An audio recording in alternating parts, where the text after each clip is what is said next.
समूढमस्य पागुं सुरेश्वाह कृष्णाय वासुदेवाय हरये परमात्मने प्रणतः क्लेशनाशाय गोविन्दाय नमो नमः। ध्यानार्थे ध्यानपुष्पं समर्पयामि। श्रीपुराणपुरुषोत्तमाय नमः। श्रीकृष्णचन्द्राय नमः। ॐ गन्धद्वारां दुराधर्षां नित्यपुष्टां करीशनीम् ईश्वरं सर्वभूतानां धाम्योपहवै श्रियम् इदं गन्धं समर्पयामि। श्रीपुराणपुरुषोत्तमाय नमः। श्रीकृष्णचन्द्राय नमः। ॐ मा ओषधेः प्रतिमोदध्वं पुष्पवतीः प्रसूवरीः सज्वाविर्धः पारिष्णवः पुष्पं पुष्पमालां समर्पयामि। श्रीपुराणपुरुषोत्तमाय नमः। श्रीकृष्णचन्द्राय नमः। ॐ हिरण्यगर्भः समवर्धताग्रे भूतस्य जातः पतिरेक आसीत् स दधार पृथ्वीं द्यामुते मां कस्मै देवाय हविका विधिं माम्। ॐ कृताय पूजाय साधुगुण्यार्थे द्रवदक्षिणाम्। ॐ श्रीपुराणपुरुषोत्तमाय नमः। श्रीकृष्णचन्द्राय नमः। ॐ व्यासाय विष्णुरूपाय व्यासरूपाय विष्णवे नमो ब्रह्मवैनिधये वासिष्ठाय नमो नमः। ध्यानार्थे ध्यानपुष्पं समर्पयामि। ॐ व्यासाय नमः। ॐ गन्धद्वारां दुराधर्षां नित्यपुष्टां करीशनीम् ईश्वरं सर्वभूतानां ताम्योपहवै श्रियम् इदं गन्धं समर्पयामि। ॐ व्यासाय नमः। ॐ माल्यादीनि सुगन्ध मया हृदानि पुष्पाणि पूजार्थं प्रतिगृह्यताम् इदं पुष्पमालां समर्पयामि। ॐ व्यासाय नमः। ॐ हिरण्यगर्भः समवर्धताग्रे भूतस्य जातः पतिरेक आसीत् स दधार पृथ्वीं द्यामुते मां कस्मै देवाय हविका विधिं माम्। ॐ कृताय पूजाय साधुगुण्यार्थे द्रवदक्षिणाम्। ॐ व्यासाय नमः। ॐ द्योः शान्तिरन्तरिक्षगुं शान्तिः पृथिवी शान्तिरापः शान्तिरोषधयः शान्तिः वनस्पतयः शान्तिर्विश्वे देवाः शान्तिर्ब्रह्म शान्तिः सर्वगुं शान्तिः शान्तिरेव शान्तिः श्यामा शान्तिरेधि यतो यतः शमीहसे ततो नो अभयं कुरु षण्णः कुरु प्रजाभ्यो भयन्नः पशुभ्यः गणानां त्वा गणपतिगुं हवामहे प्रियाणां त्वा प्रियपतिगुं हवामहे निधीनां त्वा निधिपतिगुं हवामहे वशो मम आहमजानि गर्भधमा त्वमजासि गर्भधमाम् अम्बे अम्बिके अम्बालिके नमा नयति कश्चन सद्यस्वकः सुभद्रिकां कम्पीलवासनिं मां श्रीश्चते लक्ष्मीक्षपत्न्यां महोरात्रे पार्श्वे नक्षत्रा निरूपमस्विनो व्यातं म इष्णन्निखाणमुम्म इखाण सर्वलोकं इखाणं विश्वानि देव सवितर्दुरितान् पराशुभ जद्भद्रं तन्न आशुभ। हरिः ओम।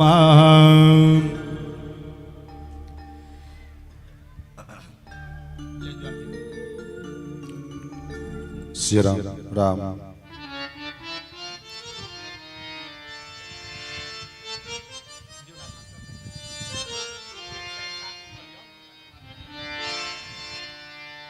ओम चंद्रमा मनसो जात चक्षुः सूर्यो अजायत श्रोत्राद्वायुश्च प्राणश्च मुखादग्निरजायत ईदगुं हविः प्रजननं मे यस्तुरसवीरगुं सर्वगणगुं स्वस्तये आत्मसने प्रजासने पशुसने लोक्यसन्यभयसने अग्निः प्रजां बहुलां मे करोत्वन्नं पयोरेतोऽस्मासु धत्ता।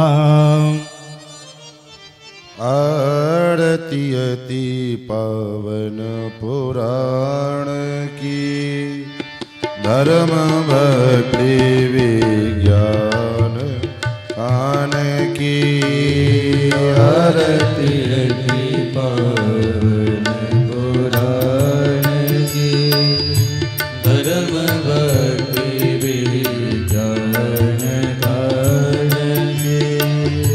महापुराण भागवत निर्मल सुखमुख विगलित निगम कल्पफल परमानंद सुधारसमय फल लीला रति रस रस निधान की आरती की पावन पुराण की धर्म बलि बेगान खान की कलिमल मथन त्रिताप निवारिणी जन्म मृत्यु में भव हारिणी सेवत सतत सकल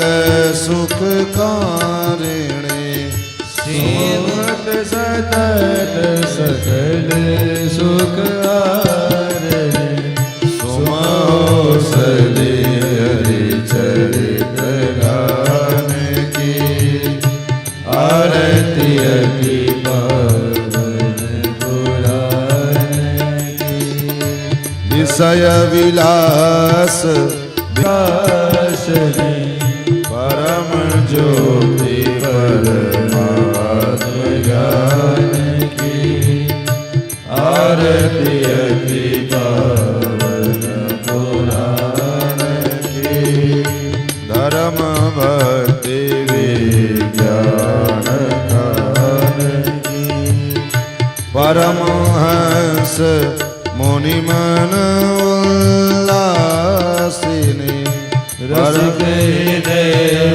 रसिरास विलासिनी भोक्ति मोक्ति रति प्रेम सुधासिनी भोक्ति मोक्ति रति प्रेम सुधासिनी कथा के चन प्रिय सुजान की आरती की पावन पुराण की धर्म भक्ति विज्ञान खान की धर्म भक्ति विज्ञान की आरती की पावन पुराण की धर्म भक्ति विज्ञान खान की जलेन शीतले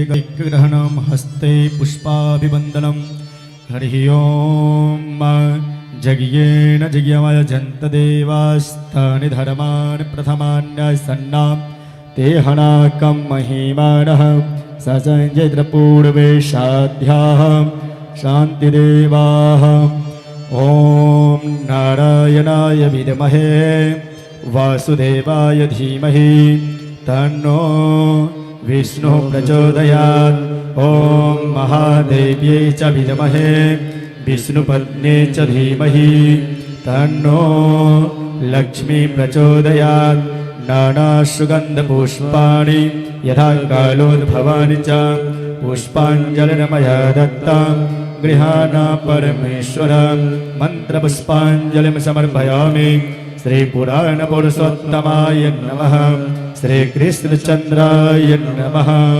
बोल श्री कृष्णचंद्र भगवान की जय। व्यास जी महाराज की जय। सभी भक्तों अपने अपने स्थान पर बैठ जाए और पूज्य महाराज जी के द्वारा अमृतमय कथा का श्रवण करें। जय श्री राधे।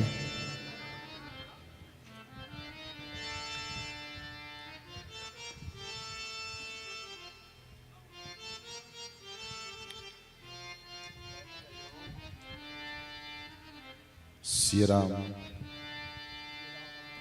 राम श्री राम श्री राम नारायण नारायण।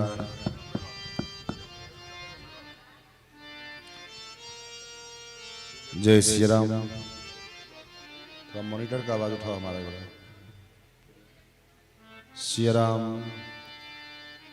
राम श्री राम।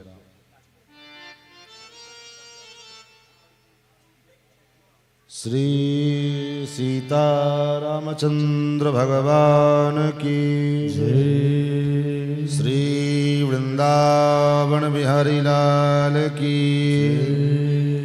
श्रीमद्भागवत महापुराण की सप्ताह ज्ञान महायज्ञ की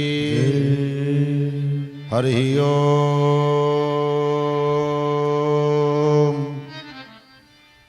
तच्छंजोड़ा वृणीमहे गातुं यज्ञाय गातुं यज्ञपतये नमः। दैवी स्वस्तिरस्तु नः स्वस्तिर्मानुषेभ्यः ऊर्ध्वं जिगातु भेषजम् सन्नो अस्मद्विपदे सं चतुष्पदे सदसस्पतिमद्भुतं प्रियेमिन्द्रस्य काम्यम् सनिं मेधामयाशिषम् मेधां मे वरुणो ददातु मेधामिन्द्रश्च वायुश्च मेधां धाता ददातु मे। ऋक्यजुस्सामरूपाय वेदाहरणकर्मणे प्रणवोद्गीतवपुषे महास्वशिरसे नमः। ज्ञानानन्दमयं देवं निर्मलस्फटिकाकृतिम् आधारं सर्वविद्यानां हयग्रीवमुपास्महे। रामं रामानुजं सीतां भरतं भरतानुजम् सुग्रीवं वायुसूनुं च प्रणमामि पुनः पुनः। सच्चिदानन्दरूपाय विश्वोत्पत्त्यादिहेतवे तापत्रयविनाशाय श्रीकृष्णाय वयं नमः। नारायणं नमस्कृत्य नरं चैव नरोत्तमं देवीं सरस्वतीं व्यासं ततो जयमुदीरयेत्। लक्ष्मीनाथसमारम्भां नाथयामुनमध्यमाम् अस्मदाचार्यपर्यन्तां वन्दे गुरुपरम्पराम्।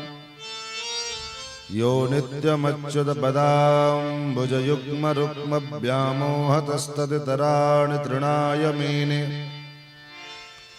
अस्मद्गुरोर्भगवतोऽस्य दयैकसिन्धो रामानुजस्य चरणौ शरणं प्रपद्ये।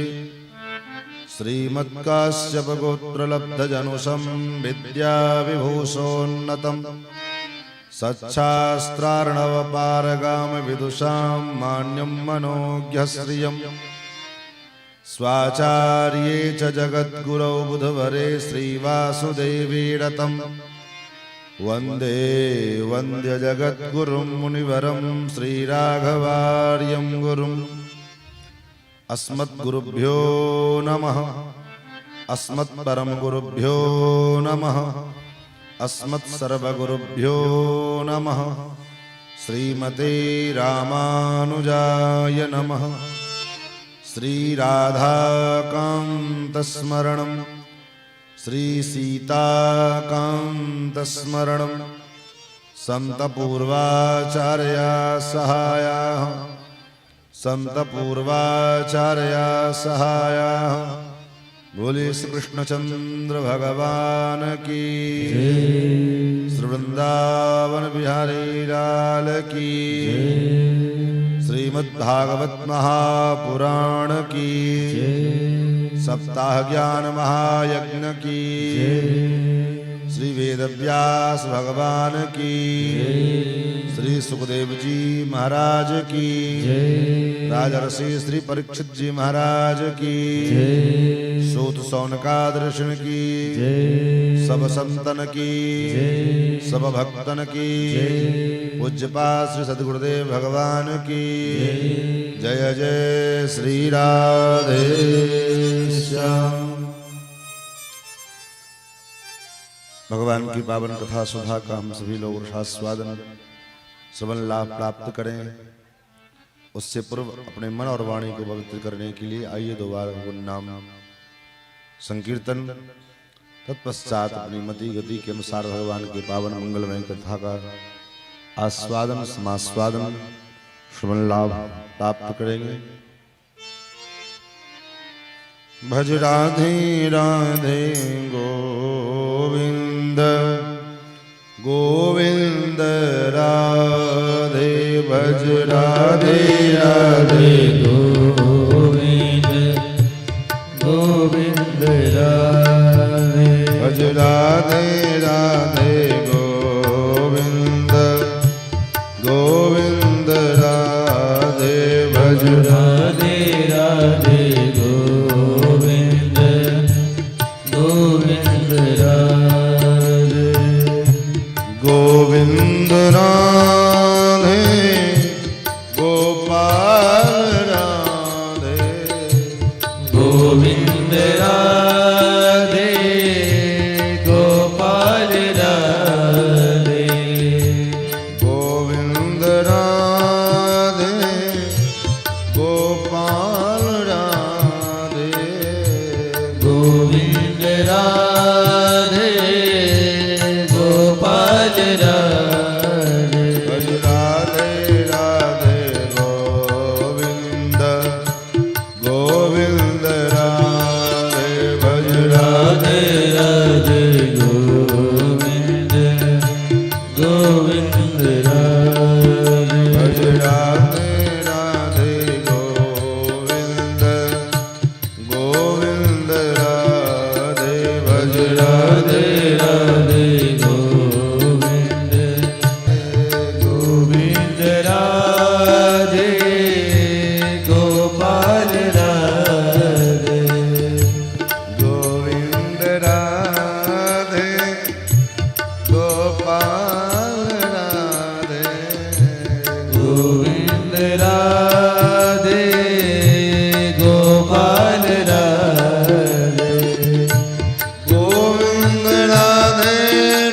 राधे गोपाल राधे,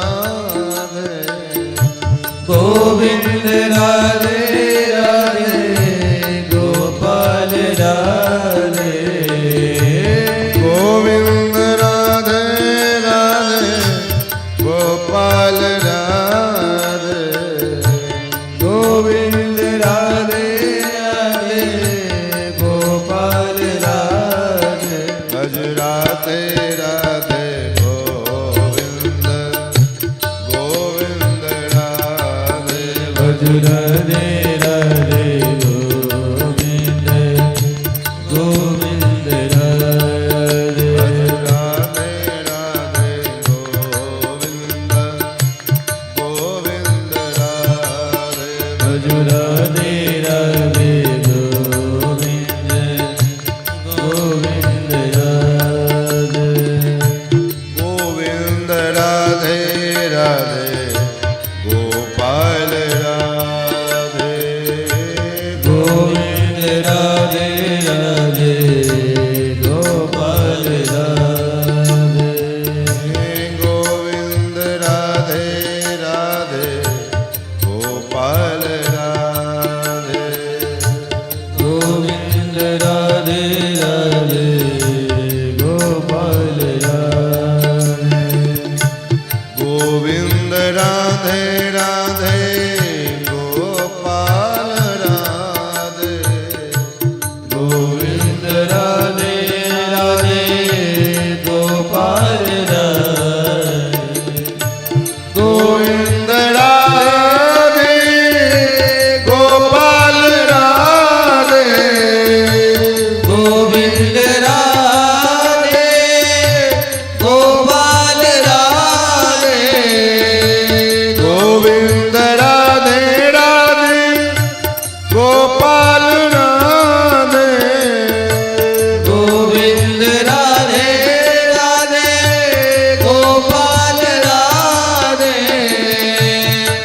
गोविंद राधे राधे गोपाल राधे गोविंद राधे राधे गोपाल राधे गोविंद राधे राधे गोपाल राधे गोविंद राधे राधे गोपाल राधे भज राधे राधे गोविंद गोविंद राधे भज राधे राधे गोविंद गोविंद राधे भज राधे राधे गोविंद गोविंद राधे भज राधे राधे गोविंद गोविंद राधे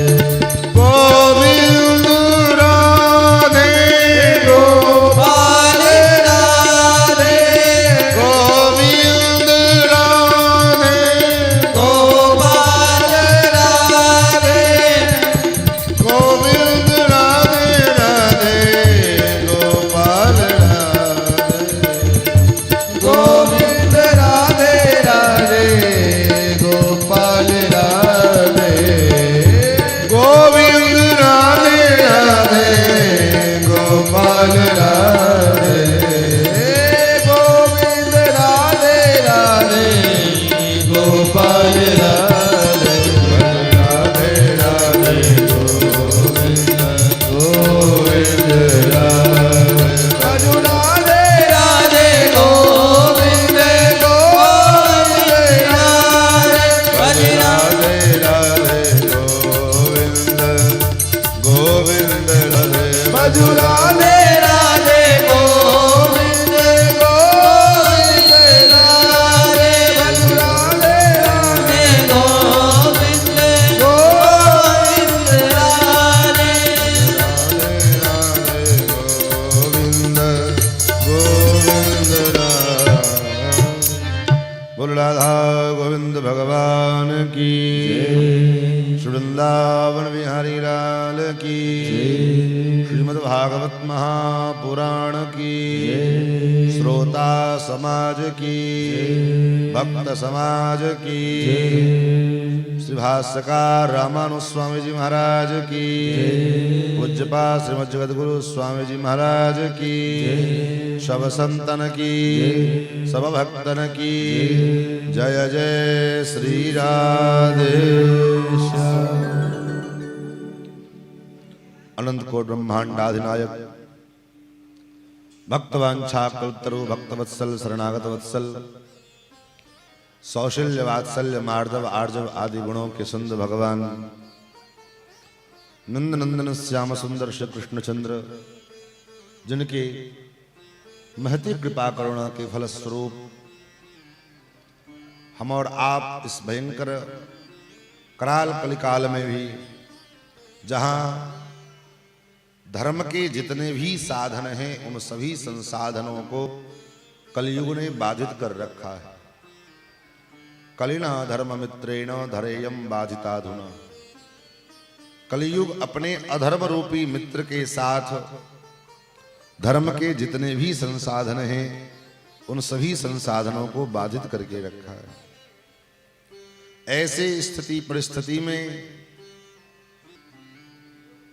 कलयुग का प्रभाव सर्वत्र सर्वदा विद्यमान रहता है, लेकिन कलयुग का कहा बोले सत्संग में आकर के कलयुग का प्रभाव थम जाता है। क्योंकि जब 88,000 शौनकादिक ऋषि लोग ब्रह्मा जी के पास पधारे, ब्रह्मा जी से कहा हे लोक पितामह, कलयुग आने वाला है और कलयुग का जो कराल तांडव, इस कराल तांडव से कैसे बचा जाए, इसका आप कोई विकल्प, कोई उपाय बताइए। तो ब्रह्मा जी ने एक चक्र दिया और चक्र के पीछे पीछे कहा इसके पीछे पीछे जाओ और जहां ये चक्र भूमि का स्पर्श करे, पृथ्वी का स्पर्श करे, उस तीर्थ में विराजमान होकर के उत्तम वक्ता का प्रतीक्षा करना और कोई उत्तम वक्ता मिले तो उसके द्वारा सत्संग करना। उस चक्र के पीछे पीछे महात्मा लोग चले और वो चक्र यज्ञ मंडप में आहुति देते हैं और सायंकाल की वेला में अर्थात संकेत यही है कि काल का प्रभाव सर्वत्र विद्यमान होता है, लेकिन सत्संग में, कथा में, कीर्तन में मन लग जाए तो कितना काल बीत गया, काल माने समय, कितना काल व्यतीत हो गया पता नहीं चलता है। इसलिए सत्संग में आकर के हम कलयुग के प्रभाव से मुक्त हो जाते हैं। अन्यथा आप स्वयं विचार करो कि ना कोई दृश्य दिखाई दे रहा है, ना कोई लीला घटना घटित हो रही है, ना जो है कोई परिदृश्य आपके सामने प्रस्तुत किया जा रहा है, और केवल वाणी के द्वारा, शब्द के द्वारा भगवान के चरित्रों को आपके सन्मुख प्रस्तुत किया जाता है। और शब्दों के इस स्वरूप में हम इस प्रकार से जो है डूब जाते हैं कि पता ही नहीं चलता है कि कितना समय हो गया, कितना नहीं होगा। तो महाराज जब तक नहीं जो है ऐसे प्रणाम कर लीजिए, ऐसे प्रणाम कर लीजिए, हाँ प्रणाम कर लीजिए, सो जाए।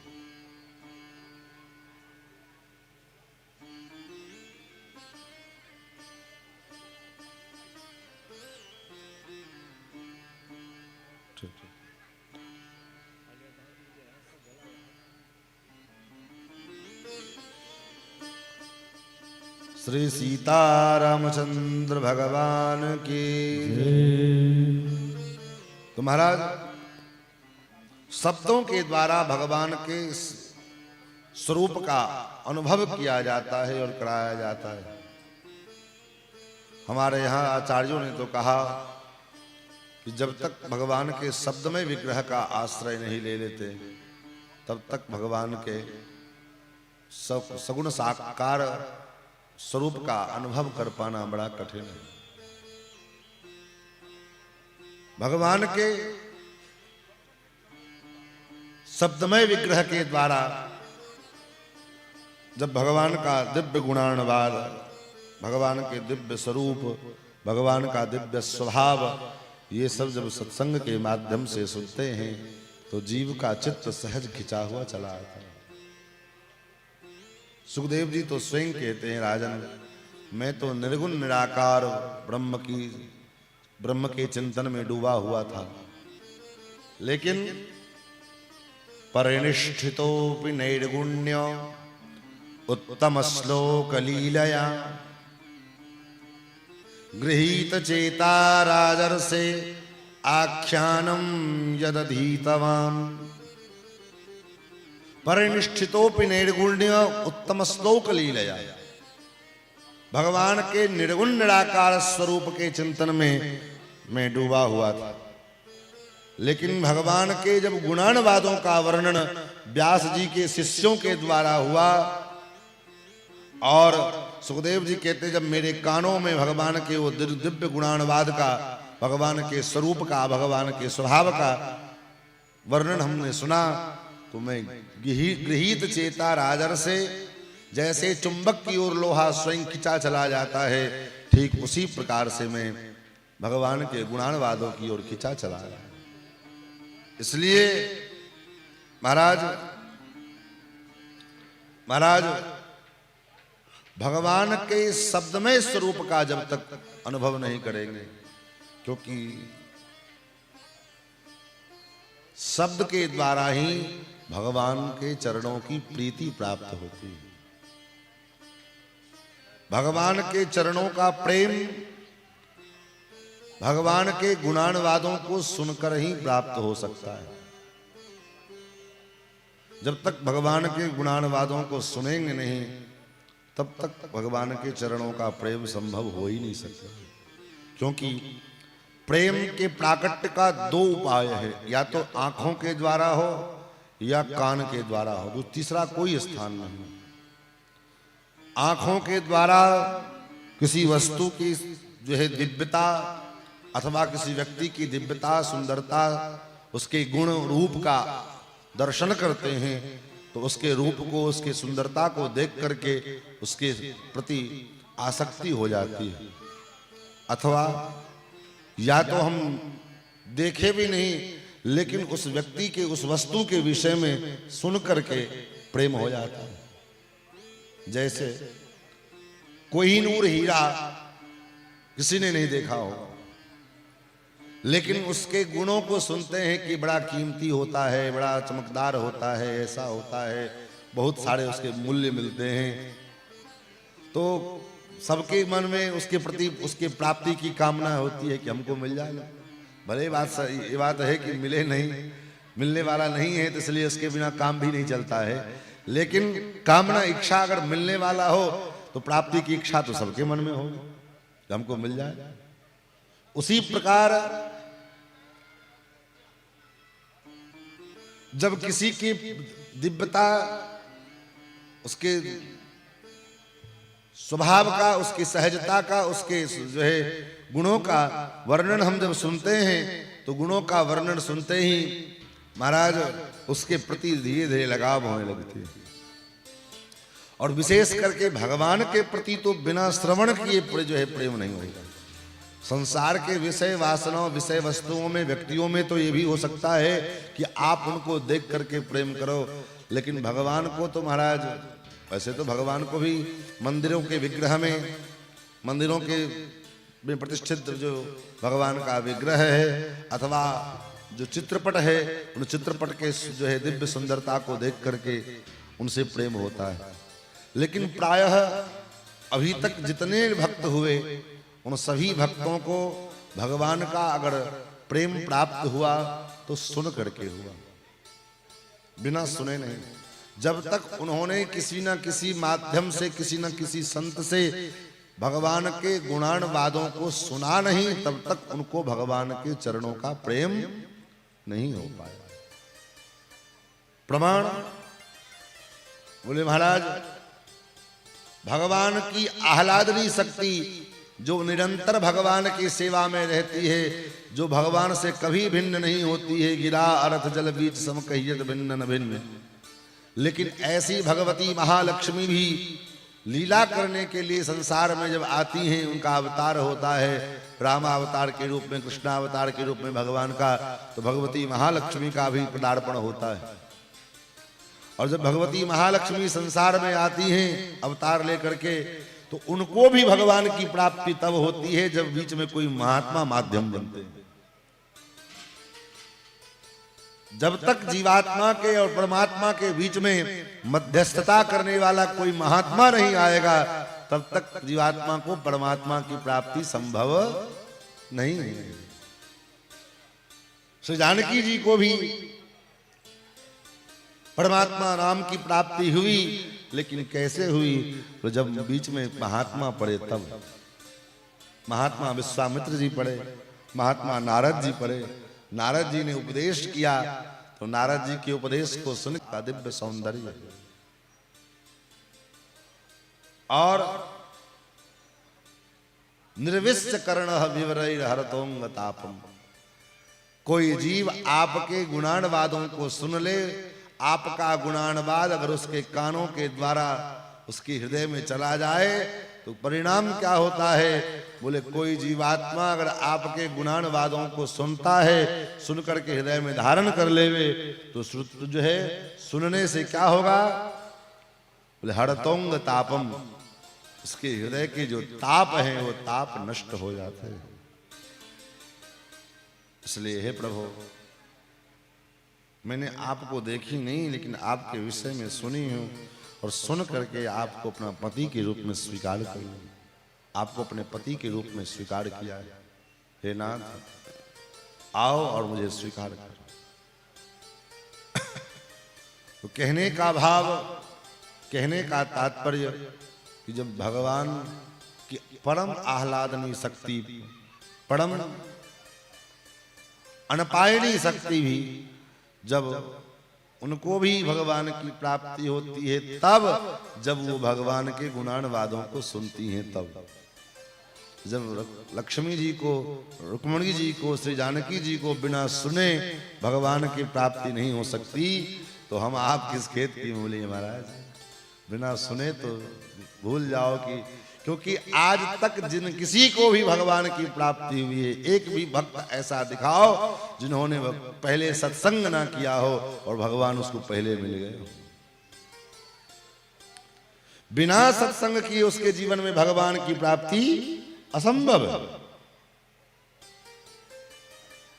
क्योंकि भगवत प्रेम का जो रोग है, ये ऐसा रोग है, दुनिया में जितने रोग हैं ये छूने से फैलते हैं, संपर्क में आने से फैलते हैं, लेकिन ये भगवत प्रेम का जो रोग है, ये ऐसा रोग है कि श्रवण करने से फैलता है, सुनने से लगता है। और ये रोग कैसा है? बोले इस रोग की कोई दवा नहीं है। कृष्ण ग्रह रूपी जो रोग है, उस रोग का, उस ग्रह का कोई निवारण नहीं है। सूरज, मंगल, सोम, बुध इत्यादि जो नवग्रह हैं, ये ग्रह अगर विपरीत हो जाएं, प्रतिकूल हो जाएं, तो उसका तो शास्त्रों में उपाय भी है कि चलो शांति करा लो, जप करा लो, दान कर लो, ये धातु पहन लो, ये पत्थर पहन लो, तो कुछ शांत हो जाएगा। लेकिन 10वां ग्रह क्या है? बोले 10वां ग्रह कृष्ण ग्रह। ये कृष्ण ग्रह जो है ऐसा ग्रह है कि एक बार जल्दी से किसी को लगता नहीं है, और अगर एक बार किसी को लग जाए तो फिर जो है जल्दी से छूटने वाला नहीं है। इसलिए तो कल कथा, फिर वो बुद्धि केवल और केवल भगवान के लायक बचती है, फिर संसार में।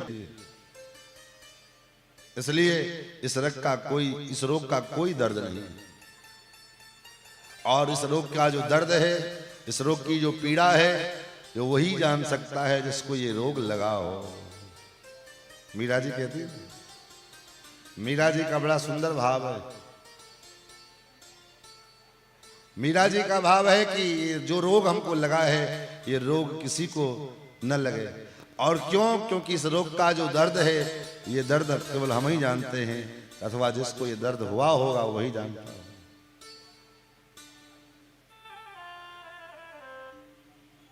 एरी में तो प्रेम दीवानी मेरो, दर्द न जाने कौन। एरी में तो प्रेम दीवानी मेरो, दर्द न जाने कौन। एरी में तो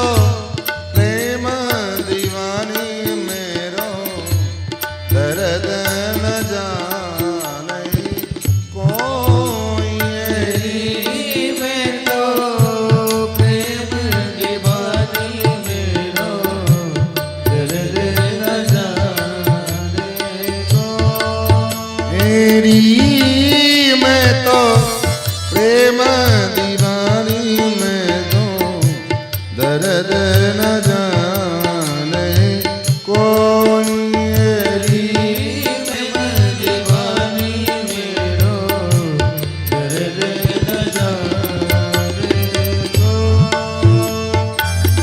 दर्द की मारी बन बन भटकूं, दर्द की मारी बन बन भटकूं। दर्द की मारी बन बन भटकूं। वैद्य मिला नहीं को, वैद्य मिला नहीं को। एरी में तो प्रेम दीवानी मेरो, दर्द न जाने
घायल की गति घायल जाने, घायल की गति घायल जाने, घायल की गति घायल जाने, घायल की गति घायल जाने। जो कोई घायल हो, जो कोई घायल हो, जो हरि की गति जो हरि जाने, जो हर की गति जो हर जाने, जो हरि की गति जो हरि जाने, जो हर की गति जो हर जाने। जो कोई जो हरि हो, लिएरी मैंने लिएरी वाली मेरो दर्द न जाने को, मैं तो प्रेम दीवानी मेरो दर्द न जाने को। तेरी मैं तो प्रेम दीवानी मेरो दर्द न जाने कोई। मैं तो प्रेम दीवानी मेरो दर्द न जाने को।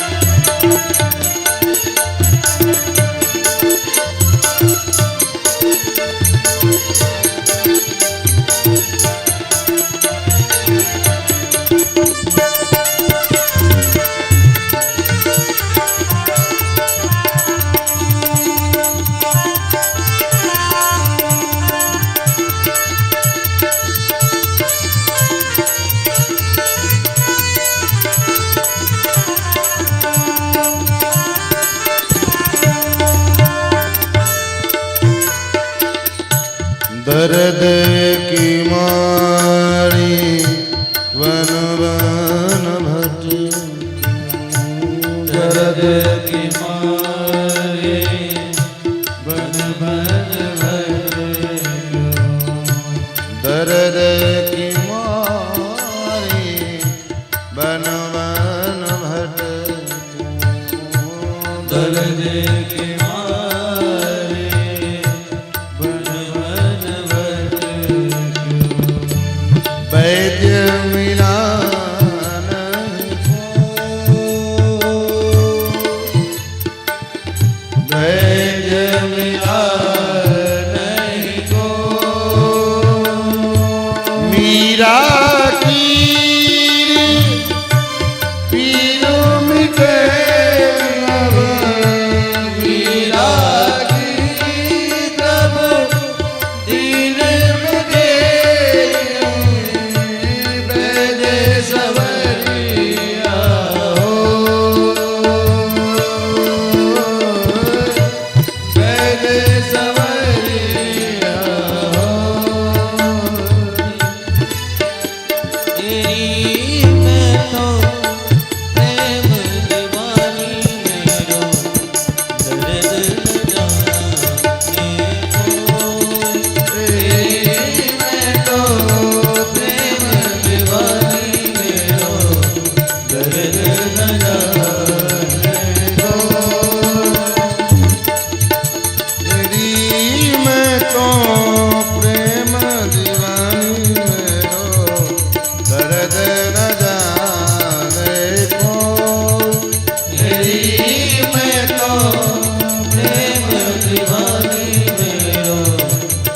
दर्द न जाने दर्द न जाने, दर्द न जाने को। तो महाराज ये भगवत प्रेम का जो रोग है, ये ऐसा रोग है, जल्दी से किसी को पकड़ता नहीं, किसी को लगता नहीं, और लग जावे तो जल्दी से छोड़ता नहीं। इसलिए तो भक्तों ने कहा, प्रभु हमारी बुद्धि को आप अपने चरणों में लगा लो।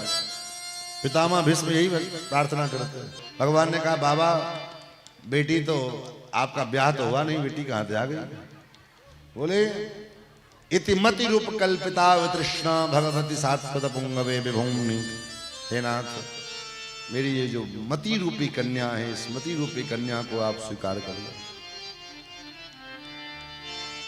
मति अपना जो है भगवान के चरणों में समर्पित कर दे, अपनी गति, अपनी मति क्या है तो इसको समर्पित करना, यही तो प्रणाम करना। हम जो भगवान के चरणों में साष्टांग लेट करके प्रणाम करते हैं, वो क्या है? कि कोई ऐसे लेट गए हो गया प्रणाम। प्रणाम का मतलब है कि दोनों हाथ सबसे पहले आगे जुड़ते हैं। इसका मतलब क्या है? बोले हाथ कर्म का प्रतीक है। हाथ हम कर्म का प्रतीक है। इस कर्म का जो हमारे द्वारा जो भी कर्म है वो भी भगवान के निमित्त है। और बुद्धि मस्तक झुकाया, मस्तक क्या है? बोले मस्तक ज्ञान का प्रतीक है। मस्तक ज्ञान का प्रतीक है। ये ज्ञान भी भगवान के चरणों में समर्पित है। और सब नीचे हृदय, हृदय स्पर्श होता है। मतलब इसका संकेत क्या है? बोले हृदय भक्ति का स्वरूप है। हृदय में भक्ति का निवास, भक्ति हृदय में। तो हृदय भक्ति भी कैसी होवे, किसके लिए हो? बोले हमारी भक्ति भी भगवान में हो। और तीन ही तो वेद में तीन ही प्रकार के मार्ग हैं, इसलिए वेद को वेदत्रयी कहा जाता है, कर्म, ज्ञान और भक्ति। तो कर्म, ज्ञान और भक्ति, ये तीनों प्रकार से हम भगवान के चरणों में समर्पित हो जाएं, यही साष्टांग प्रणाम का अर्थ है। अब केवल जो है नाम के लिए दिखा दे कि चलो लेट गए, अलग बात है। प्रणाम तो साष्टांग करना चाहिए। पुरुषों को साष्टांग, माताओं को षडंग, ये पंचांग, षडंग नहीं पंचांग। और बहुत से भी नहीं करने आता। प्रणाम भी करेंगे तो भगवत है, जैसे मुल्ला जी लोग हाथ पीछे करके अजान पढ़ते हैं, ऐसे हाथ पीछे करके, भाई ये कौन सा प्रणाम है? प्रणाम के समय तो हाथ आगे होना चाहिए, तब न प्रणाम है। एक बात। दूसरी बात, बहुत महत्वपूर्ण बात है, खास करके आप माताओं के लिए। कार से बोले अपने पति के अलावा किसी भी पुरुष को स्पर्श करके प्रणाम करने का विधान नहीं है। पति के अलावा, पति को छोड़, पति के अतिरिक्त किसी भी पुरुष को स्पर्श करके प्रणाम नहीं करना चाहिए, वो गुरु ही क्यों ना हो। गुरु को भी मत्था टेक करके उनके चरणों में मत्था टेक दो, मतलब उनका स्पर्श ना हो। अब तो प्रणाम करने का मतलब समझते, जब तक पैरवा खखोर ना ले तब तक प्रणाम ही ना हो। जब तक पैरवा जो है निपट न जाए। हमारे अयोध्या में एक महात्मा थे, जगतगुरु स्वामी हरियाचार्य जी महाराज, आप तो दर्शन किए होंगे आप लोग। उच्च कोटि के विद्वान जगतगुरु थे, रामानंदाचार्य पद पर में। तो किसी शहर में कथा करने के लिए गए, तो वहां पर में जो है, शहर की बात तो शहर, उनको था डायबिटीज। तो प्रणाम करने के लिए गए, मंच से उतरे तो प्रणाम करने का भीड़ लगा था। उसी में कोई सुर्पनखा होगी तो लग गया। आप तो सवेरे होते होते उनका पैर ही मोटा फैल गया, सूझ गया। शुगर का पेशेंट थे। सवेरे कहे भैया गाड़ी निकालो, चले अयोध्या, मर जाएंगे, यहाँ कथा नहीं करेंगे। बोले काहे को? बोले किसी सुर्पनखा ने अपना काम कर दिया है। क्योंकि शहर में तो फैशन होता है नाखून बड़े बड़े रखना, तो किसी का लग गया होगा उसी। तो कहने का भाव, पति के अलावा भगवान जो है गुरु को भी प्रणाम करे तो दूर से ही मत्था टेक करके, स्पर्श नहीं होना चाहिए। लेकिन यहाँ तो होता है देखा देखी, कूद जाओ, भले उसमें चोट लगे फोट लगे कुछ हो, ऐसे कोई नहीं। मन से तो प्रणाम करो, धक्का मुक्की से प्रणाम का मतलब क्या है? हनुमान जी महाराज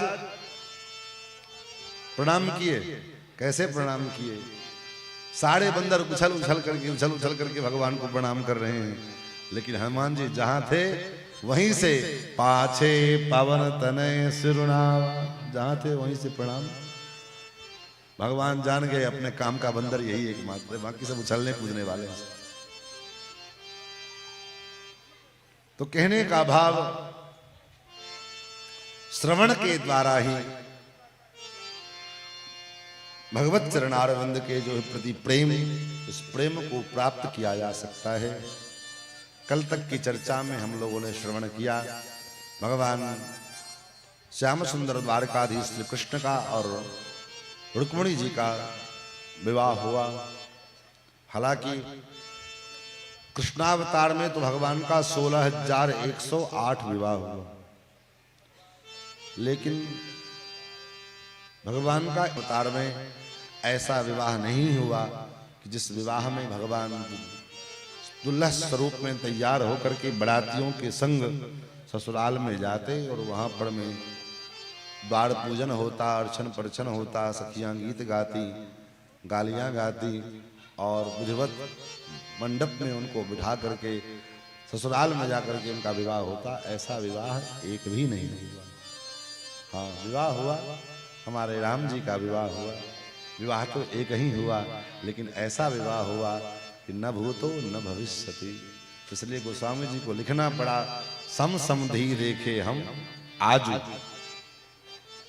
विवाह बहुत देखे लेकिन सम समधि, समधि का मतलब, समधि का मतलब क्या होता है? समधि का मतलब इतना ही समझते हैं कि जो लड़के का पिता हो माल लेने वाला हो और लड़की का पिता माल देने वाला हो, वही समझते समझी।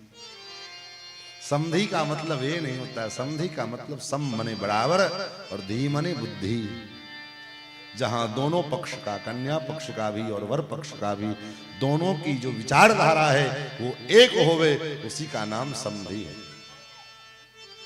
इसलिए माए बाप बेटे का विवाह करो, बेटी का विवाह करो, किसी का विवाह करो, लेकिन इस विवाह में समधि देखो, समधि है कि नहीं।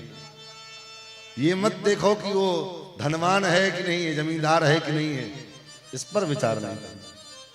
समधि, जिस बुद्धि के, जिस विचारधारा के हम हैं, उस विचारधारा के हमारे सामने होने वाले जो संबंधी हैं वो हैं कि नहीं, इस पर विचार करना चाहिए। अगर प्रद्युम्न जी के, लेकिन प्रद्युम्न जी को प्रसूति कागार से ही संबड़ासुर नाम का दैत्य उठा ले गए और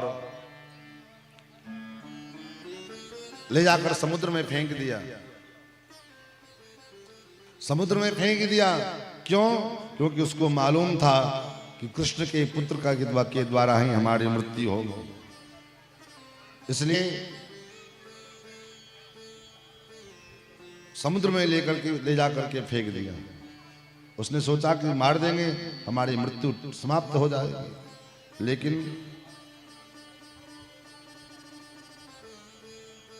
मृत्यु को आज तक किसी ने टाला नहीं, कोई टाल नहीं सकता। इसलिए जब जो होना होगा उसमें ज्यादा बुद्धि लगाने की जरूरत नहीं है। जो हो रहा है वो भी अच्छा हो रहा है, जो होगा वो भी अच्छा होगा, और जो हो चुका वो भी अच्छा ही होगा। संबरासुर ने अपनी मृत्यु को टालने के लिए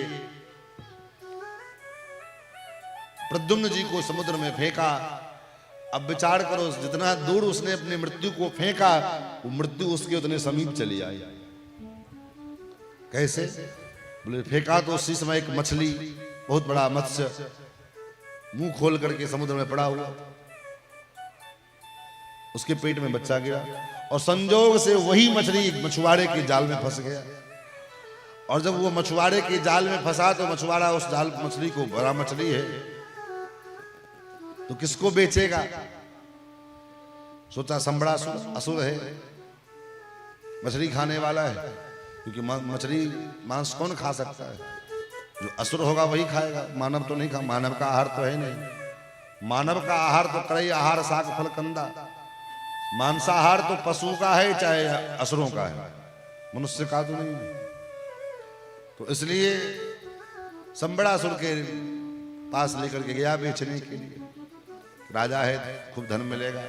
संबड़ासुर के रसोइये ने खरीद लिया और खरीद करके गया रसोई में बनाने के लिए, तो बच्चा पेट में जीवित प्राप्त हुआ। उस रसोइया ने सोचा बच्चे का क्या करें, तो रसोई में एक मायावती नाम की दासी काम करती थी। उस दासी से कहा, देवी तुम तो स्त्री हो और बच्चों के पालन पोषण का जो है हुनर तुमको अच्छे से है, इसलिए इसको स्वीकार करो, इसका पालन पोषण तुम करो। हाँ ठीक। मायावती उस देवी उस बच्चे का पालन पोषण करने लगी और केवल पालन पोषण ही नहीं किया, उस बच्चे को जो है शस्त्र विद्या और शास्त्र विद्या दोनों में पारंगत कर दिया। शस्त्र और शास्त्र दोनों विद्या में निपुण बनाया। और जब वो बालक युवान हुआ, युवावस्था को प्राप्त हुआ, तो उस बालक के सामने हाथ जोड़ करके पत्नी भाव से प्रकट हुई, जो है प्रस्तुत हुई। उस प्रद्युम्न जी ने कहा, देवी आप तो मेरी माता के समान आपने मेरा पालन पोषण किया है, फिर आपके भाव में, आपके बुद्धि में ये वैषम्यता क्यों आई? आप मेरे और जो है कांत भाव से क्यों जो है मुझे देख रही हैं? आपको तो बचपन से मैं मां के रूप में देखता, आपने मेरा पालन पोषण किया है, फिर आपकी बुद्धि में ये विकृति क्यों आ रही है? तो कहा उस देवी ने कि लगता है आप शायद मुझको नहीं जानते। मैं नहीं जानता, परिचय तो दो। उस देवी ने कहा, प्रभु आप साक्षात भगवान नारायण के पुत्र और भगवान नारायण सुतः संबरेणाहतो गृहात्। संबड़ासुर ने आपका हरण कर लिया था, क्योंकि संबड़ासुर की मृत्यु आपके ही हाथों होनी है और आप साक्षात कामदेव हैं और मैं आपकी जन्म जन्मांतर की अधिकृता पत्नी रति हूं। अहम ते अधिकृता पत्नी रति। तो अपने स्वरूप को जाना, स्वरूप को समझा, तब तो महाराज प्रद्युम्न जी ने संबड़ासुर का वध किया, संबड़ासुर से युद्ध किया और युद्ध करके और करने के बाद महाराज उसको मार करके और अपनी पत्नी के सहित सीधे द्वारकापुरी पहुंचे। द्वारकापुरी में नारद जी के द्वारा रुक्मिणी जी को ये पता लगा कि आपके पुत्र और पुत्र वधू हैं, फिर तो रुक्मिणी जी ने बड़ा भव्य स्वागत किया है। और उसके बाद भगवान का फिर दूसरा विवाह हुआ। जब बेटा बहू घर में आ गई तब भगवान का दूसरा विवाह हुआ। दूसरा विवाह सत्यभामा जी के संग हुआ। सत्राजित ने भगवान के ऊपर में झूठा आरोप लगाया कि कृष्ण ने मेरे भाई प्रसेन को मार करके और श्यमंतक मणि ले ली। भगवान इस कलंक को धोने के लिए गए, मणि का पता लगाने के लिए वन में, और वन में भगवान ने देखा जहां प्रसेन मरा हुआ है वहां से एक सिंह के पैर का निशान दिखाई दिया। फिर सिंह के पैर के निशान के पीछे पीछे आगे बढ़े तो वहां आगे रीक्ष के सिंह मरा पड़ा था और रीक्ष के पैर का निशान दिखाई दिया। उस रीक्ष के पैर के निशान के पीछे पीछे जब चलने लगे तो वो निशान एक गुफा में जाकर के बंद हो रहा था। भगवान अंदर गए और अंदर में गए तो भगवान ऋक्षराज के साथ ऋक्षराज ने भगवान पर आक्रमण किया, तो ऋक्षराज के साथ भगवान का युद्ध आरंभ हुआ और 27 दिनों तक भगवान का ऋक्षराज के साथ युद्ध चलता रहा। और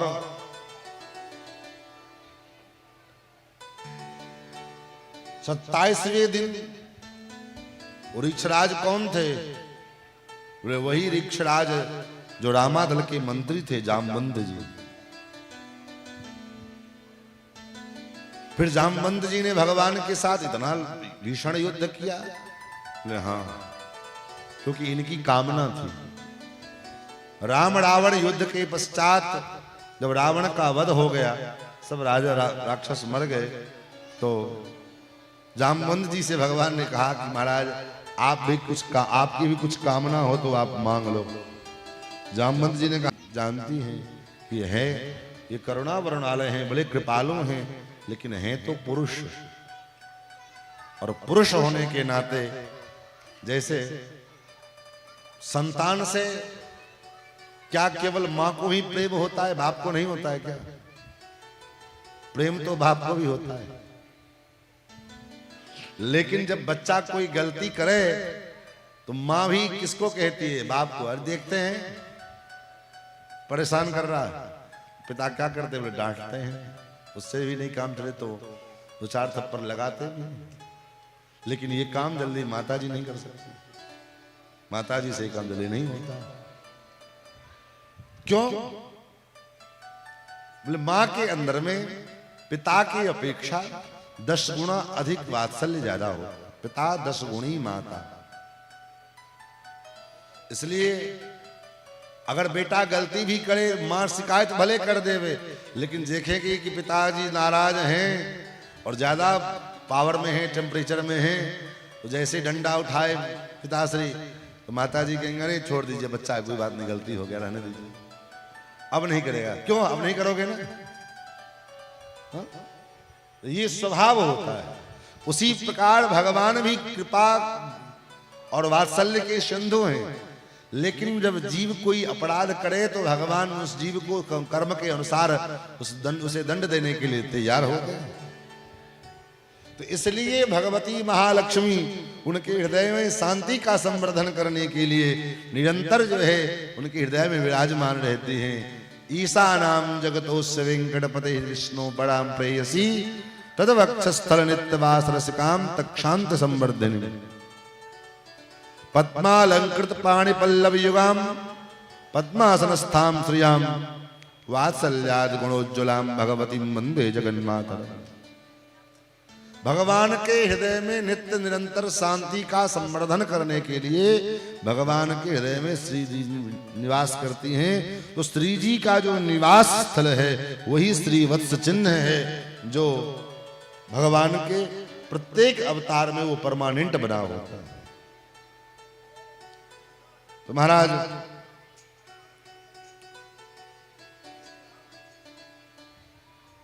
ये स्वरूप, ये चिन्ह जामवंत जी ने देखे तो पहचान गए कि साक्षात नारायण हैं। चरणों में प्रणाम किया। भगवान ने कहा मेरे ऊपर ये झूठा कलंक लगा है कि ये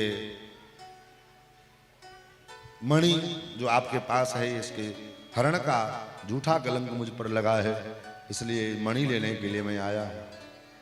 बोले महाराज मणि तो मैं दे दूंगा, लेकिन इस मणि के साथ आपको कुछ और भी लेना पड़ेगा। बोले क्या? जामवंत जी ने कहा मेरी एक बेटी है, उसको भी आप स्वीकार करो। अब मैं बूढ़ा हो गया हूं, अब मैं अपनी जिम्मेदारी से मुक्त होना चाहता हूं। मेरी बेटी है, इसको आप स्वीकार करो। भगवान ने कहा ठीक है। और वहीं पर मैं जामवंत जी ने अपनी बेटी का कन्यादान किया। अब आप विचार करो, क्या भगवान अगर विवाह 16,108 किए हैं तो क्या ये वासना के कारण या उपासना के कारण? क्या कारण है? आज के युग में भी चाहे बिल्कुल निकम्मा निठल्ला लड़का हो, लेकिन उसको कोई कहे कि तुम्हारा ब्याह हम बिल्ली से करवाएंगे, वो करेगा? बिल्कुल निकम्मा निठल्ला हो क्यों। उसको कहा जाए कि तुम्हारा विवाह हम भालू की बेटी से करेंगे, कोई स्वीकार करेगा? लेकिन भगवान ने ऋक्षराज की बेटी को स्वीकार किया। क्या वो बहुत सुंदरी थी? हमारा जैसे ऋच की बेटी ऋचनी तो होगी, लेकिन भगवान ने स्वीकार किया। क्यों? बोले वासना के कारण नहीं, उपासना के कारण।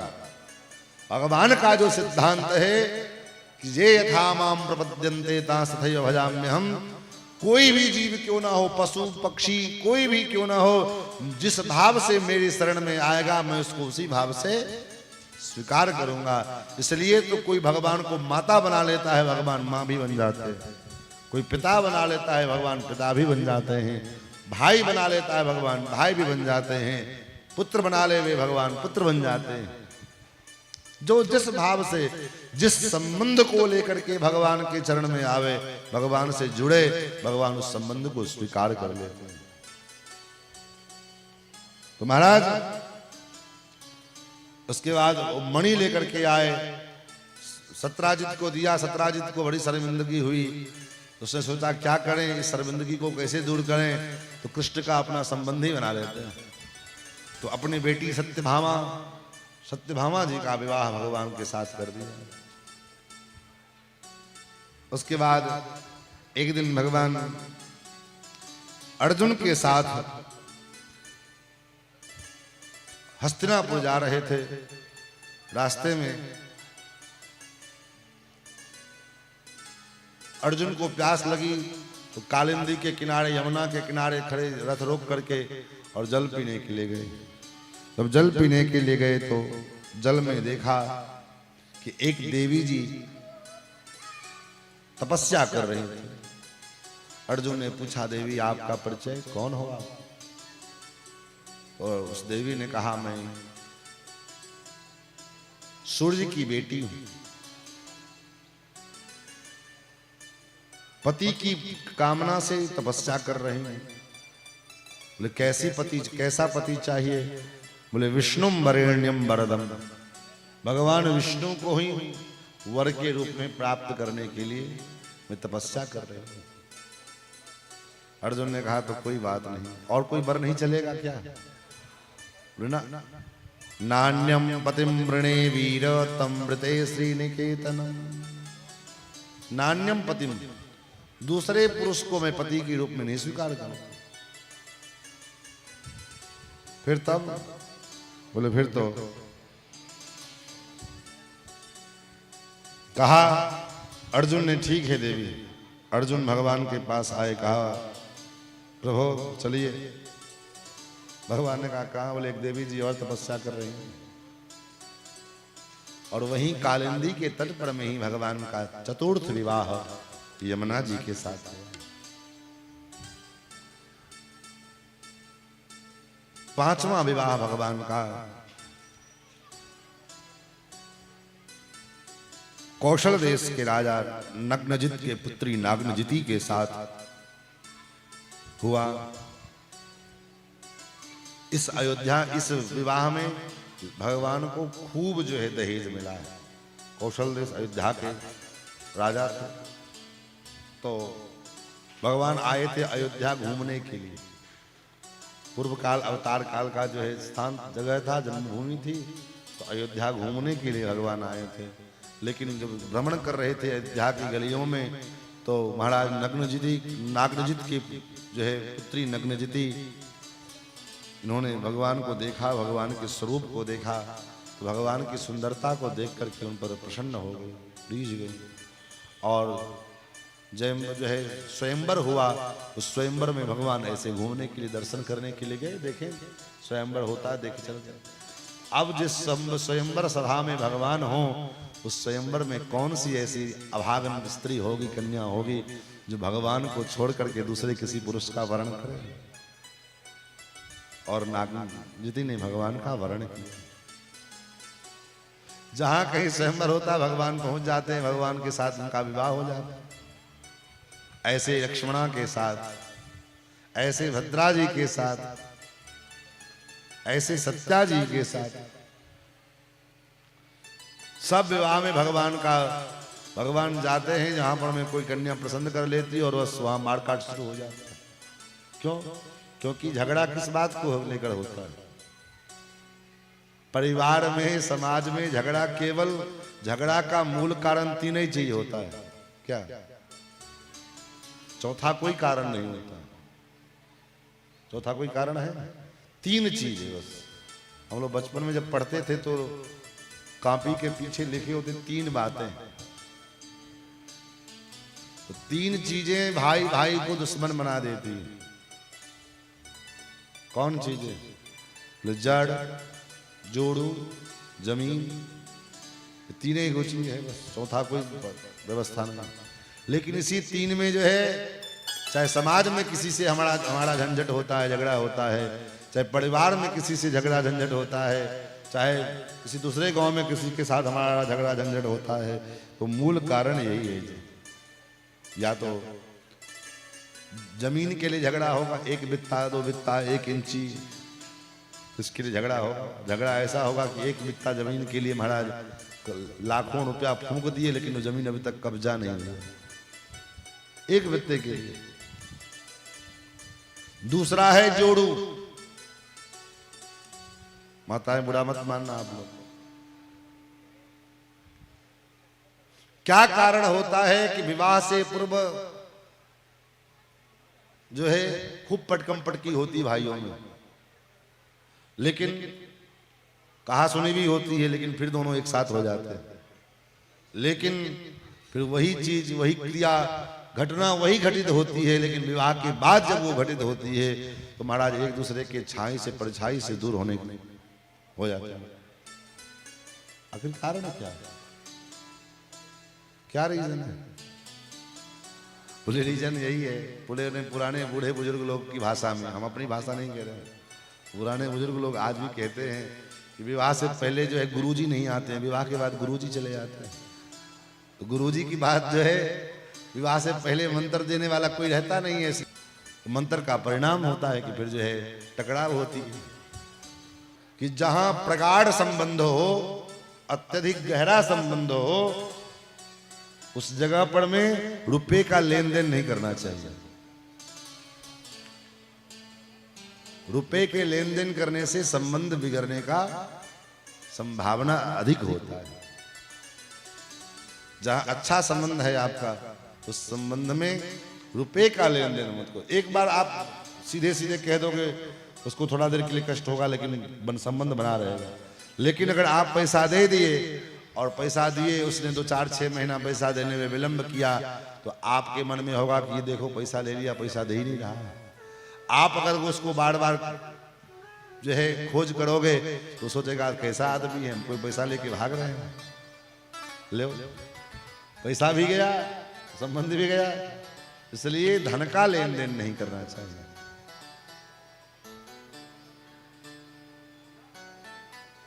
भगवान के 8 ये प्रमुख विवाह हुए। उसके बाद भगवान ने भौमासुर का वध किया। प्राग्ज्योतिषपुर के ऊपर में भगवान ने, असुर ने अनेकानेक क्षत्रिय राजकुमारियों का अपहरण करके अपने कारागार में बंद किया। और उसका संकल्प था कि जिस दिन 20,000 कन्याएं एक साथ होंगी तो उनके साथ एक साथ में विवाह करूंगा। उन समस्त क्षत्रिय कन्याओं ने, राजकुमारियों ने येन केन प्रकार से द्वारकाधीश श्री कृष्ण को पत्र लिखा और भगवान सत्यभामा जी के साथ गए हैं। और सत्यभामा जी के साथ जाकर प्राग्ज्योतिषपुर पर में आक्रमण किया और उन भौमासुर का वध किया। वहीं पर में भगवान ने मुर नाम के दैत्य का वध किया, जिससे नाम पड़ा मुरारी। भौमासुर का वध किया और उसके कारागार से 16,100 जो कन्याएं थी उनको मुक्त कराया। उन कन्याओं ने प्रभु से कहा, प्रभु आपने मुझे, मैं क्षत्रिय कन्या हूं, कोई भी क्षत्रिय राजकुमार अब मुझे पति के रूप में, पत्नी के रूप में स्वीकार नहीं करेगा। इसलिए हे प्रभु तो आप ही मेरे आश्रय, मेरे जीवन का आधार बनो। भगवान ने कहा कोई बात नहीं, चलो सबके लिए दरबार खुला हुआ। उन 16,100 क्षत्रिय राजकुमारियों को भगवान द्वारकापुरी में भेज दिए और वहां आकर के भगवान ने एक मंडप पर में 16,100 उन क्षत्रिय कन्याओं के साथ एक साथ विवाह किया। कुल मिलाकर के भगवान का 16,108 पत्नियां। ये भगवान का दिव्य ऐश्वर्य है, क्योंकि जिनमें समग्र ऐश्वर्य होगा वही भगवान होगा, जिनमें समग्र यश होगा वही भगवान हो सकता है, जिसमें संपूर्ण धर्म विद्यमान होगा वही भगवान हो सकता है। ऐश्वर्यस्य समग्रस्य धर्मस्य यशस्श्रियः,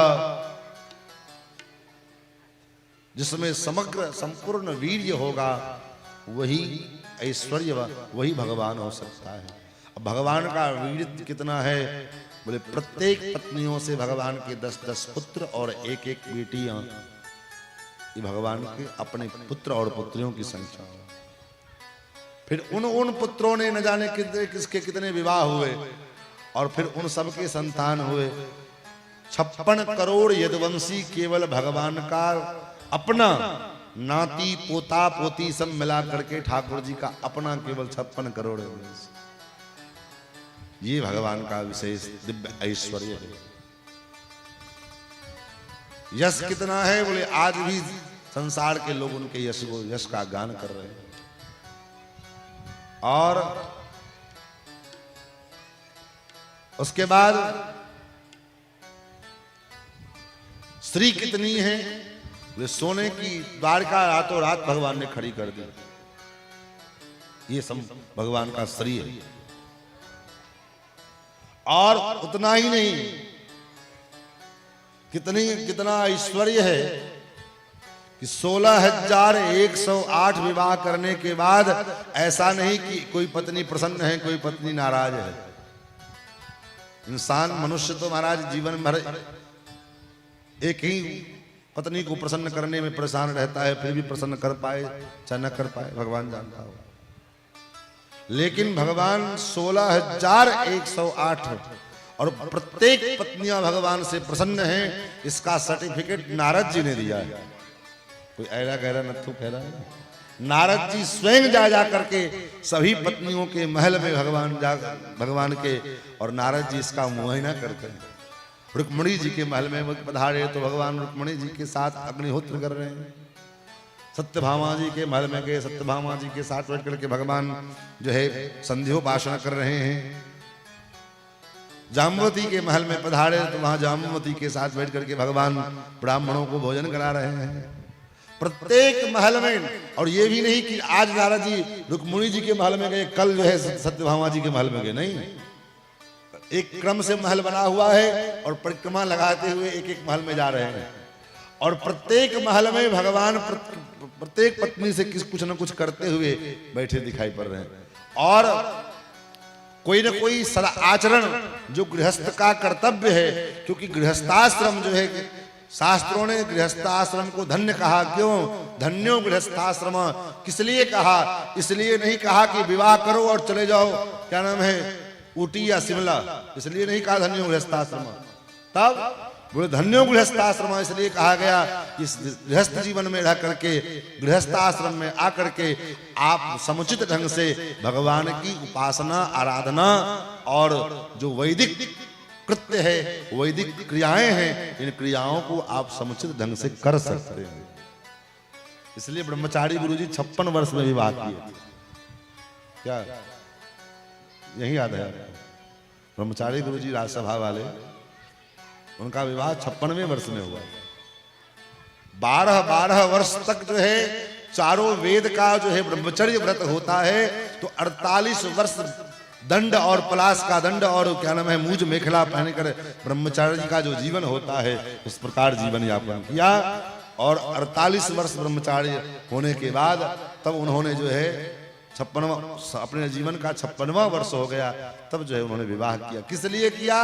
अग्निहोत्र लेने के लिए।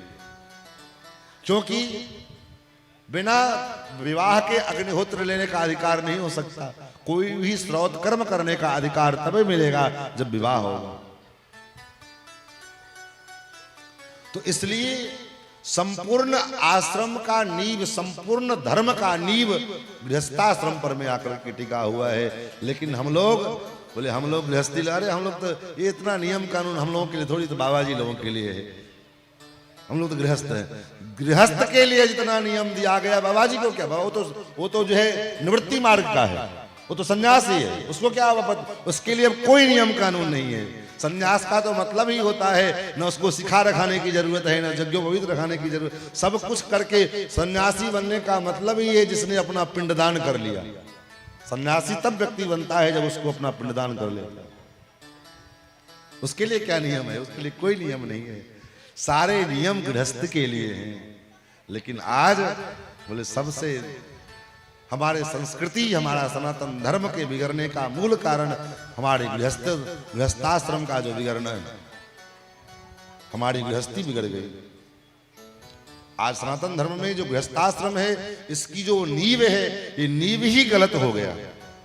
पहले जो विवाह किए जाते थे तो विवाह के पीछे उद्देश्य होता था कि अपने कुल परंपरा को आगे बढ़ाएंगे, पितरों का श्राद्ध तर्पण करने के लिए संतान की उत्पत्ति की जाएगी, इसलिए विवाह करते थे।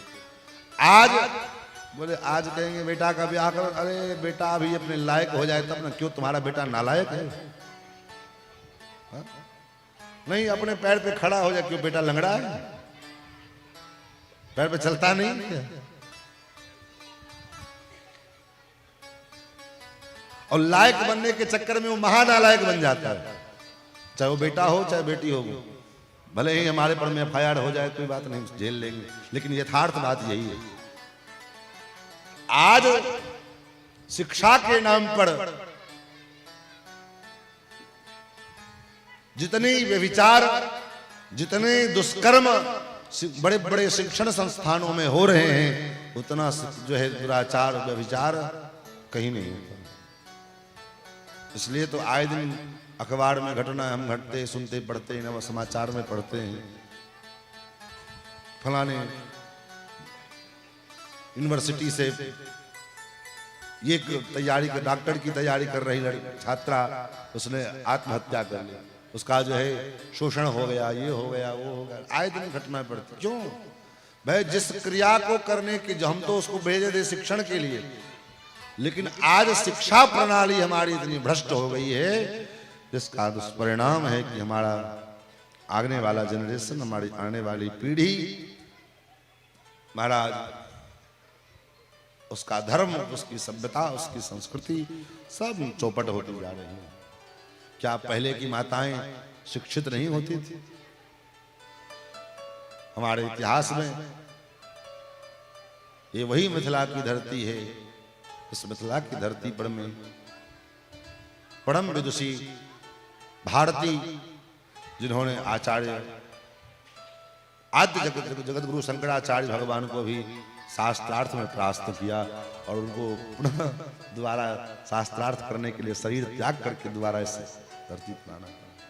ये वही धरती है जिस धरती पर में गार्गी, मैत्री, ऐसी जो माताएं, स्त्रियां जो है, जिन्होंने परम विदुषी हुई।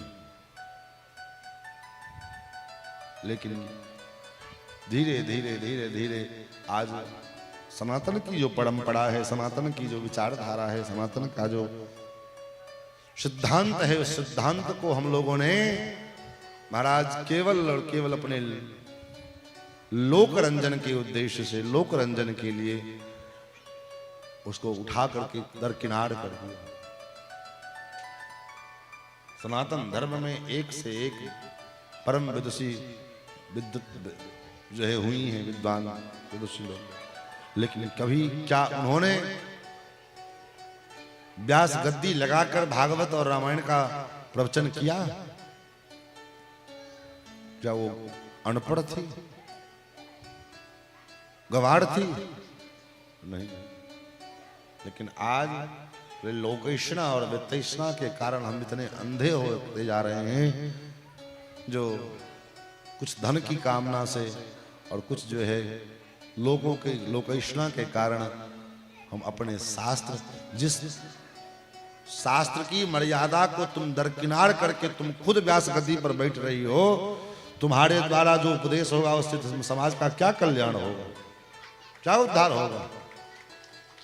जो स्वयं धर्म का आचरण नहीं कर रही है, जो स्वयं धर्म से विहीन है, वो दूसरे को समाज में जो अगर जाकर के उपदेश करती है तो उसका क्या दुष्परिणाम होगा। और ऐसे आज के समय में, और उसका मूल कारण यह है, आज कथा का स्तर गिरता जा रहा है। कथा का स्तर गिरने का कारण क्या है?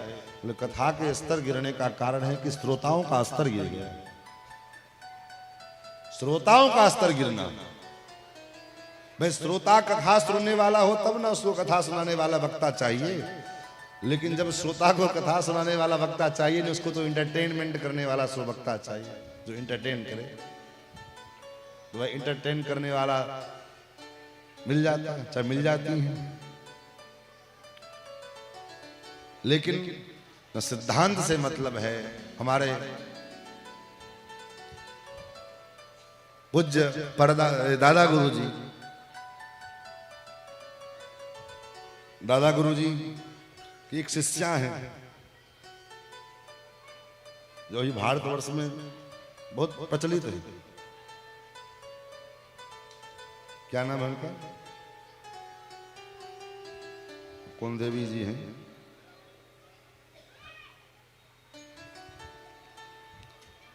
गौरांगी। हाँ, गौरांगी। हमारे स्वामी जी के पास दीक्षा लेने के लिए गई। स्वामी जी ने कहा नहीं, हम दीक्षा नहीं देंगे।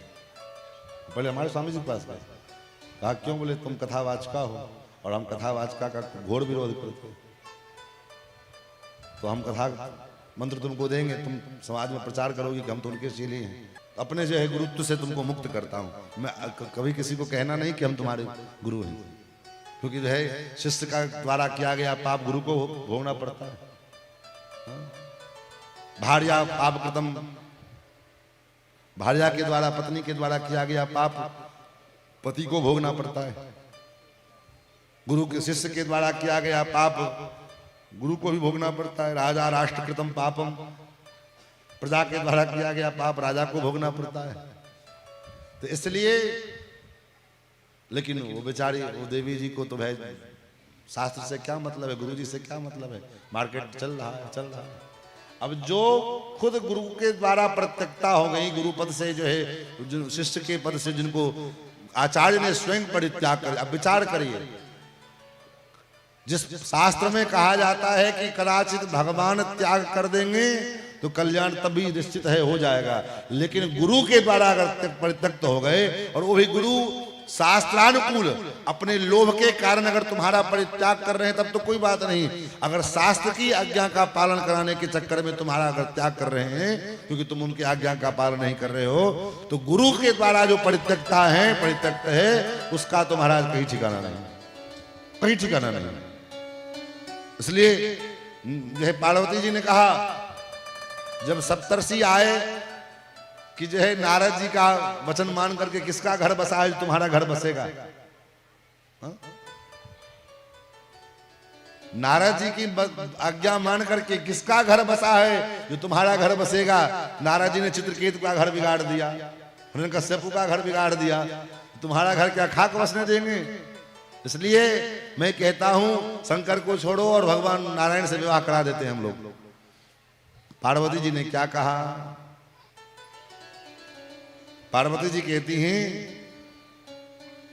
गुरु के वचन प्रतीति न जेई, गुरु के वचन प्रतीत न जेई, गुरु के वचन प्रतीत न जेई, गुरु के वचन प्रतीत न जेई। सपने हूँ सुख सीधी सुलभन ते सपने हूँ सुख सीधी सुलभन दे सपने हूँ सुख सीधी सुलभन ते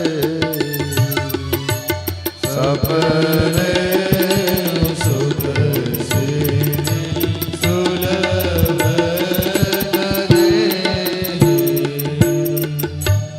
गुरु के वचन प्रतीत न जेई गुरु के वचन पर जिसको विश्वास नहीं है उसको यथार्थ में तो दूर की बात है स्वप्न में भी न सुख मिलने वाला है। सपने सुख सिद्धि सुलभ न थे स्वप्न में भी न सुख मिलेगा न सिद्धि मिलेगी। महाराज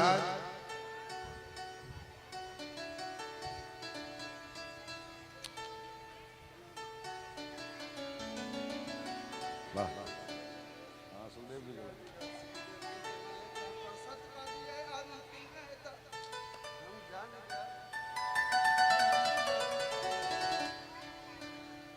और कथा में भागवत में तो सुखदेव जी का आगमन पहले दिन हो जाता है लेकिन इस बार सुखदेव जी लास्ट में आए। हाँ? बोल सुखदेव जी महाराज की जय। महाराज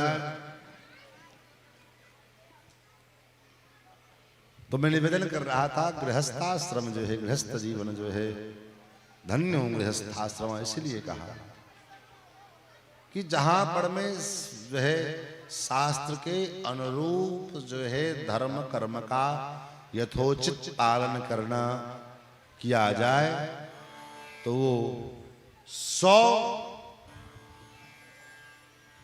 सन्यासियों से श्रेष्ठ वो गृहस्थ है। और विरक्ति का मार्ग केवल लोकेशना और वित्तैषणा के उद्देश्य से ग्रहण किया जाए तो विरक्ति किसी काम की नहीं। विरक्ति तो हो तो भगवान की प्रसन्नता के लिए हो अच्छी बात है निवृत्ति का मार्ग अच्छा है लेकिन अगर यदि वो निवृत्ति मार्ग वो निवृत्ति यदि भगवत परक होवे तब तो ठीक है लेकिन अगर वो निवृत्ति सांसारिक सुख और संसार के लोकेशना वित्तैषणा के उद्देश्य से है तो निवृत्ति महाराज किसी काम नहीं है। उससे 100 गुना अच्छा प्रवृत्ति मार्ग में लगे हुए वो गृहस्थ महात्मा गृहस्थ लोग हैं जो वास्तव में धर्म कर्म करते हुए किसी साधु से 100 गुना अधिक साधु हो। हम तो यही मानते हैं। महाराज आगे भगवान ने अनेक दैत्यों का उद्धार किया है। उसी क्रम में अनिरुद्ध को बाणासुर ने बंदी बना लिया तो बाणासुर से अपने पुत्र अनिरुद्ध को छुड़ाने के लिए भगवान गए हैं और वहां पर में भगवान को जो है युद्ध करना पड़ा। अंत में बाणासुर ने भगवान के पास अपनी बेटी उषा को लेकर के आए और भगवान के जो है अनिरुद्ध जी के साथ भगवान का जो है उषा का विवाह हुआ। आगे भगवान ने अपने पुत्रों को जो है दीक्षा देने शिक्षा देने के लिए राजा अनृग के चरित्र के द्वारा राजा अनृग शिवकली बना हुआ था। भगवान के स्पर्श से वो राजा बना तो भगवान ने पूछा आप कौन? बोले मैं सूर्यवंश की राजा नृग हूँ। आपका ये हाल ये दशा क्यों हुआ? बोले इसलिए कि मैंने अपने जीवन में बहुत गोदान किया। कितना गोदान किया? बोले पृथ्वी के धूल कण की गणना संभव है लेकिन मेरे द्वारा किए गए गायों के दान की गणना संभव नहीं। जब तक ये पृथ्वी रहेगी ये पहाड़ रहेंगे तब तक मेरे द्वारा दिया गया गाय गोदान का कोई न कोई अंश वंश इस पृथ्वी पर विद्यमान रहेगा। इतना गोदान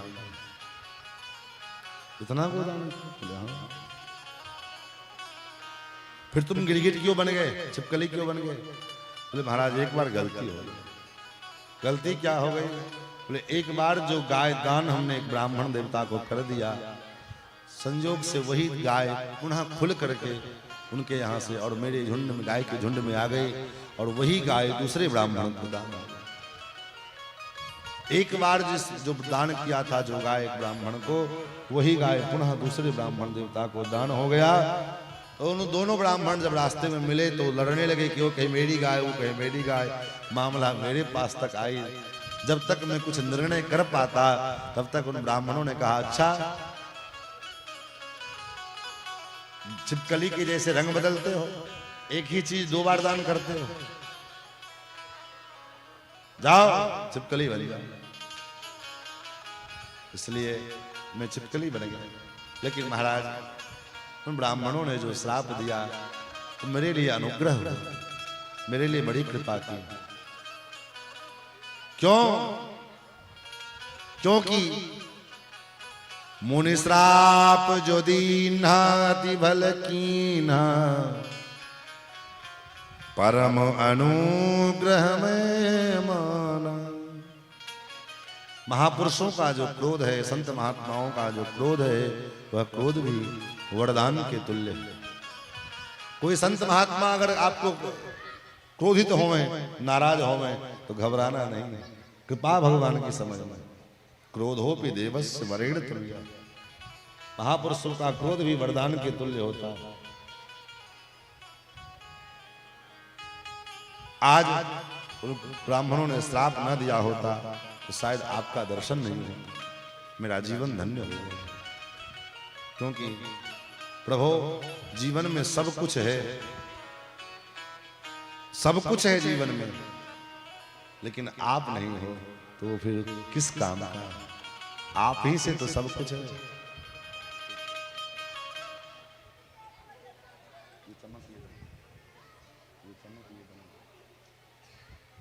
आप ही से तो सारा जीवन में अर्थ है, काम है, संपत्ति है, धन है, दौलत है, सब कुछ है। लेकिन अगर भगवान नहीं है, पुण्य भी खूब है हमारे पास, हम खूब जो है दान करते हैं, खूब पुण्यात्मा है, पुण्यात्मा इतने बड़े हैं कि हमारा नाम चारों इलाका में लोग जान रहे हैं। लेकिन अगर भगवान के प्रति श्रद्धा नहीं है, भगवान के प्रति प्रेम नहीं है, तो फिर किस काम का है? वो सारा जो है चमक दमक किस काम का है? तो सारा चमक दमक फीका है महाराज। और अगर परमात्मा जीवन में है तो अपने आप चमकता महाराज अलग ही चमक दमक दिखाई पड़ती है। इसलिए तो कहा, ये चमक ये दमक फूलवन महक, सब कुछ सरकार तुम्हीं से। ये चमक ये दमक फूलवन महक, सब कुछ सरकार तुम्हीं से। ये चमक ये दमक फूलवन महक, सब कुछ सरकार तुम्हीं से। ये चमक ये दमक फूलवन महक, सब कुछ सरकार तुम्हीं से। विठला के पवन झूमे प्रभु के चरण, विठला के पवन झूमे प्रभु के चरण। बगियन में बाहर तुम्हीं से, बगियन में बाहर तुम्हीं से। बगियन में बाहर तुम्हीं से, बगियन में बाहर तुम्हीं से।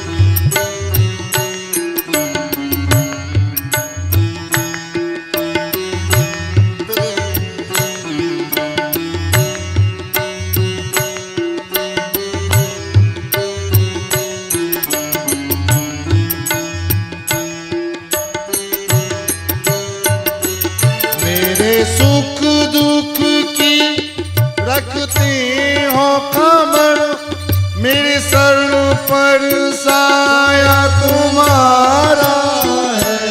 मेरे सुख दुख की रखते हो खबर, मेरे सिर पर साया तुम्हारा है। मेरे सुख दुख की रखते हो खबर, मेरे सर पर साया तुम्हारा है। मेरे सुख दुख की रखते हो खबर, मेरे सर पर साया तुम्हारा है। मेरे नैया के खेवन हार तुम्ही, मेरे नैया के केवल हार तुम्ही। मेरी नैया के केवल हार तुम्ही। मेरा बेड़ा पार तुम्हीं से है।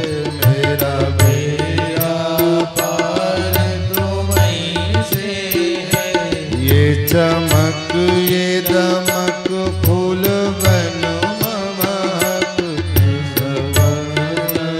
कार तुम्हीं से है। ये चमक ये दमक फूल बन महक, सब कुछ सरकार तुम्हीं से है।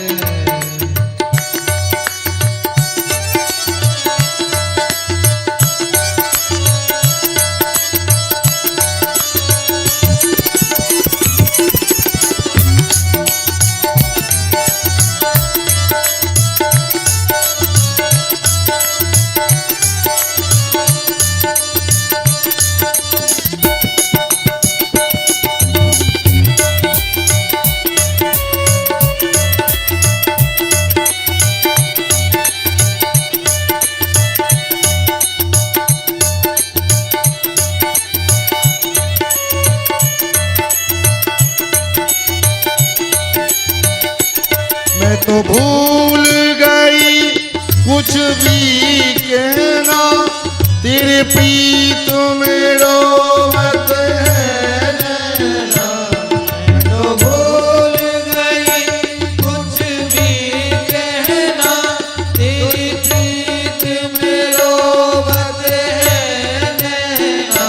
मैं तो भूल गई कुछ भी कहना, तेरे प्रीत में रोवत है नैना। मैं तो भूल गई कुछ भी कहना, तेरी प्रीत में रोवत है नैना। रग रग में बसी है प्रीत तेरी, रग रग में बसी है प्रीत तोरी। रग रग में बसी है प्रीत तोरी, रग रग में बसी है प्रीत तोरी। अखियन माँ बहार तुम्हीं से, अखियन माँ बहार तुम्हीं से है। ये चमक ये दमक फूल बन महक, सब कुछ सरकार तुम्हीं से। ये चमक ये दमक फूल बन महक, सब कुछ सरकार तुम्हीं से है। इठला के पवन झूमे सैया के चरण, इठला लाग पवन झूमे सैया के चरण। बगियन माँ बहार तुम्हीं से, बगियन बहार तुम्हीं से है।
मेरा दिल ले लो, मेरी जान ले लो, मेरा तन ले लो, मेरा मन ले लो। मेरा दिल ले लो, मेरी जान ले लो, मेरा तन ले लो, मेरा मन ले लो। मेरा दिल ले लो, मेरी जान ले लो, मेरा तन ले लो, मेरा मन ले लो। मेरा दिल ले लो, मेरी जान ले लो, मेरा तन ले लो, मेरा मन ले लो। मेरे इश्क को निस्बत है तुमसे, मेरे इश्क को निस्बत है तुमसे, मेरे इश्क को निस्बत है तुमसे, मेरे इश्क को निस्बत है तुमसे। जीवन श्रृंगार तुम्हीं से है, जीवन श्रृंगार तुम्हीं से है। ये चमक ये दमक फूलवन महक, ये चमक ये दमक फूलवन महक।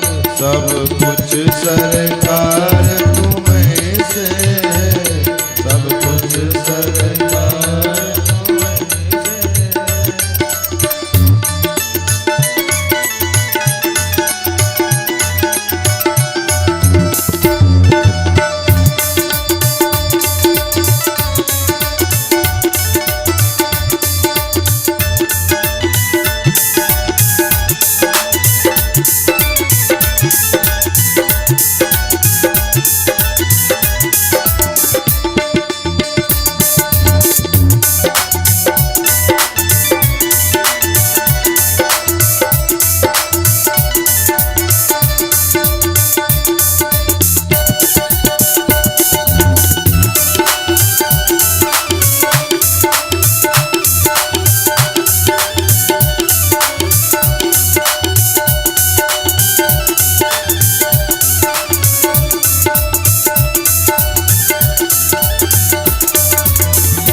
मैं तो भूल गई जब सुख चैना, मोरे जब से तुम गए नैना। मैं तो भूल गई सब सुख देना, मोरे जब से लड़े तुम संग नैना। मैं तो भूल गई सब सुख चैना, मोरे जब से लड़े तुम से नैना। मैं तो भूल गई सब सुख देना, और जब से लगे तुम संग नैना। मोरी नस नस में है प्रीत तोड़ी, मोरी नस नस में है प्रीत तोरी, मेरी नस नस में है प्रीत तोरी, मेरी नस नस में है प्रीत तोरी। मेरा सब आधार तुम्हीं से, मेरा सब आधार तुम्हीं से, मेरा सब आधार तुम्हीं से, मेरा सब आधार तुम्हीं से। चमक ये दमक फूलवन महक, सब कुछ सरकार तुम्हीं से है। ये चमक फूलवन महक, सब कुछ सरकार तुम्हीं से है।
मेरा कोई नहीं है दुनिया में, मेरा तौल करार तुम ही से।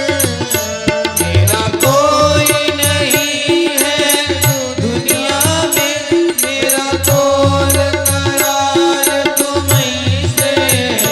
मेरा कोई नहीं है दुनिया में, मेरा तौल करार तुम ही से है। मेरा कोई नहीं है दुनिया में, मेरा तोल करार तुम्हीं से। मैं कहाँ जाकर सौदा बेचूं, मैं कहाँ जाकर सौदा बेचूं। मेरा सब व्यापार तुम से, मेरा सब व्यापार तुम्हीं से। ये चमक ये दमक फुलवन महक, ये चमक ये दमक फूलवन महक। सब कुछ सरकार तुम्हीं से, सब कुछ सरकार तुम्हीं से। इठला के पवन झूमे सैया के चरण, इठला के पवन झूमे सैया के चरण। भगियन बहार तुम्हीं से, भगियन बहार तुम्हीं से। भगियन बहार तुम्हीं से, भगियन बगियन बहार तुम्हीं से। भगियन बहार तो जीवन में सब कुछ है, लेकिन एक परमात्मा नहीं है।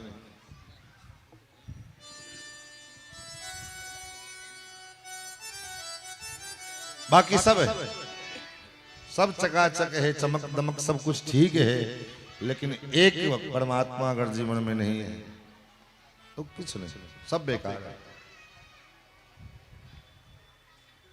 महाराज राजा नृग को ने दान तो किया, लेकिन दान करने के साथ साथ अपने को अगर भगवान को समर्पित कर दिए होते, मैंने जैसे कल कहा सत्कर्म करिए, लेकिन अपने को कर्ता मान करके कि मैं दानी हूं, मैं दान देने वाला हूं, ये अभिमान अगर जीवन में आ गया तो वो दान व्यर्थ चला गया, किसी काम का नहीं। और वो चीज आ ही जाता है मन में, हमने ये किया, हमने वो किया, हमने ऐसा किया। एक आश्रम में कोई 50-25 हजार का दान दे देवे, एक कोठली बनवा देवे, तो महाराज बड़ा सा बोर्ड लिखवाता है कि मैंने ये दान किया। हम लोग जब, अब तो नहीं है, पहले जब आश्रम में गए अयोध्या में रहने के लिए, तो जितने पंखे लगे थे सभी पंखों पर में महाराज सब पत्ती पे महाराज लोगों का नाम लिखा देखे। तुम सोचे यार, आज तक ऐसा पंखा तो नहीं देखे थे, पंखा तो देखे थे, लेकिन बस ऐसे पंखा जो चलता है ये पत्ती पे, सब पंखा की तीनों पत्ती पे सबका नाम लिखा हुआ हो, तो जब अयोध्या में देखने को मिला, अयोध्या में देखे, समझ में नहीं आ रहा था कि आखिर ये क्यों लिखा है। एक बार यही बैसाख का महीना हम लोग जो है अपने छात्रावास वाले कक्ष में भी लेटे हुए थे, तो 2-3 लोग आए और पंखा बंद कर दिए। हम लोगों ने कहा महाराज पंखा काहे बंद कर दिए?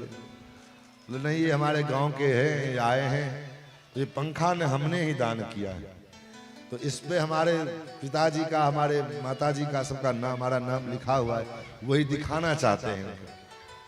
पंखा बंद हुआ तो पंखा बंद होने में तो 2 मिनट लगेगा समय। जब पूरा पंखा बंद हुआ तो फिर उन्होंने सब नाम पढ़वाए। तो कहने का भाव कि दान के बाद तुम दान की गई वस्तु का अभिमान, ये उचित नहीं है।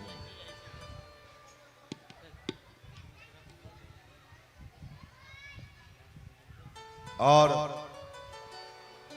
महाराज तो राजा नृग का तो उद्धार हो गया, क्योंकि भगवान की प्राप्ति हुई, लेकिन भगवान ने इस लीला के द्वारा ये उपदेश अपने बच्चों को किया।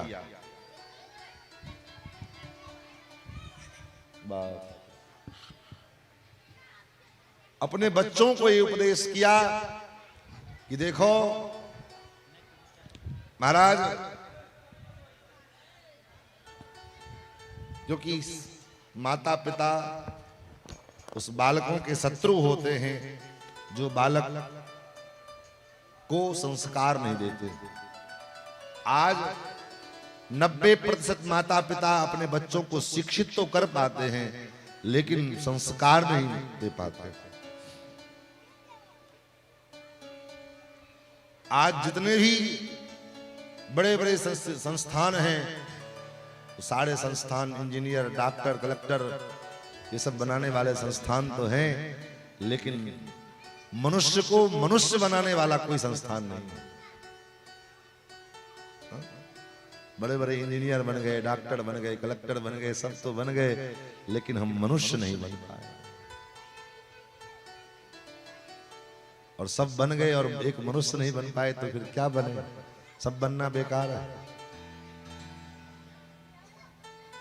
अच्छा मारो,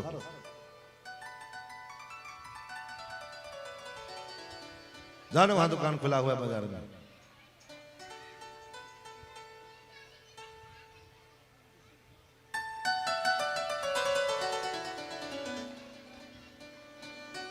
मनुष्य बनाने वाला, मानव बनाने वाला कोई संस्था नहीं। एक संस्था बची थी मानव बनाने वाली, वो भी ये सत्संग कथा। लेकिन इस संस्था को भी कुछ तथाकथित अपने को धर्माचार्य कहने वाले, धर्मात्मा कहने वाले कथा हमारे ब्रह्मचारी गुरुजी महाराज कहते थे कि और अभी भी वर्तमान में पुरी के शंकराचार्य कहते हैं कि जितना इस देश को, इस धर्म को विधर्मियों से खतरा नहीं है, उतना इस देश में इस सनातन धर्म को धर्म के ठेकेदारों से खतरा है। जितना विधर्मी लोग हमारे धर्म को नुकसान नहीं पहुंचाते, उतना हमारे देश में हमारे धर्म के ठेकेदार बने बैठे लोग, जो अपने को धर्म का ठेकेदार मानते हैं। और उस धर्म के ठेकेदार में कथावाचक भी आ जाते हैं, कुछ पंडित भी आ जाते हैं, कुछ जो है राजनेता भी आ जाते हैं, सब आते हैं। ये कहेंगे कि हम तुम्हारे धर्म के ठेकेदार हैं, और धर्म के नाम पर में राजनीति करेंगे, धर्म के नाम पर में रोटी खाएंगे, लेकिन अपने जीवन में, व्यक्तिगत जीवन में उनको धर्म से कोई लेना देना नहीं, कोई लेना देना नहीं। न धर्म का आचरण है, न धर्म का व्यवहार है, केवल बस धर्म के नाम पर रोटी खाएंगे, धर्म के नाम पर जो है लोगों पर शासन करेंगे क्या, लेकिन धर्म क्या है उससे उनको कोई लेना देना नहीं। आपको विश्वास दिलाऊं, आप सब जानते हैं कि वर्तमान की जो सरकार इस देश में लाई गई, किस उद्देश्य से लाई गई थी? 3-4 उद्देश्य मात्र हम लोगों के थे। जन्मभूमि का काम हो, और भारत जैसे देश से, भारत जैसे राष्ट्र से संपूर्ण रूप से गोहत्या बंद हो जानी चाहिए। लेकिन आज जितनी गोहत्याएं वर्तमान काल में हो रही हैं, उतनी गोहत्याएं आज से 20 साल 25 साल पहले नहीं होती थी देश में। आज इतनी ज्यादा हो रही है। क्यों? उस समय इतने उपकरण भी नहीं थे गोहत्या के, संसाधन भी नहीं थे गोकशी करने वाला, और आज ऐसी ऐसी मशीनें आ गई हैं जो 1 घंटे में हजारों गायें कट करके महाराज पैक होकर के सप्लाई हो जाती है। तो भारत जैसे देश में जहां 80% हिंदू हो, और उस देश में गाय कट रही है, ये हमारे लिए शर्म की बात नहीं है तो क्या है? लेकिन ये क्यों हो रहा है, इस पर कभी हम विचार करते हैं? कभी हमने विचार किया? दूध सबको चाहिए, दूध सबको चाहिए, लेकिन गाय नहीं पालना, पालना न पड़े। बाजार से भले जहर खरीद करके ले आओ पैकेट और पियो, कोई बात नहीं, पियो। जिस दूध को अमृत कहा गया शास्त्र में, और यही कारण है, मैं बहुत विनम्रता पूर्वक कहना चाहता हूं, आज के समय में हमारे आचार्य जी भी यहां बैठे हैं, अगर वो मेरी बात से सहमत हो तो जरूर अपना समर्थन देंगे। आज के समय में ईमानदारी से मैं पूछना चाहता हूं आप लोगों से, आप लोग जितना कोई सत्यनारायण पूजा करते हैं, आपका सत्यनारायण पूजा सफल होता है? नहीं होता। क्यों? क्यों नहीं होता है? प्रमाद के कारण। शास्त्र कहता है जहां भगवान का पूजन हो वहां पर मैं गाय के गोबर से पहले लीपूं। अब गाय कहां मिलेगी? गाय है आपके गांव में कहीं? आपके गांव में है कहीं गाय? हमको तो अभी तक नहीं दिखाए 7 दिन में। क्योंकि जिसको आप गाय कहते हो गाय है ही नहीं, वो तो बस भैंस से भी गया गुजरा। इससे अच्छा भैंस का दूध खाओ, कोई दिक्कत नहीं, लेकिन वो गाय है ही नहीं, वो जहर है, वो उसका भी दूध जहर है। और ये मैं नहीं कहता हूं, कई वैज्ञानिकों के शोध बताते हैं। तो आपको न पहले नंबर में आप फेल हो गए। आपको पूजन स्थल को मार्जन करने के लिए गोबर मिला नहीं। आपको उसके बाद गाय भगवान का जो है अभिषेक करने के लिए पंचामृत चाहिए। पंचामृत कहां से बनाओगे? महाराज जी पैकेट वाला दूध ले आए तो पंडित जी को क्या लगता है? पंडित जी के बाप का क्या जाता है? ले आओ दूध। तुम जब पूजा शुद्ध करना चाहते हो तो पंडित जी का क्या जाता है? करो तो पूजा करना है, ले आओ दूध। और खरीद करके ले आए पैकेट वाली दूध। और आप लोग याद जानते हो चाहे न जानते हो, क्योंकि मैंने अपनी आंखों से देखा है, इस गाय में भी, कोई भी गाय हो भैंस हो, प्रायः हम लोग ये जानते हैं जब वो बच्चा देती है तो कम से कम 12 दिन तक उसका दूध, 11वें दिन उसका दूध खाने योग्य होता है क्या? लेकिन हम लोगों ने देखा है, समस्तीपुर जिला में कथा कर रहे थे, जिसके यहाँ वो महाराज 10-15 गाय रखे थे, तो उनके यहाँ से डेयरी खुली थी, उनके यहाँ से दूध सप्लाई होता था डेयरी में, बरौनी डेयरी में जाने के लिए। तो गाय कल ब्याई और आज से दूध का सप्लाई शुरू हो गया। अब वो दूध जो है बिक रहा है पैकेट में बंद कर करके। तो आप विचार करो, दूध में क्या, कौन सा ऐसा केमिकल है जो दूध पैकेट में बंद है, और उसको अगर 24 घंटा भी फ्रिज में डाल के रख दिया जाए, ऐसे रख दिया जाए तो फटेगा नहीं? कुछ ना कुछ तो उसको सुंदर बनाने के लिए केमिकल डाला ही जाता होगा, लेकिन उससे हमको क्या फर्क पड़ता है? तो इसके भी जिम्मेदार हम और आप हैं कि आज भारत जैसे देश में गोकशी हो रही है, गाय कट रही है, इसके जिम्मेदार हम भारत के लोग हैं। इसमें किसी राजा को नहीं, किसी नेता को नहीं, किसी को नहीं, धर्म भाई प्रत्येक किसान भाई जो बाहर रहते हो बाहर रहते, जो किसान हैं वो अगर प्रत्येक किसान एक देसी गाय, आप 50 ठो रखो ना जर्सी, कोई दिक्कत नहीं, एक कम से कम देसी गाय तो अपने घर पे रखो, दरवाजे पर रखो, जिससे कि उसकी सेवा भी होगी, दूध भी मिलेगा, और गो पालन का जो से फल है, महत्व है महाराज, जिस गाय के पालन से महाराज गाय भगवान को जो है अत्यंत प्रिय है। सारा ब्रह्मांड जिसको अपना इष्ट मानता है, लेकिन भगवान किनको अपना इष्ट मानते हैं? बोले भगवान के इष्ट उनकी गाय है। भगवान गाय को अपना इष्ट मानते हैं, और आज इस देश में गाय की वो दुर्दशा हो रही है।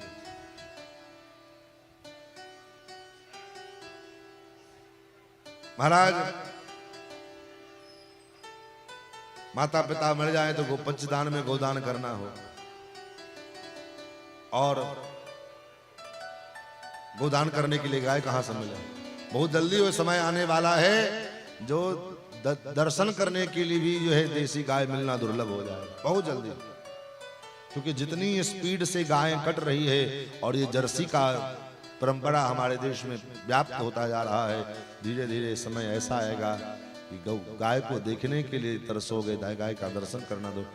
आने वाली पीढ़ियां कहीं ऐसा ना हो कि गाय को केवल गूगल में और मोबाइल में देखने को, फोटो में, ऐसी स्थिति तेजी से बढ़ती जा रही है। इसलिए निश्चित रूप से अब कम से कम गांव में रहते हैं, खेती करते हैं, तो कम से कम एक गाय को अपने घर में पाल करके देखो और गाय की सेवा करके देखो महाराज, ना दिन दुनी रात चौगुनी होने लग जाए। हम लोग का तो अनुभव है, हमारे स्वामी जी कहते हैं तो इन विद्यार्थियों की सेवा करने से अच्छा तो 25-50 हम गाय रखे हैं, वो ठीक, कम से कम दूध तो देती है, गोबर तो देती है। तुम लोग तो जो है खाते भी हो और जो है परेशान भी करते हो। और स्वयं कहते हैं कि हमारा आज कहाँ एक जमाना वो था कि छोटा सा झोला ले लेकर के कंधे पर में और गांव-गांव गेहूं और जो है धान मांगते फिरते थे, और कहीं कथा करने जाए तो अकेले एक लोग और साथ में पंडित जी चले जाएं, चुपचाप कथा करके ये चले आते थे। और लेकिन आज उसी गाय का जो है सेवा, गो संत ब्राह्मण इन तीन की सेवा का ऐसा प्रताप कि आज देखते देखते हम लोगों के सामने में पूज्य गुरुदेव भगवान का वो वैभव आज 15-20 वर्ष में मात्र वैभव देखने को, जो लोग शुरू से देख रहे हैं, ये लोग तो देखे हैं बचपन से। तो क्या है, केवल और केवल गाय ब्राह्मण की सेवा का प्रभाव। लेकिन क्या करे, इन हिंदुओं का कुत्ता पालने का शौक तो लगा है, कुत्ता तो हम घर पे पाल लेते हैं, लेकिन एक गाय पालना मुश्किल लगता है। एक गाय के पालन में महाराज नहीं कर पाता। नृग ने कहा, उस गोदान के फलस्वरूप आपका दर्शन मुझे प्राप्त हुआ। भगवान ने उपदेश किया कि देखो, स्वदत्ताम परदत्ताम बा ब्रह्मवृत्तम हरिचयः 60 वर्ष सहस्राणि विष्टायाम जायते। भगवान कहते, हरि पुत्रो, अपने द्वारा दिया गया हो चाहे किसी और के द्वारा दिया गया हो, ब्राह्मण की वृत्ति का, ब्राह्मण के धन का जो हरण करता है, उसको 60,000 वर्षों तक बलमूत्र का कीड़ा बनना पड़ता है। उसके बाद भगवान आगे सुखदेव जी चर्चा करते हैं, भगवान ने पौंड्रक का उद्धार किया। पौंड्रक नकली भगवान बन करके पैदा हो गया था, सो भगवान ने उसका वध किया। काशी नरेश का जो है वध किया। साल्य नाम के एक देते थे, भगवान ने उसका वध किया। उसके बाद एक दिन भगवान के सभा में एक दूत आए कि जरासंध के राज्य में, जरासंध के कैद में बहुत सारे राजा बंदी बने बैठे हैं, आप कृपा करके उनको मुक्त करा लो।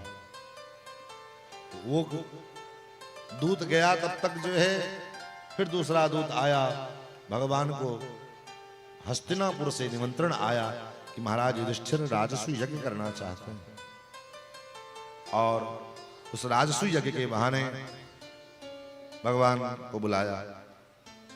भगवान गए और भगवान ने कहा, ठीक है, आपका विचार है तो राजसूय यज्ञ होगा। और भगवान ने अर्जुन को और भीम को साथ में लिया, साधु ब्राह्मण का वेश बनाया और चले गए। कहाँ? बोले जरासंध के यहाँ। और जरासंध के यहाँ भगवान गए, भिक्षान दे। जरासंध ने कहा, ठीक है, मांगो, क्या चाहते, क्या चाहते हो? भगवान ने कहा, युद्धम नो देहि राजेंद्र द्वंद्वसो यदि मन्यसे। हे राजा, युद्ध प्रदान करो, मुझे तुमसे द्वंद्व युद्ध करना है। द्वंद्व युद्ध? बोले हाँ। क्यों? कौन हो तुम कोई ब्राह्मण नहीं हो सकते हो। ब्राह्मण होगा तो धन संपत्ति मांगेगा, रुपया पैसा मांगेगा, कपड़ा सोना चांदी मांगेगा। तुम युद्ध मांग रहे हो, इसका मतलब तुम ब्राह्मण नहीं हो। कौन हो, अपना परिचय दो। भगवान ने कहा, परिचय दूंगा तो क्या फिर बात से मुकर तो नहीं जाओगे? बोले चिंता मत करो, जो वचन दिया सो दिया, देंगे, लेकिन अपना परिचय दो। तो भगवान ने परिचय दिया कि मैं, ये जो हट्टे कट्टे दिखाई पड़ रहे हैं, असौ वृकोदरः पार्थस्तस्य भ्रातार्जुनो हेयम्। ये वृकोदर भीम है और ये उनके छोटे भ्राता अर्जुन हैं। और मैं अनयोर मातुलेयम माम कृष्णम जानीहि रूपम। इन दोनों का भाई, आज पता नहीं कल से पता नहीं साउंड वाले अपना लीला कर रहे हैं, इनकी लीला गई चल रही।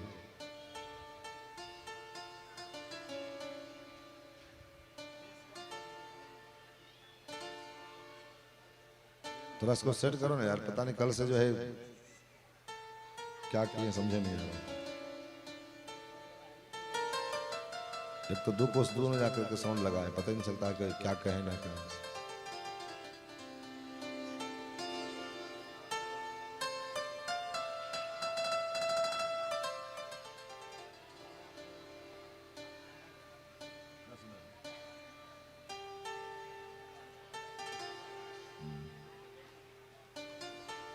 अनयोर मातुलेयम माम कृष्णम जानीहि रूपम। मैं इनका मातुलेय और तुम्हारा शत्रु हूं। जरासंध ने कहा, अरे भगोरे मैं तुमसे क्या युद्ध करूंगा, तुम तो रण के मैदान में पीठ दिखा के भाग चुके हो। अर्जुन धनुर्धर अच्छे हैं, लेकिन मेरे साथ वो भी युद्ध नहीं कर सकते। हाँ, अगर मेरे साथ भीम अगर युद्ध करना चाहें तो कर सकते हैं। ठीक, भीम दादा को भगवान ने पीठ ठोक दिया। दादा भी चढ़ गया। ठीक, युद्ध शुरू हुआ। युद्ध होते होते 24 दिन व्यतीत हो गए और 24 दिन के पश्चात 24 दिन तक कोई निर्णय नहीं। भीम ने कहा, कन्हैया क्या मुझसे कोई दुश्मनी है? भगवान ने कहा, क्यों? बोले, आज 24वां दिन है, शरीर का एक एक पुर्जा पुर्जा भेल रहा है, काम नहीं कर रहा है और तुम कुछ करने को तैयार नहीं हो। भगवान ने कहा, दादा तो मैं क्या करूं? बोले, कुछ तो कर। भगवान ने कहा, दादा मैं तो करूं, लेकिन आप करने का अवसर तो दो। आप तो अपने धुन में लगे रहते हो। आप जब कुछ करने का मौका दोगे तब ना हम कुछ करें। ठीक, आज भीम दादा युद्ध करते करते भगवान की ओर देखे, मौका निकाल करके भगवान ने क्या किया? बोले, एक तिनका उठाया, बीच से 2 भाग में चीर दिए उसको और उसको फेंक दिया। भीम दादा समझ गए इशारे को और जरासंध को पटक करके उसके पैर पर में पैर रखा और दोनों हाथ से उसके पैर को, जैसे लकड़ी को लोग बीच से फाड़ते हैं, ऐसे 2 भाग में उसको विभक्त कर दिया, फेंक दिया। उसके बाद हल्ला मचाने लगे, मैंने भीम जरासंध को मार दिया, मैंने जरासंध को मार दिया, मैंने जरासंध को मार दिया। भगवान ने कहा, ठीक है, जब तुमने मार दिया तो ठीक है। पीछे पलट के देखते फिर जरासंध खड़ा हो गया। भीम दादा ने कहा, कन्हैया ये क्या हुआ? बोले, अब हमको क्या पता क्या हुआ, आपने मारा है सो आप जानो कैसे मारे हो आप। भगवान के हृदय की भाव को समझ गए वो और कहा, कन्हैया गलती हो गई। क्या गलती हुई? बोले, मेरे मन में अभिमान आ गया था कि ये कार्य मैंने किया। यही होता है, जब काम बिगड़ता है, काम नहीं बनता है तो हम भगवान से प्रार्थना करते हैं और वो काम भगवान की कृपा से अगर हो जाए तो फिर मन में अभिमान आ जाता है। उसमें ये नहीं अनुभव करते कि भगवान की कृपा से हुआ, इस चीज का अनुभव नहीं होता। तब बोले मन में अभिमान, अरे मैंने किया ये चीज, ये तो मैंने करके दिखाया। जीव कौन है? बोले भीम।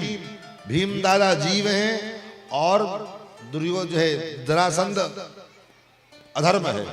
जीव का अधर्म के साथ निरंतर द्वंद्व युद्ध चल रहा है। हमारा अधर्म के साथ निरंतर द्वंद्व युद्ध चलता है, लेकिन इस अधर्म के साथ जो इस द्वंद्व युद्ध में हम अधर्म के ऊपर विजय प्राप्त करेंगे, लेकिन कैसे? जब तक ठाकुर जी की कृपा नहीं होगी, जब तक भगवत कृपा नहीं होगी, तब तक इस अधर्म के युद्ध में, इस अधर्म के ऊपर में हम अपने भरोसे विजय नहीं प्राप्त कर सकते। भगवान के भरोसे करना पड़ेगा। जब तक भगवान की कृपा नहीं होगी तब तक भगवान इस अधर्म के ऊपर हमारा विजय संभव नहीं है।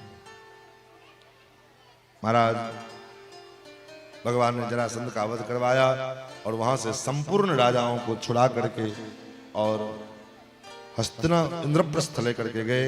इंद्रप्रस्थ में यज्ञ का कार्यक्रम शुरू हुआ और उसी कार्यक्रम में सबको कार्यभार सौंपा गया, क्योंकि उसमें जो है कार्यभार बांटने का भगवान बांटने लगे। पितामहस्ते यज्ञ, हाँ उसमें हुआ कि जितने राजा आए थे उन सभी राजाओं में सब राजाओं का पूजन होता है। तो सबसे पहले पूजा होनी, सबसे पहले किसकी पूजा हो? तो सब राजा, जितने राजा भगवान ने छुड़ाया था सभी राजाओं ने भगवान के नाम का समर्थन कर दिया। लेकिन ये बात शिशुपाल को अच्छी नहीं लगी और शिशुपाल भगवान को गालियां देने लगा। अरे ये क्या करेगा, ये इसके न बाप का ठिकाना है न माँ का ठिकाना, काला कलूटा है, ये है वो है। अब और शिशुपाल रोज गालियां देवे, लेकिन आज तक कभी भगवान गिनती करने के लिए नहीं गए। लेकिन आज जब शिशुपाल गालियां देने लगा तो भगवान की पट पट पट पट गिनती शुरू हो गई और जब 100 पूरे हो गए तो भगवान ने सावधान किया, शिशुपाल सावधान। 100 पूरे हो गए लेकिन शिशुपाल नहीं माना। शिशुपाल ने कहा 100 क्या 101 गालियां देंगे, 102 देंगे। और होश में जोश में होश हो गया, उसको भी गिनती का ध्यान नहीं रहा। भगवान ने जो कहा उसके बाद भी उसको जोश में होता है ना, जब लड़ाई करने लगो तो महाराज जोश में आदमी अरे देख लेंगे तुमको, भले ही ताकत ना हो, हिम्मत नहीं है, लेकिन जोश में अरे देख लेंगे तुमको, जो होगा देखा जाएगा। तो भगवान शिशुपाल भी देख लेंगे तुमको। 100 की गिनती पार की, भगवान का सुदर्शन चक्र चला और उसी समय शिशुपाल का शिरच्छेद हो गया। शिशुपाल के शरीर से दिव्य ज्योति निकली और भगवान के चरणों में जाकर के सम्मिलित हो गई। महाराज मानो संकेत क्या है? तो संकेत ये है, शिशुपाल कौन था? बोले भगवान के पार्षद हैं, जय विजय नित्य जीव हैं। और सनकादिकों के श्राप के कारण ये दैत्य बने। एक जन्म में हिरण्याक्ष हिरण्यकश्यप बने, एक जन्म में रावण कुंभकर्ण बने और तीसरा जन्म शिशुपाल और दंतवक्र के रूप में हुआ। तीसरा जन्म शिशुपाल और दंतवक्र के रूप में हुआ। और महाराज लेकिन हिरण्याक्ष हिरण्यकश्यप के रूप में जब जन्म लिए तब भी भगवान ने इनका उद्धार नहीं किया। उस समय इनका वध कैसे किया? हिरण्याक्ष का वध थप्पड़ से और हिरण्यकश्यप को पेट फाड़ करके। फिर ये दोबारा जन्म लिए रावण कुंभकर्ण के रूप में, तब भी भगवान ने इनको किसके द्वारा वध किया? धनुष बाण लेकर के। क्यों? क्योंकि अगर प्रथम जन्म में ही भगवान अगर सुदर्शन चक्र के द्वारा वध कर देते, मार देते, तो शिशुपाल का उद्धार हो जाता, ओ जय विजय का उद्धार उसी पहले जन्म में हो जाता। लेकिन 3 जन्म का जो है वचन था, सनकादिकों का श्राप था, इसलिए 2 जन्म तक केवल एक बार हाथों से, दूसरे जन्म में धनुष बाण से, लेकिन इस बार इसका आखिरी जन्म था, इसलिए भगवान ने सुदर्शन चक्र के द्वारा इसका वध किया। मानो संकेत क्या है? बिना शंख चक्रम गतिर्नास्ति नित्यम, बिना शंख चक्र के जीव का गति संसार चक्र से छूटने वाला नहीं है। जब तक शरीर में शंख चक्र की जो है, शंख चक्र का स्पर्श नहीं होगा, शंख चक्र का स्मरण और जो है कृपा नहीं होगी, तब तक इस संसार चक्र से छूटना बड़ा कठिन है। इसलिए हमारे यहाँ हमारे परंपरा में वैष्णव दीक्षा के समय में जीव को शंख चक्र से अंकित किया जाता है। इस बार शंख चक्र लग गया, अब ये संसार चक्र से सदा सदा के लिए मुक्त हो गया। तो महाराज भगवान ने शिशुपाल का वध किया। उसके बाद उस राजसु यज्ञ में सबके कार्य सौंपे। पितामह भीम को भोजन का भार दिया, सहदेव को लोह और नकुल को सारी सामग्री व्यवस्था करने की जिम्मेदारी दी, और धनाध्यक्ष जो है, धन का की अध्यक्षता, कोठार की जिम्मेदारी किसको दिया? कोठार की जिम्मेदारी दुर्योधन को दिया। क्यों? दुर्योधन ईर्ष्या करता है पांडवों से, और ईर्ष्या के कारण ये खूब खर्च करेगा। यज्ञ में जितना अधिक हो, जहां 2 का खर्च होना चाहिए वहां 4 खर्च करेगा, और जहां 4 का खर्च होना चाहिए वहां 8 का खर्च करेगा। इससे क्या होगा? बोले युधिष्ठिर की जो है कीर्ति बढ़ेगी, उसका यश बढ़ेगा। और महाराज तो इसलिए दुर्योधन को धनाध्यक्ष बनाया, सब काम सबको सौंप दिए। उसके बाद अंतिम में कहे अब मेरा क्या काम है? सबने कहा महाराज अब तो काम कोई बचा नहीं है, अब तो कोई काम नहीं बचा हुआ है। कोई काम बचे तब ना आपको कोई काम सौंपे, कोई काम तो अब है नहीं, सब काम बट गए। भगवान ने कहा नहीं नहीं, मैंने अपना काम बचा के रखा है। क्या काम? भगवान कहते मैंने अपना काम सुरक्षित रखा है। बोले क्या? बोले इस यज्ञ में जितने भी लोग आएंगे उन सबके चरणों का पाद प्रक्षालन करना, उनके जूते चप्पल को सुरक्षित रखना, और उनके भोजन के बाद उनका जो जूठा पत्तल होवे उसको उठा करके फेंकना। ये 2 जिम्मेदारी, ये 2 काम हमारा रहेगा। कौन कौन? आज के समय में अगर गांव के किसी बड़े आदमी को अगर कह दिया जाए यहाँ भंडारा हो रहा है, पत्तल उठाना तुम्हारा काम है, चाहे जितने लोग कथा में आते हैं उसकी चप्पल की सुरक्षा की जिम्मेदारी तुम्हारी है, महाराज वो बिगड़ जाएगा। ये थोड़ा पद के हिसाब से भी काम दो। इसी के लिए हम आए हैं यहाँ पे, पत्ता उठाने के लिए। लेकिन यहाँ संपूर्ण ब्रह्मांड के नायक,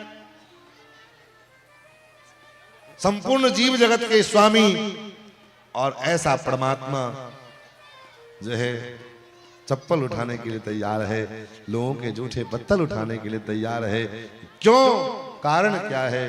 बोले कारण यही है कि पांडव इन भगवान के भरोसे और भगवान के प्रेम में, भगवान ने ऐसा प्रेम के वशीभूत होकर के किया है। प्रेम के कारण भगवान ने ऐसा किया। और भगवान ने राजस्वी यज्ञ संपन्न करवाया। उसके बाद साल्य का उद्धार हुआ है। सौभ नाम के राजा दैत्य का वध किया भगवान ने, और द्विविध नाम के एक बानर रामादल का था, लेकिन बाद में वो विपक्षी पार्टी में चला गया। ये पौंड्रक के युग पक्ष में चला गया था, लेकिन ऐसे द्विविध को भी बलराम जी ने उसका वध किया। सुखदेव जी, राजा परीक्षित ने कहा गुरुदेव क्या भगवान ने बड़ी देर से आप खाली इस देवता इस राजा का उद्धार किया, उस राजा का उद्धार किया, कोई ऐसा भगत का चरित्र सुनाओ जिसके चरित्र को सुन करके हमारा मन गदगद हो जाए। सुखदेव जी कहते हैं हाँ राजा, भगवान का एक ऐसा भक्त है जो है तो परम अकिंचन, लेकिन भगवान का परम समर्पित भक्त है। और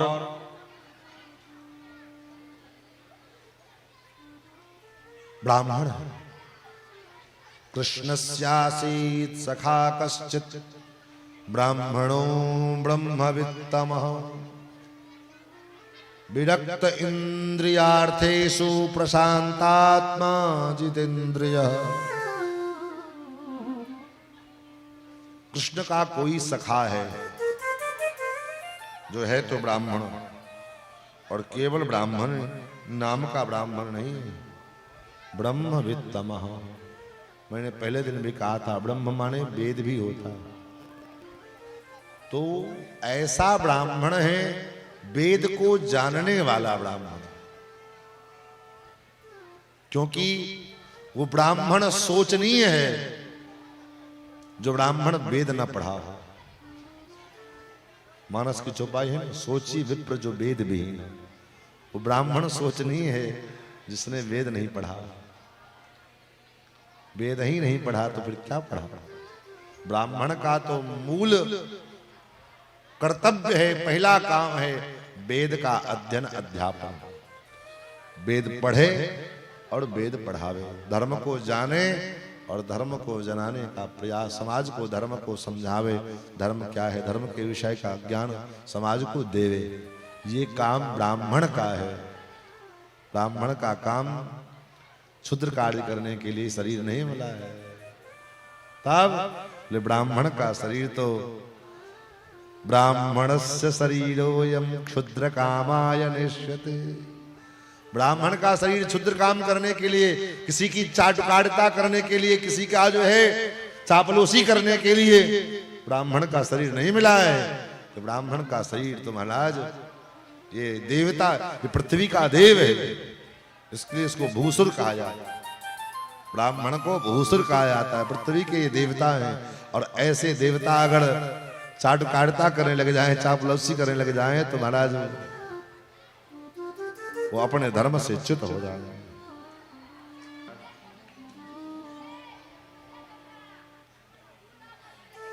इंद्रियों से विरक्त है, विरक्त इंद्रियार्थेषु। जो अपने इंद्रियों से विरक्त होवे वही विरक्त है, वही महात्मा। और बने सन्यासी लेकिन जीवन में विरक्त वैराग्य नहीं आया तो वो सन्यास वो पत्र के समान। जैसे कमल पत्र, कमल में का पत्र जल में रहता है, कमल का पत्ता जल में ही रहता है, लेकिन उस कमल के पत्ते के ऊपर जल डालो तो जल टिकेगा नहीं। उस पत्ते को जल में डुबाओ, उस पत्ते को जल में डुबाओ, डूबेगा नहीं। जबकि उसकी उत्पत्ति कम जल से है, जल से ही उसका पालन है, जल से ही उसका पोषण है, जल में ही वो रहता है। लेकिन जल के ऊपर रहता है, जल के नीचे डुबाओगे नहीं डूबेगा, पट से ऊपर आ जाएगा। उसके ऊपर जल डालो, पट से नीचे ढलक के नीचे चला जाएगा। उसी प्रकार हमारी जीवन ही हो, हमारा जीवन हो, हम संसार में रहें, लेकिन किस प्रकार, बोले महाराज पद्म पत्र के समान संसार में रहो, खाओ पियो, ऐश मौज करो, सब करो, लेकिन कोई चीज की अगर कमी जीवन में आ जाए तो उसके लिए रोना नहीं, और कोई चीज अगर अत्यधिक मिल जाए उसके लिए बहुत ज्यादा इतराना नहीं। हाँ, मिला तो मिला, नहीं मिला तो जैसे मिला तब भी ठीक है, नहीं मिला तब भी ठीक है। आओ आओ तो स्वागत है, नहीं आओ तो भी कोई दिक्कत नहीं। हम तो कथाओं में कहते हैं आओ तो भीड़ वेलकम, ना आओ तो भीड़ कम। भीड़ लगा के क्या फायदा होगा, जितना ज्यादा भीड़ उतना हल्ला गुल्ला मचेगा। 10 लोग श्रोता कथा सुनने वाले होंगे, प्रेम से कथा हमारी हो जाएगी। अब 5000 लोग बैठे रहेंगे, सुनने वाला 5 व्यक्ति नहीं मिलेगा, तो उसमें कथा का वो रस नहीं मिल पाता। तो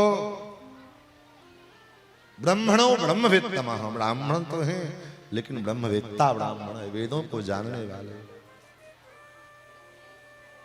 हमारी संस्कृति कहती थी, हमारा संस्कार ये है, हम अपने सनातन ग्रंथों को समझें, सनातनों को स्वरूप का अनुभव करें।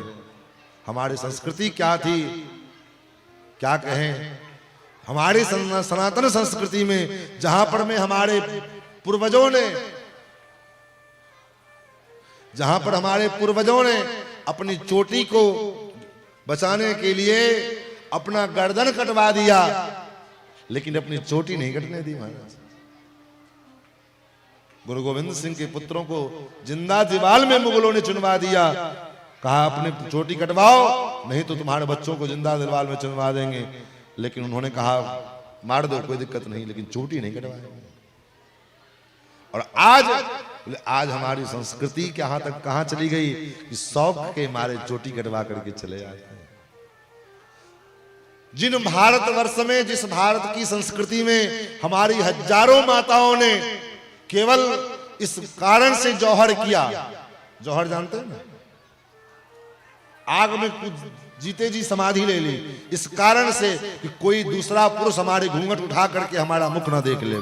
इस कारण से जब मुगलों का आतंक हुआ और मुगल शासक जहां जहां युद्ध करने के लिए गए और कदाचित वहां के राजा अगर मर गए, वहां की सैनिक हार गई, तो वो महलों में पड़ी वो रानियां, वो स्त्रियां अलग से जो है आग इकट्ठा करके, आग जोड़ करके और आग लगा करके उसमें जीते जी कूद जाती थी अग्नि के कुंड में जौहर करने के लिए, ताकि कोई पर पुरुष की छाया हम पर ना पड़ जाए। और आज बोले, आज जो पर पुरुष को अपना मुंह दिखा कोई ना देख ले, इसके लिए जौहर करती थी। और आज अपना संपूर्ण अंग प्रदर्शन करने के लिए हमारे सनातन की माताएं फेसबुक पर और इंस्टा पर में रील बना बना करके पोस्ट करती। और घर के बुजुर्ग, घर के गार्जियन को बड़ा प्राउड फील होता है कि हमारे बच्चे इनकम कर रहे हैं। क्या इनकम? तो इससे अच्छा चले जाओ कोठे पर में, बढ़िया इनकम मिलेगा। लेकिन ये हमारी संस्कृति नहीं है। ये हमारी संस्कृति को, हमारे सनातन परंपरा को ध्वस्त करने का एक बहुत बड़ा षड्यंत्र है। लेकिन आज अगर हम नहीं समझे तो फिर आने वाला समय बहुत खतरनाक होने वाला। आप केवल हिंदू धर्म को छोड़ करके और धर्म में चले जाओ तो कोई माताएं आपको बिना पर्दे के दिख जाएं। इसी भारतवर्ष में दूर जगह दूसरे देश में जाने की बात नहीं कर रहे। उनका जो कपड़ा है, उनका जो, क्योंकि वो चूंकि वो अपने धर्म के लिए जीते हैं। सनातन धर्म को छोड़ करके बाकी जितने पंथ मजहब लोग हैं वो अपने धर्म के लिए केवल जीते हैं, ना कि जो है उनको जो है समाज जो है और चीज से मतलब है। अपने धर्म के लिए चाहे उनको कुछ भी करना पड़े, करने को तैयार हैं। अगर सामने वाला के गर्दन भी काटना पड़े तो उसको कोई जो है भय नहीं है। लेकिन हम आज सनातनी बोले, हम सनातनी केवल अपने पेट के लिए जीते हैं बस। पेट कैसे? हमारा धर्म से कोई लेना देना नहीं। लोग कहते हैं महाराज कि पेट में रहेगा धर्म, क्या धर्म से हमारा पेट भर जाएगा? बोले भरेगा। धर्म रहेगा तभी तुम्हारा कल्याण होगा, तभी तुम्हारी कीर्ति बढ़ेगी, तभी तुम्हारा जय। और पेट रह के ही क्या होगा? पेट तो कुत्ता भी भर लेता है अपना। पेट तो हमारा कुतिया, सुगर, बिल्ली, सब उसका सबका पेट भरता है। जिस परमात्मा ने संसार में जन्म दिया उसको पेट भरने की चिंता है। आपको चिंता करने की जरूरत नहीं। लेकिन धर्म रहेगा, क्योंकि यतो धर्मः ततो जयः। जहां धर्म रहेगा वहीं जय हो, वहीं भगवान रहेंगे। अपने धर्म का हम पालन निश्चित रूप से करें, इसका हम सतत प्रयास करें। यही कथा सुनने का मतलब ये नहीं है कि चलो आए, बहुत कथा महाराज बहुत अच्छी कथा करते हैं, आपकी प्रशंसा का हम अचार डालेंगे, क्या करेंगे? आप हमारी 2 बार प्रशंसा कर भी दोगे तो उसका हमको क्या फर्क पड़ेगा? लेकिन उससे हमको फर्क नहीं पड़ेगा। फर्क इससे पड़ेगा कि आपके जीवन में हमने कथा सुनाई, आपके जीवन में थोड़ा सा भी अगर परिवर्तन हो गया तो हम समझेंगे हमारी कथा की बहुत बड़ी उपलब्धि होगी। ये सबसे बड़ी उपलब्धि हमारी है। अन्यथा कथा की दक्षिणा तो हमको मिल गई, कथा की दक्षिणा तो हमको दिन में ही मिल गई। हमारे स्वामी जी महाराज कथा का दक्षिणा हमको दिए थे क्या? जहां कथा करो और तुम्हारे 7 दिन या 9 दिन की कथा से एक भी व्यक्ति के मन में परिवर्तन हो जाए, वो व्यक्ति पूर्व जन्म से, पूर्व धर्म से अलग होकर के और सनातन वैष्णवता को अपना ले, तुम्हारी कथा की दक्षिणा प्राप्त हो गई।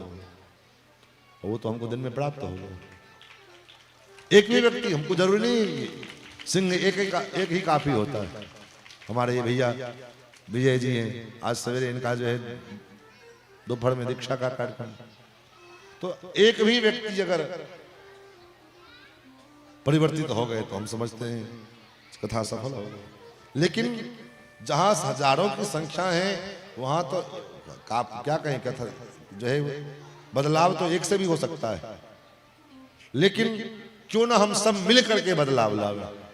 एक अकेला व्यक्ति बदलाव लाएगा उसमें, और सब समूह मिलकर के बदलाव लाने की प्रक्रिया करेंगे, उसमें चेष्टा करेंगे, उसमें दोनों में अंतर होता है।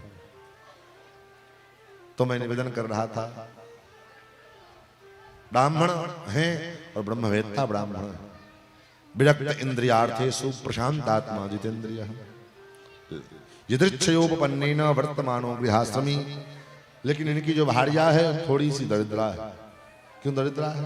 क्योंकि चूंकि माँ है, स्त्री है, घर में जब बच्चे भोजन के लिए रोते हैं, बच्चे भूख से तड़पते हैं, तो उनको चिंता होती है। इसलिए उनके मन में इच्छा रहती है कि कहीं से कुछ धन मिल जाता, कुछ कपड़े मिल जाते, कुछ जो बच्चे को जो है उनका पालन पोषण में ठीक से कर पाता। दरिद्रासीदमाना सा वेपमानाभिगम्य च। एक दिन पत्नी ने कहा, प्रभु आप विचार करो, हे भगवान। माताओं ध्यान से सुनना,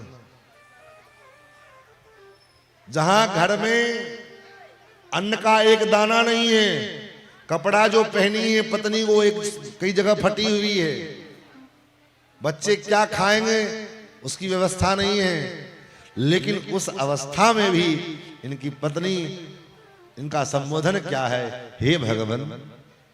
पति को क्या कहते हैं? हे भगवान।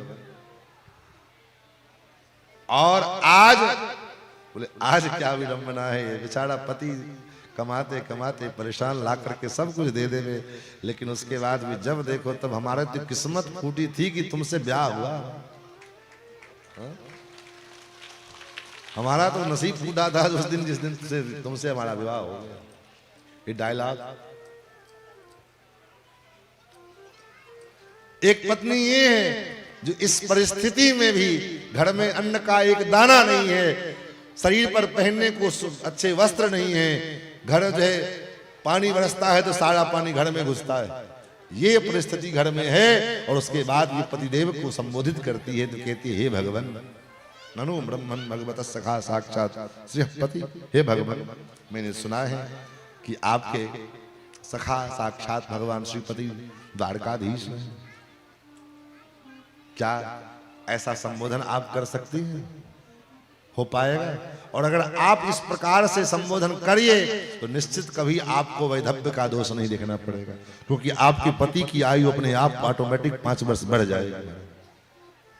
बेचारा पति अपने आयु से कम मरता है महाराज, तो टॉर्चर से ज्यादा परेशान होकर के आयु कम हो जाएगी। इस भाव से अभाव में भी आपके भाव में अगर कमी ना आवे तो ऑटोमेटिक पति का आयु, पति महाराज दुनिया से जी जंगल लड़ करके चला आता है, लेकिन जब वो घर में आकर के, परिवार में आकर के जब वो परिस्थिति प्रतिकूल देखता है, सबकी मनोदशा, सबकी मनोवृत्ति विपरीत देखता है, तो वहां आकर के बेचारा टूट जाता है, फिर वो उसको उठने की हिम्मत नहीं होती। इसलिए पत्नी ने कहा, ब्राह्मण हे भगवान, आपके सखा साक्षात श्री लक्ष्मीपति हैं क्या, और ब्रह्मण्य देव हैं, शरणागत वत्सल हैं, एक बार आप उनके पास चले जाते तो दास्यति द्रविणं भूरि सीदिते ते कुटुंबिने। बहुत सारे धन देंगे, कुछ दक्षिणा दे देंगे जिससे परिवार का भरण पोषण हो जाए। ब्राह्मण देवता ने कहा, देखो देवी, ये सब तो मत सोचना मत, हमारा बचपन का मित्र है और मैं उससे कुछ मांगने जाऊं, क्या बात करते हो? तब तो फिर देवी ने कहा, कोई बात नहीं, आपको मांगने के लिए नहीं, आप भेंट तो कर जाओ, आपके मित्र हैं, बचपन के सखा हैं, आप एक बार मिल तो सकते हो। हाँ ये ठीक, ये कर सकता हूं। और महाराज देवी, लेकिन जाऊंगा तो बचपन का मित्र है, खाली हाथ कैसे जाऊंगा, इतने दिनों बाद जा रहे हैं, घर में कुछ है? पत्नी ने कहा, प्रभु कुछ है तो नहीं, लेकिन व्यवस्था करते हैं। 4 घरों से 4 मुट्ठी तंडुल मांग के ले आए। याचित्वा चतुरो मुष्टिम विप्रान पृथक तंडुलान। 4 मुट्ठी पृथक तंडुल मांग करके लेकर के आए और एक पोटली बनाई, और पोटली बना करके फटे पुराने चैलखंडेन तान बद्ध्वा भर्त्रे प्रादादुपायनम। फटे पुराने कपड़े में किसी प्रकार से उस तंडुल को दिया और तंडुल को लेकर के बांध करके पोटली पतिदेव के हाथ में सौंप दिया और ब्राह्मण देवता अपनी लठिया उठाए और लेकर के चल पड़े। सातानादाय विप्राज्ञ प्रयो द्वारकां किल कृष्ण संदर्शनम मह्यम कथम स्यादिति चिंतयन्। महाराज श्याम सुंदर से मिलने को चल पड़े। महाराज कृष्ण के दर्शन की लालसा लेकर के पंडित जी चल पड़े और मन में लालसा लगी, हे श्याम सुंदर कब दर्शन दो। दर्शन को नैना तपे बचन सुनन को काम। मिलवे को ही अड़ा तपे जिय के जीवन प्राण। गोवर्धन वासी सावरे तुझ बिन जियो न जाए, तुम बिन रहो न जाए।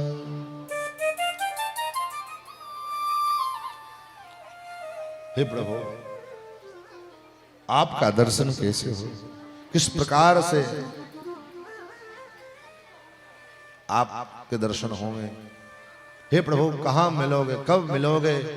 कृष्ण दर्शन की जो उत्कंठा है, कृष्ण दर्शन की जो लालसा है, ये लेकर के श्री महाराज सुदामा जी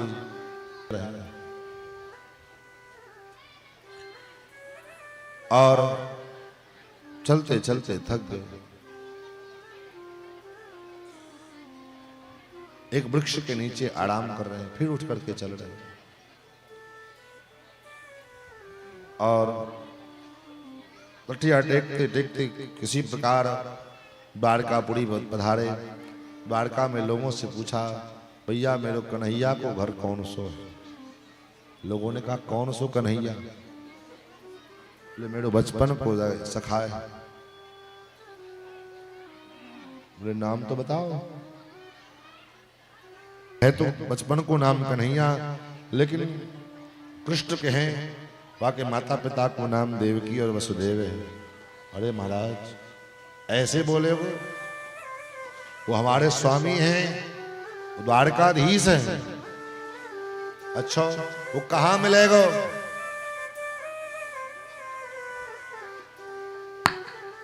वो कहाँ मिलेगा। बोले सारा भवन उन्हीं का है। दर दर भटक रहा हूं तेरी दोस्ती के पीछे। दर दर भटक रहा हूं तेरी दोस्ती के पीछे। दर दर भटक रहा हूं तेरी दोस्ती के पीछे। दर दर भटक रहा दोस्ती के पीछे। दर दर भटक रहा हूँ तेरी दोस्ती के पीछे। क्या सजा मिली है मुझको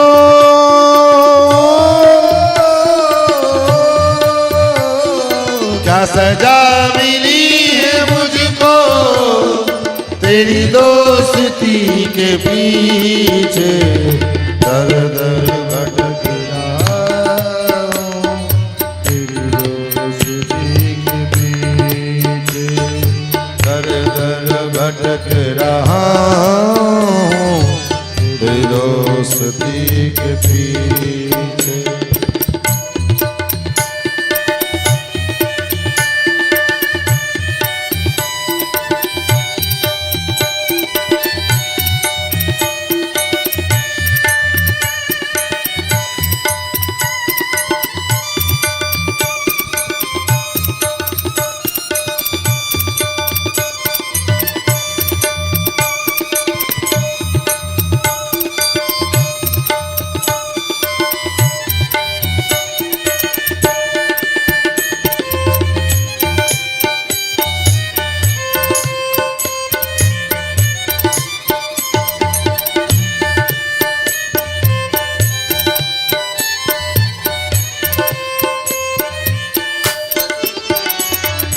मैं गरीब हूँ तो क्या है, दीनों के नाथ तुम हो।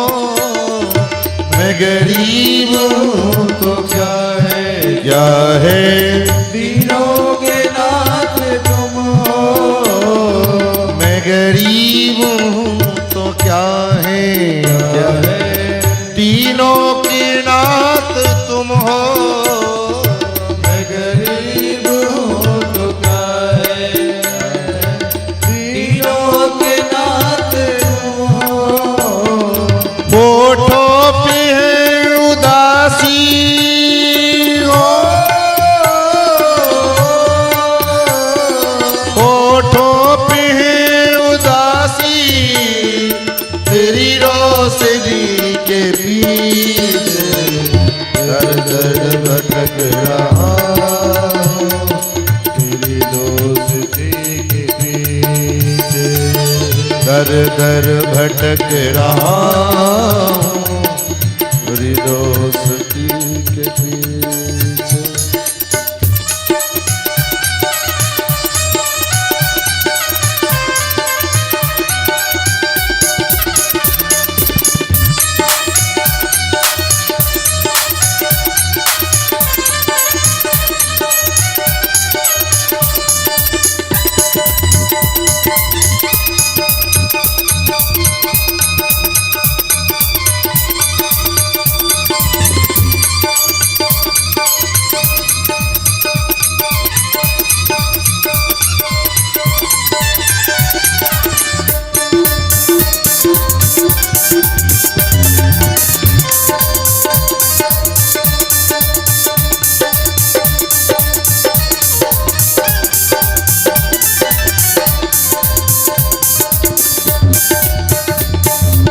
हे द्वारिका के वासी, अखियां दरस की प्यासी। हे द्वारिका के वासी अखियाँ दरस के प्यासी। हे द्वारिका के वासी, अखियां दरस की प्यासी। हे द्वारिका के वासी, अखियाँ दरस के प्यासी।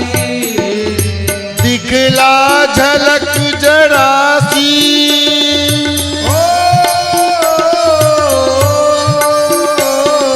दिखला झलक जरासी। अरे मेरी दोस्ती के पीछे दर दर भटक रहा हूँ।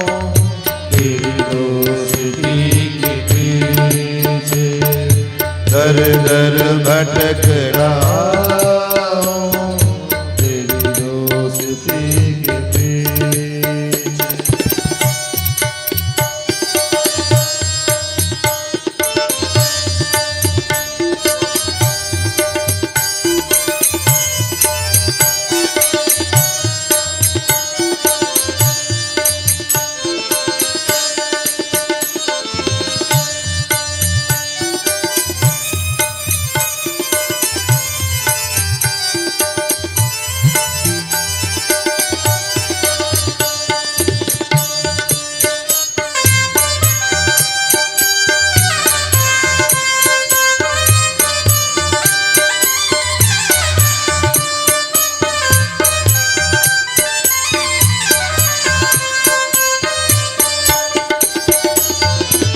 तुम हो पतित पावन, अधमों का मैं हूँ स्वामी।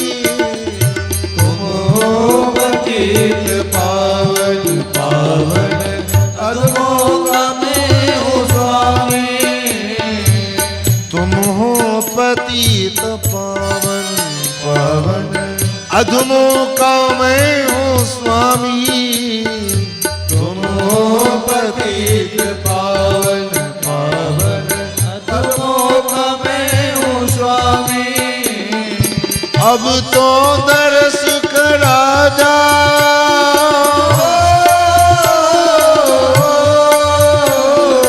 अब तो दर्श करा जा।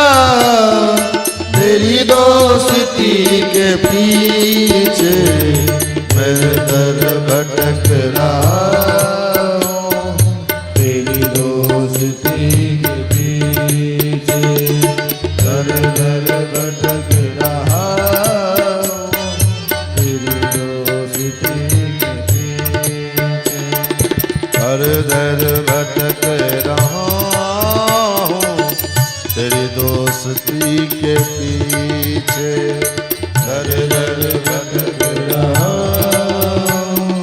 तेरी दोस्ती के पीछे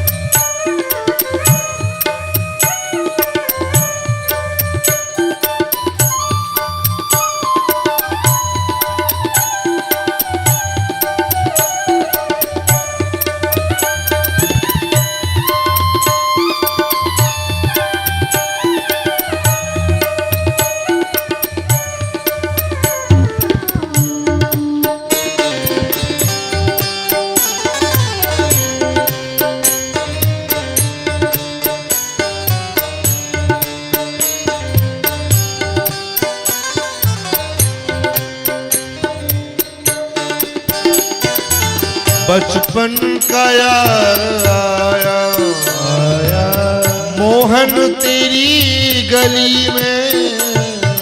बचपन का यार आया आया मोहन तेरी गली में। बचपन का यार आया आया मोहन तेरी गली में। बचपन का यार आया आया मोहन तेरी गली में। दर दर भटक की आया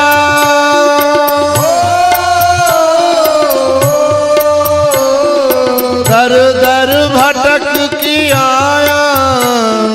तेरी दोस्ती के पीछे दर दर भटक रहा हूँ। तेरी दोस्ती के पीछे दर दर भटक रहा हूँ। तेरी दोस्ती के पीछे दर दर भटक रहा हूँ। तेरी दोस्ती के पीछे दर दर भटक रहा हूँ। तेरी दोस्ती के पीछे दर दर भटक रहा हूँ तेरी दोस्ती के पीछे। टेकते टेकती लठिया सुदामा जी महाराज भगवान श्री कृष्ण के द्वारकाधीश के द्वार तक पहुंच गए और द्वारपालों के द्वारा सूचना भिजवाई। कहा जाओ कह देना मेरो बालापन को यार, मेरो बचपन को यार। और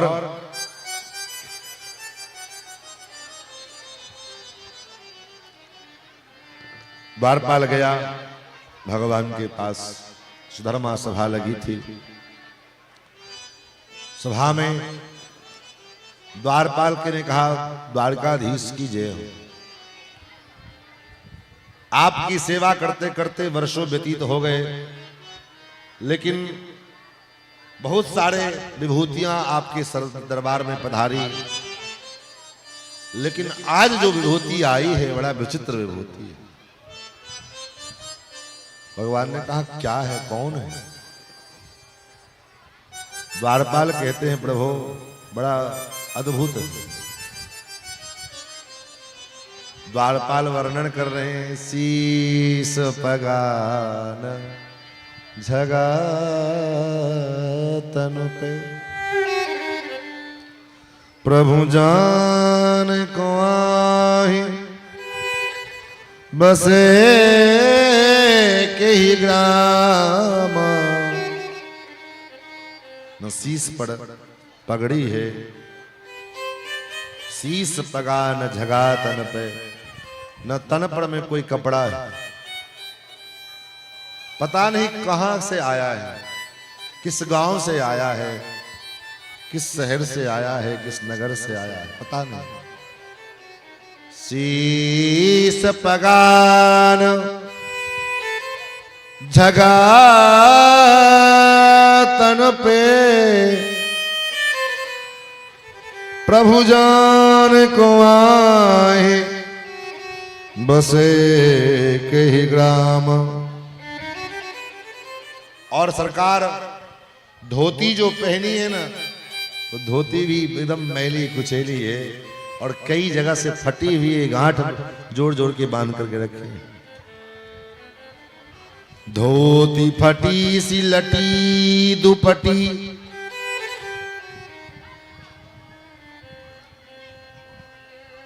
धोती फटी हुई है और अरुपायों पान को नहीं सामा। पैर में न जूते हैं न चप्पल है, कुछ नहीं। द्वार खरो द्विज दुर्बल रहो चकिसो वसुधा विराम। पूछत दीन दयालु को नाम, बतावत आपनो नाम सुदामा। पूछत दीन दयालु को नाम, बतावत आपनो नाम सुदामा। जो ये 3 अक्षर ठाकुर जी के कानों में पड़े, भगवान सिंहासन से कूद गए और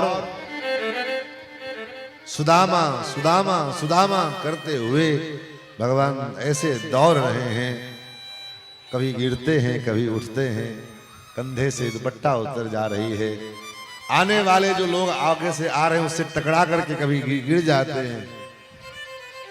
आंखों से मानो गंगा यमुना की धारा प्रवाहित हो चुकी है।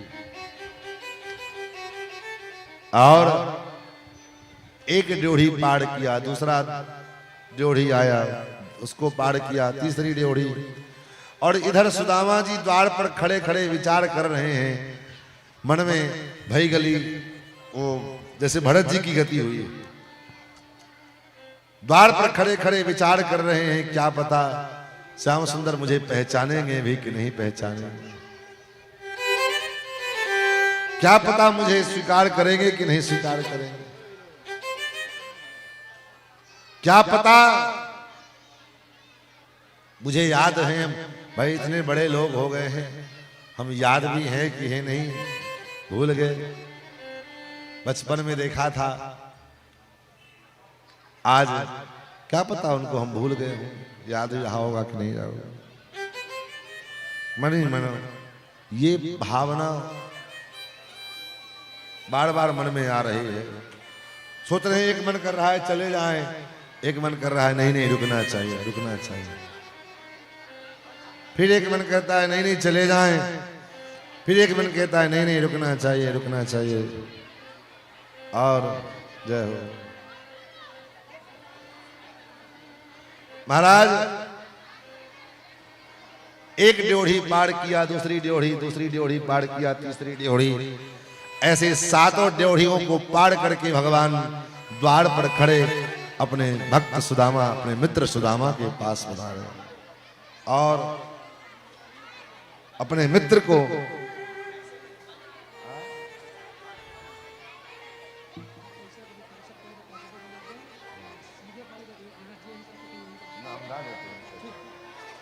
क्योंकि कैसेट नहीं, हाँ ठीक, हम गा देते हैं, आप जो करना हो कीजिए।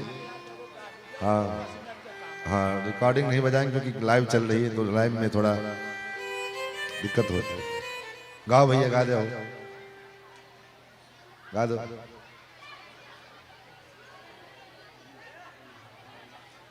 हाँ चलने दो, कोई दिक्कत नहीं,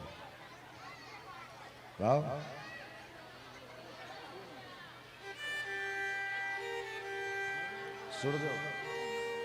अरे द्वारपालो कन्हैया से कह दो दर पे सुदामा गरीब गया दर पे सुदामा गरीब गया है, दर पे सुदामा गरीब गया है। भटकते भटकते न जाने कहाँ से, भटकते भटकते न जाने कहाँ से, तुम्हारे महल के करीब गया है, तुम्हारे महल के करीब गया है।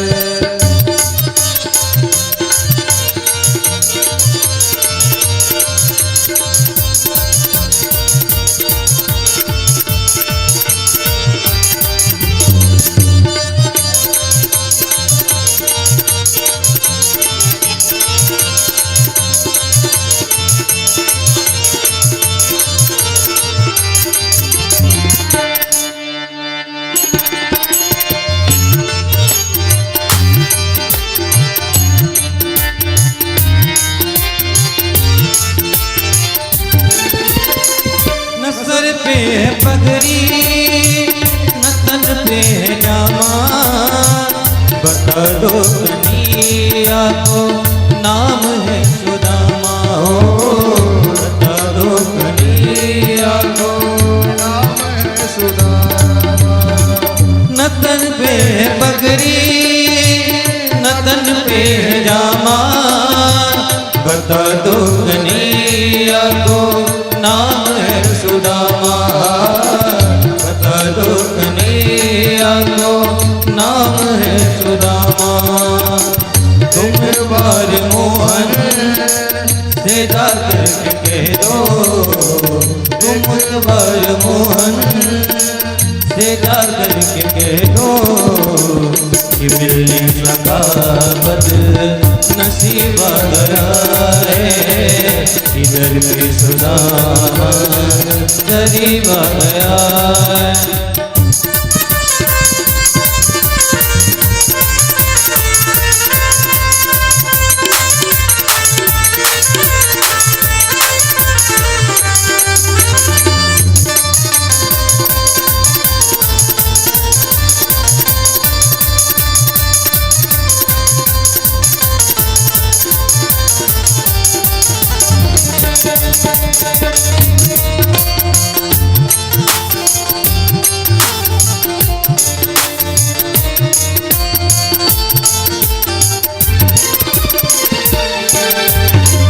सुनते ही दौरे चले आए मोहन, लगाया गले से सुदामा को मोहन, लगाया गले से सुदामा को मोहन।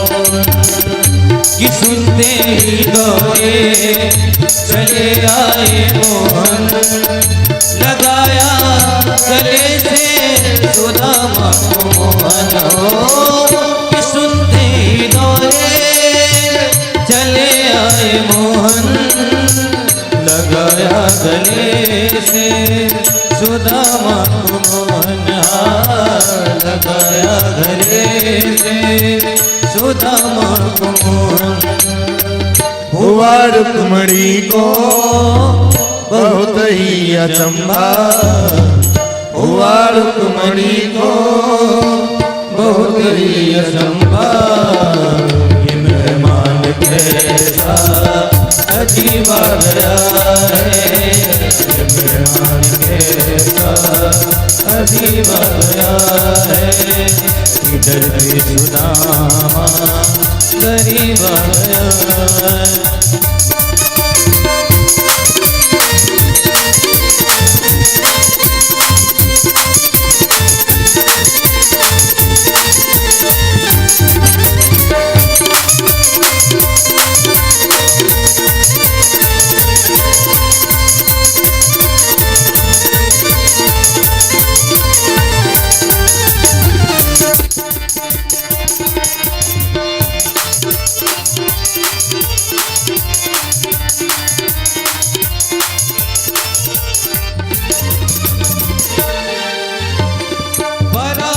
में अपने सुदामा बिठाए, चरण आंसुओं से श्याम ने धुलाए, चरण आंसुओं से श्याम ने धुलाए।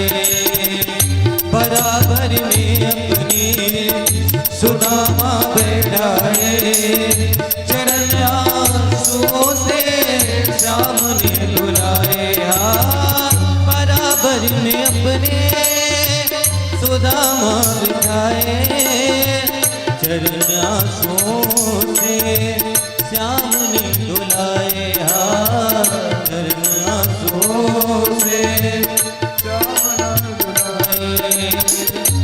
घबराओ प्यारे जरा भी सुदामा, न घबराओ प्यारे जरा भी सुदामा, कुश्ती का सम्राट तेरे करीब आ गया है, कुश्ती का सम्राट तेरे करीब आ गया है, इधर पे सुदामा गरीब आ गया है, इधर पे सुदामा गरीब आ गया है।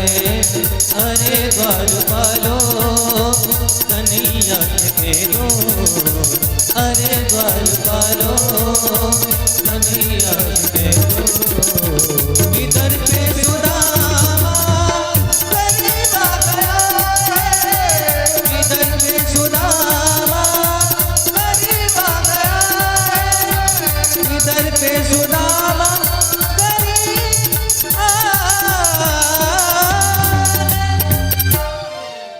कुल भक्त वत्सल भगवान की जय। महाराज भगवान ने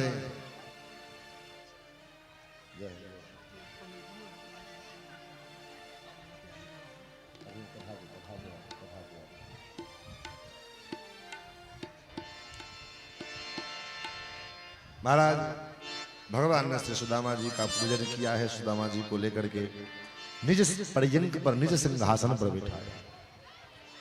जिस सिंहासन पर भगवान विराजते, भगवान की जो पादुका रखी जाती है, उस पादुका तक ब्रह्मा जी भी जब आते हैं तो ब्रह्मा जी का जो मुकुट का अग्रभाग क्रीट, वह भगवान के पादुका के पास जो चरण पीठ है उस पर उसके पास तक रहता है। और आज जब सुदामा जी को आगमन हुआ तो भगवान ने सुदामा जी को अपने निज पर्यंक पर निज सिंहासन पर बिठाया और स्वयं नीचे विराजमान, स्वयं नीचे बैठे हुए। और भगवान ने रुक्मणी जी से कहा, देवी जल का पात्र लेकर के आओ। रुक्मणी जी को भी अपना सौभाग्य लग रहा है कि आज तक प्रभु मुझे किसी प्रकार का सेवा के लिए आदेश नहीं दिए। आज इसका मतलब है कि आज कुछ विशेष ये अतिथि हैं, इसलिए भगवान ने मुझे आदेश दिया है। और जब तक रुक्मणी जी जाती और जल लेकर के आती, तब तक भगवान ने जब सुदामा जी के चरणों की दशा को देखी, कैसी दशा है। श्री नरोत्तम दास जी का भाव है। नरोत्तम दास जी महाराज कहते हैं कि महाराज कैसा भगवान का चरणारविंद है, कैसे बेहाल विवाइन सो भय कंटक जाल पड़े पग जोए, हाय महादुख पायो सखा तुम आए तेन किते तुम खोए। महाराज भगवान ने जब सुदामा जी के पैरों में पड़े हुए उन कांटों को देखा,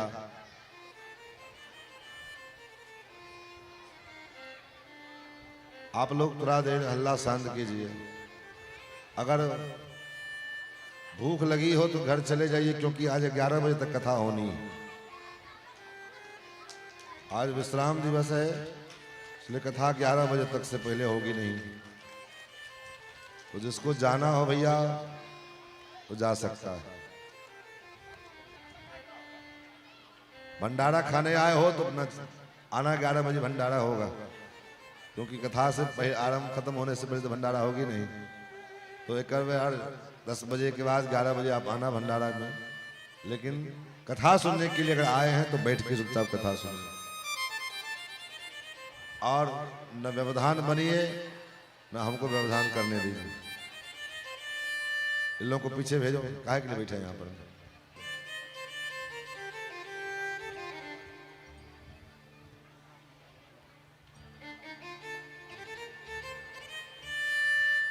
महाराज, भगवान के नेत्रों से गंगा यमुना की धारा बह चुकी और भगवान ने अपने नेत्रों के जल के द्वारा उसका पाद प्रक्षालन किया। और उसके बाद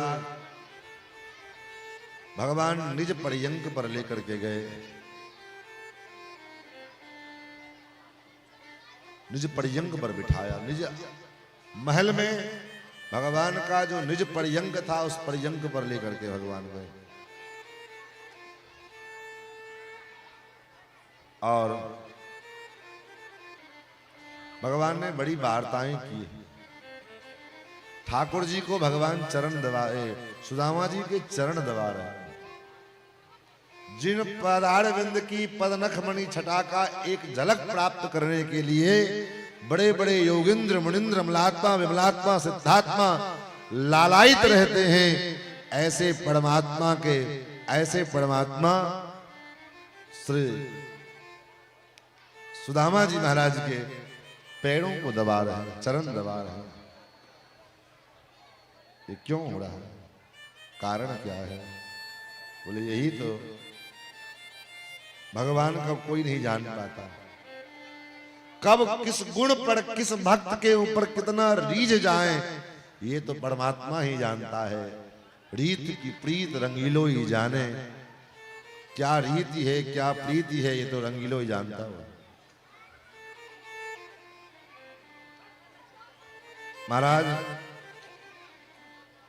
और भगवान को प्राप्त करने के लिए प्रेम की आवश्यकता है। भगवत प्राप्ति के लिए आप कितने बड़े धनवान हो, आप साल में वहां सब काम विपरीत होता है, उल्टा होता है। प्रेम जहां होता है ना वहां काम अपने आप उल्टा होने लगता है। पानी पिलाने के बदला शरबत पिलाने लग जाओ, शरबत पिलाने के बदला जो मतलब इतनी व्यग्रता आ जाती है कि मतलब भाव में इतने डूब जाते हैं कि हम क्या कर रहे हैं। हम विदुरानी के यहाँ विदुरानी के घर भगवान भोर हो गई कि केले के बदला केले का छिलका खिला रहे थे। बोले नहीं नहीं, प्रेम के भाव में इतने डूब गई थी कि सब काम उठपटा।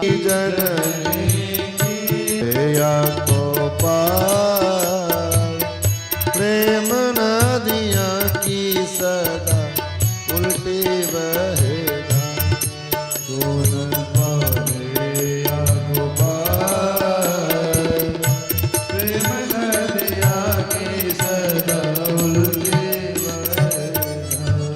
प्रेम की जो नदिया है इसकी सदा उल्टी धारा बहती है।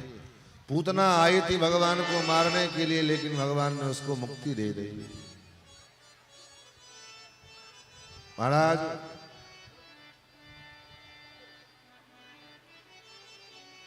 निर्गुण निराकार ब्रह्म जिनको वेदों ने निर्गुण निराकार कहा, और ऐसा निर्गुण निराकार ब्रह्म सगुण साकार होकर के यशोदा के आंगन में खेल रहा है, यही तो उल्टी रीति है।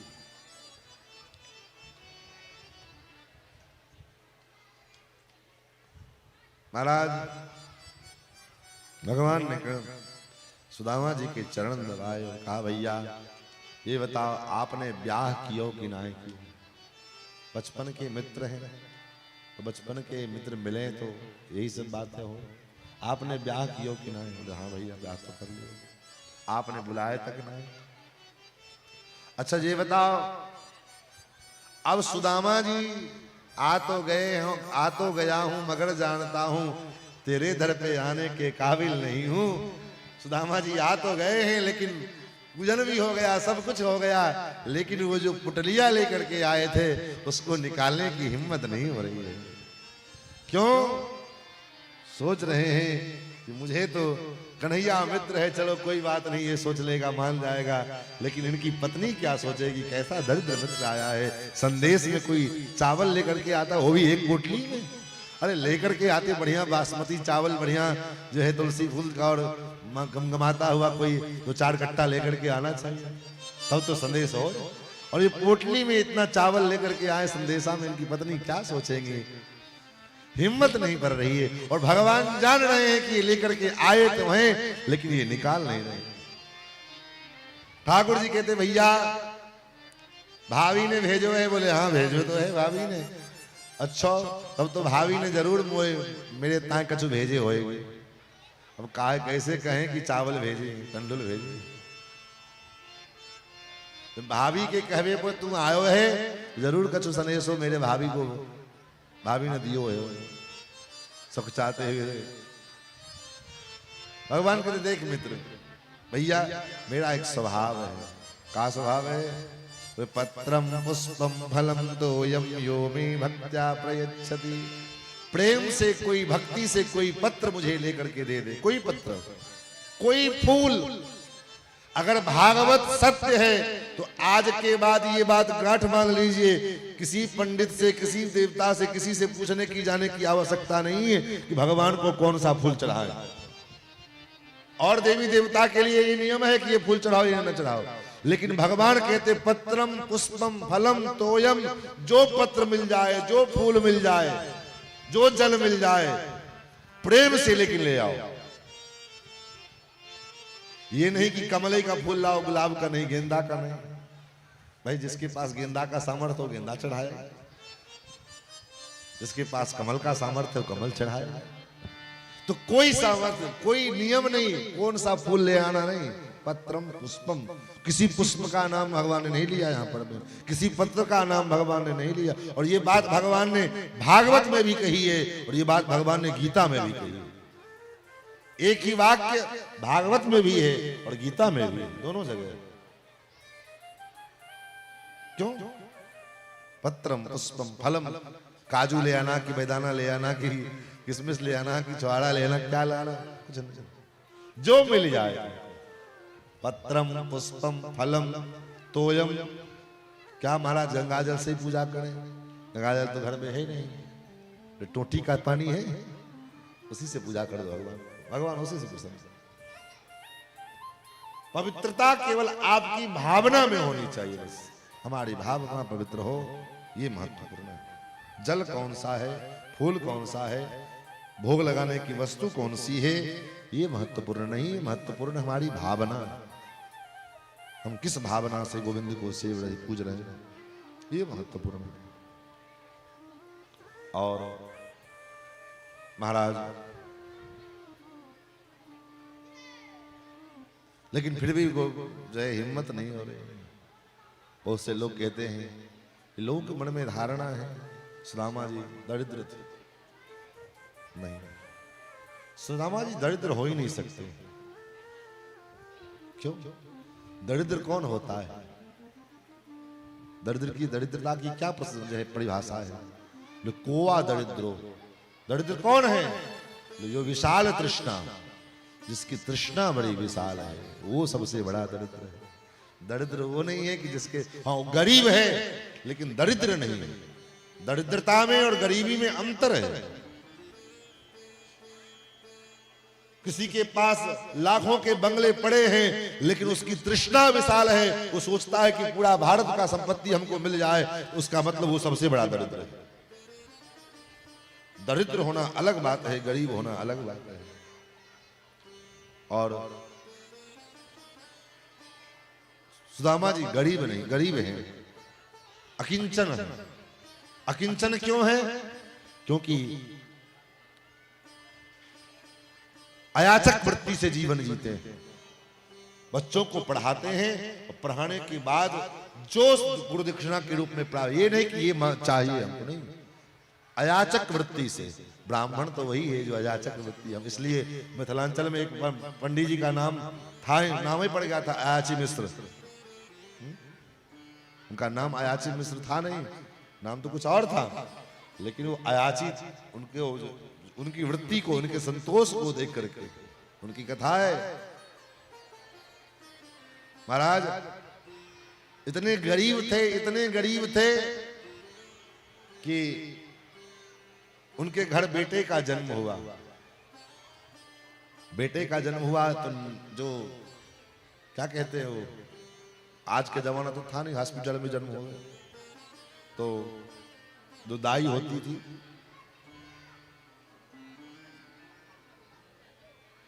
वो गई से किया, सब काम किया।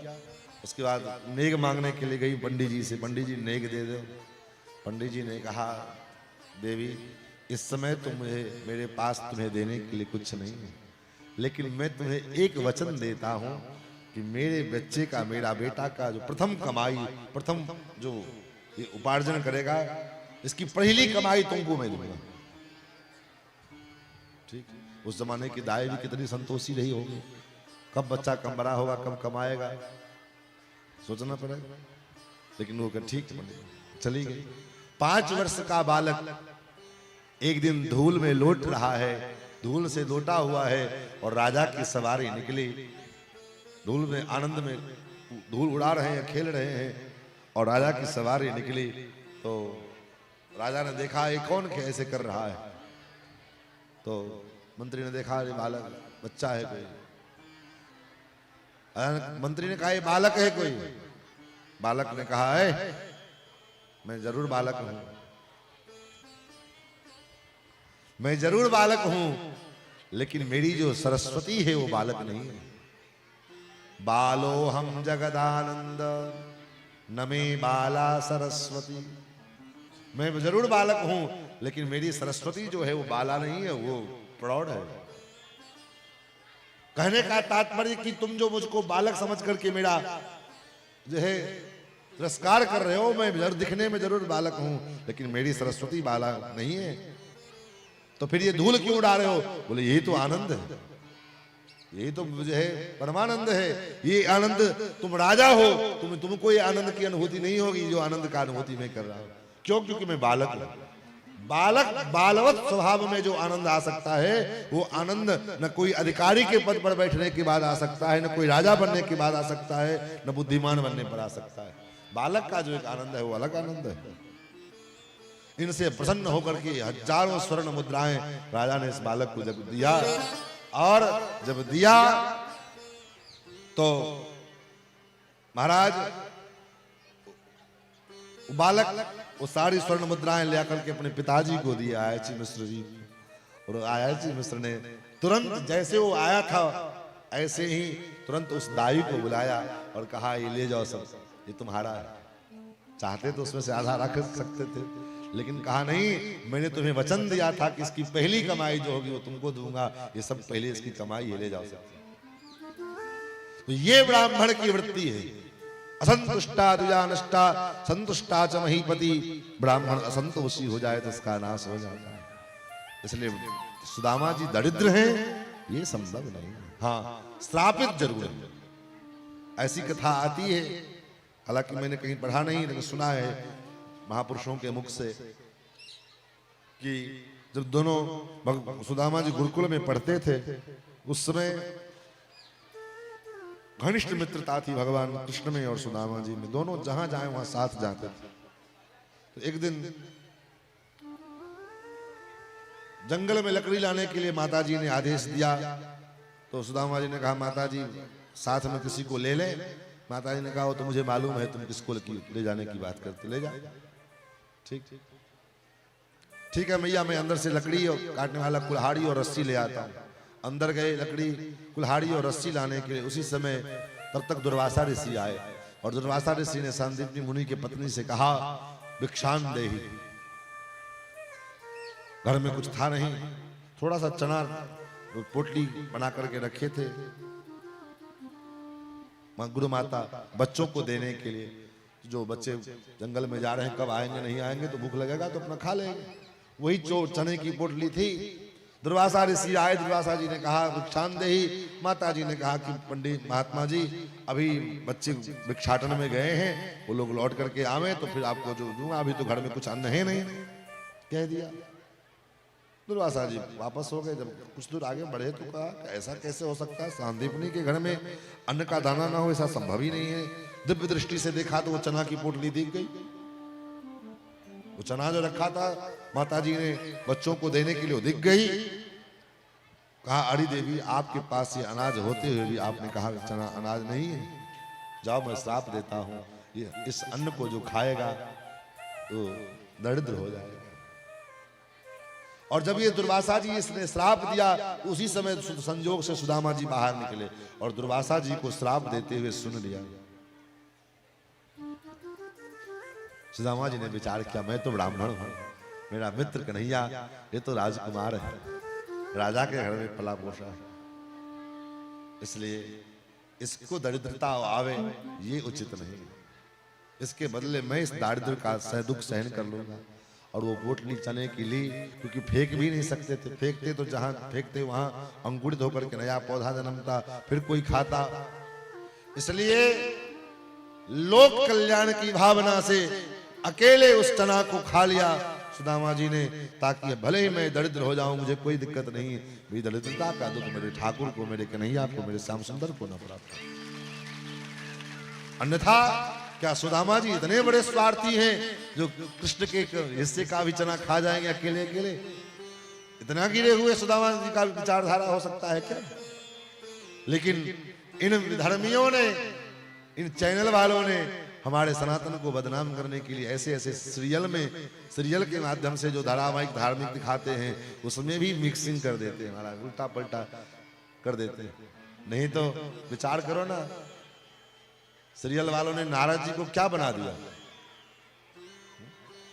जैसे फिल्मों में कॉमेडी पात्र होता है, कॉमेडी करने वाला, ऐसे ही सीरियल में, धार्मिक सीरियलों में नारद जी को कॉमेडी पात्र बना दिया।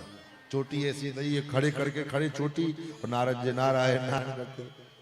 ऐसा जिस नारद जी का इस सनातन धर्म पर इतना बड़ा उपकार है कि अगर आज नारद जी ना होते तो ना आज हम भागवत सुन पाते, ना राम कथा सुन पाते। भागवत सुन रहे हैं ये भी नारद जी की वरदान है, और राम कथा सुनते हो भी नारद जी का वरदान है। चतुश्लोकी भागवत के रूप में नारद जी ने व्यास जी को जो है उपदेश किया, और 100 श्लोकों में मूल रामायण का जो है उपदेश किया नारद जी को, और वह जो है जिसका विस्तार 18,000 श्लोकों में भागवत के रूप में और 24,000 श्लोकों में रामायण के रूप में हुआ। ये नारद जी की देन। और ऐसे नारद जी को कॉमेडी बना दिया। तो कहने का भाव, अरे यहीं से प्रणाम कर लेना, लेते यहीं से प्रणाम करो, सामने आना जरूरी है।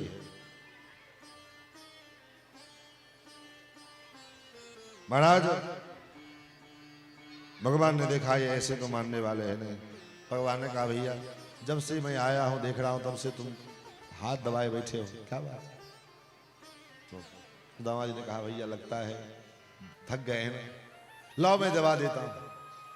भगवान पैर दबा रहे थे सो हाथ दबाने के लिए पहुंच गए, और हाथ दबाने के लिए, अरे नहीं लाला छोड़ छोड़, छोर और लाओ के चक्कर में खेचातानी में महाराज जो पुटलिया छूट गई और धम्म से फर्श पर गिरी। सुखदेव जी कहते भगवान ऐसे टूट पड़े महाराज कि भगवान उस टूट के चावल के ऊपर में इति मुष्टिम सकृत जगधा, एक मुट्ठी उठाया, विश्वस्य आत्मा तृप्यन्ताम, अपने दौर में मुख में धर लिया। द्वितीयम जगधुमाददे, दूसरी मुट्ठी खाने चले तब तक जो है रुक्मिणी जी ने हाथ पकड़ लिया। महाराज एक मुट्ठी खा करके अब आप जो है सुदामा के ऋणी हो गए, अब आपके पास सुदामा जी को देने के लिए कुछ नहीं बचा है। अगर दूसरी मुट्ठी भी आप खा लोगे तो आप अपने आप को भी सुदामा को दे दोगे, तब भी आप ऋण से मुक्त नहीं हो पाओगे। लोग कहते हैं आजकल कथावाचक लोग कहते हैं ना, एक मुट्ठी खाया, दूसरी मुट्ठी में हाथ पकड़ लिया रुक्मणी जी ने। क्यों? बोले एक मुट्ठी खाया तो जो है एक लोग दे दिया, 2 मुट्ठी खाओगे तो 2 लोग दे, तो फिर अपने कहाँ रहोगे? अरे महाराज, महालक्ष्मी है, महालक्ष्मी को रहने की चिंता है नहीं। तब पत्नी है और पत्नी के ऊपर ऋण ना चढ़ जाए, ये पति के ऊपर ऋण ना चढ़ जाए, पत्नी का दायित्व है। इसलिए रुक्मणी जी ने हाथ पकड़ लिया। प्रभु एक मुट्ठी खा करके आपने एक जो है इतना दे दिया कि आप देने के अधिकारी नहीं रहे। दूसरा खाओगे तो आपको अपने देने के बाद भी आप उसके ऋण से ऋण नहीं हो पाओगे। एक भाव। दूसरा भाव ये है कि 3 मुट्ठी 4 मुट्ठी तो तंडुल है, ये एक महात्मा के घर का प्रसाद है, उसमें 1 मुट्ठी तो आपने अकेले खा लिया, 3 मुट्ठी बची है। हम लोग इतने आपके पीछे हैं, 16,108 तो हम ही लोग हैं, फिर बच्चे हैं, थोड़ा थोड़ा प्रसाद भी तो मिलना चाहिए। इसलिए सुदामा जी रुक्मणी जी ने हाथ पकड़ा। द्वितीयं जग्धुमाददे तावत् श्रीजगृहे हस्तं तत्परा परमेष्ठिना। और 1 मुट्ठी खा करके ही भगवान ने अपने समान वैभव सुदामा जी को भेंट किया है। और उसके बाद जब सुदामा जी चलने लगे तो भगवान ने एक गमछा तक नहीं दिया सुदामा जी। चलते समय कम से कम मित्र आए थे, इतने दिन बाद कम से कम एक चद्दर लेके सम्मान कर देते, नहीं, एक दुपट्टा तक नहीं दिया भगवान ने। सुदामा जी विचार करते महाराज कैसा मित्र है, आए तो थे लेकिन एक दुपट्टा तक नहीं दिया महाराज। सुदामा जी ने एक बार कहा कि मित्र मैं चलना चाहता हूं, तो भगवान ने रोका तक नहीं। रोकते इतने दिन बाद आए, कम से कम 1 दिन ठहर जाओ, भगवान ने नहीं रोका। क्यों? क्योंकि भगवान तो मन ही मन जानते हैं कि मैंने अपने समान वैभव इसके घर भेज दिया है, लेकिन इसकी पत्नी तभी स्वीकार करेगी जब ये वापस जाए, तब तक भूखे रहे। दुपट्टा तक क्यों नहीं दिया?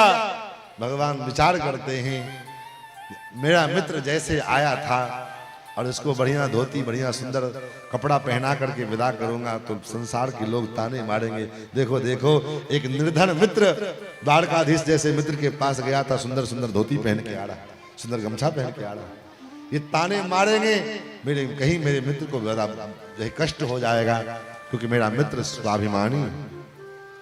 इसलिए भले ही इसको थोड़ा देर के लिए कष्ट होगा, हम पर कि एक दुपट्टा तक नहीं दिए, लेकिन सुदामा जी के मन में ऐसा क्यों होगा? सुदामा जी जब चले मन ही मन सोचते हैं, देखो कितना अच्छा मित्र था। आजकल कोई किसी को याद रखता है, लेकिन कृष्ण कितना प्रेमी है। कहा मैं दरिद्र, क्वाहम दरिद्र पापीयान, कहा मैं दीनहीन पापी दुष्टात्मा अकिंचन, क्वा कृष्ण श्री निकेतन, कहा साक्षात श्री लक्ष्मीपति कृष्ण और ब्रह्म बंधुरिति स्मारहम बाहुभ्याम परिवस्थित।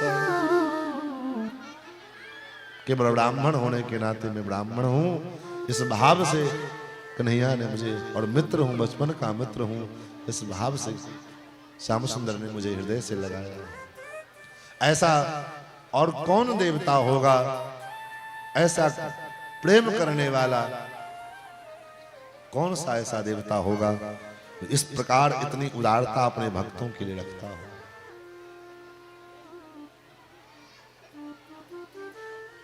इतनी दयालुता, इतनी दीनता, इतना जो है भक्त वत्सलता किसके पास होगी? इसलिए भाई महापुरुष लोग बार बार कहते हैं शरणागति करो, लेकिन किसकी शरणागति करें हम? बोले भगवान की शरणागति, क्योंकि शरण असरण शरण भगवान है। जड़ा आसरण मेरे राम की,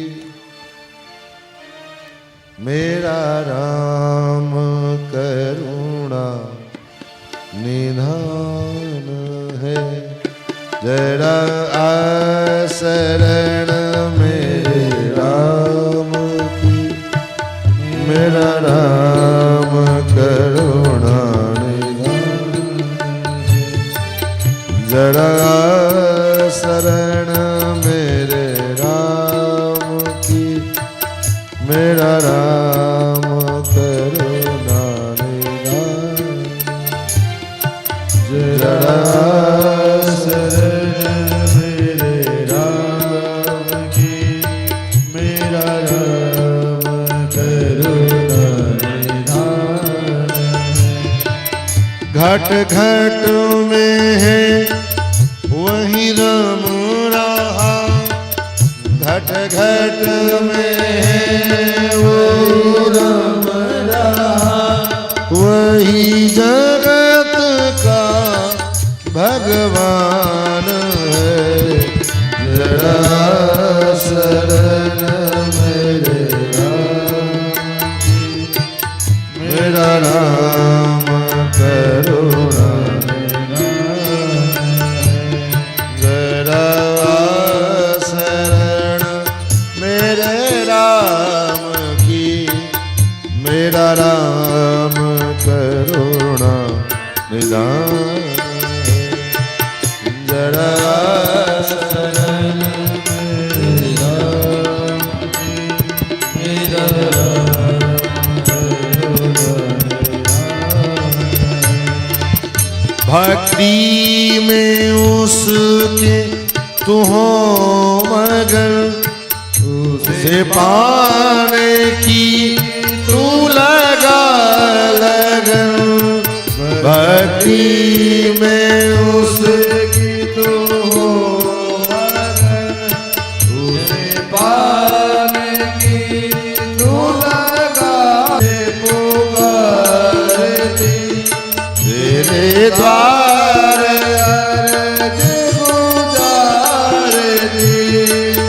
मत भूल जाना हे प्रभु तेरी दासी बड़ी अनजान है मत भूल जाना हे प्रभु तेरी दासी बड़ी अनजान है तेरी दासी बड़ी अनजान है जरा शरण मेरे राम की मेरा राम करुणा निधान है जरा शरण मेरे राम की मेरा राम करुणा निधान है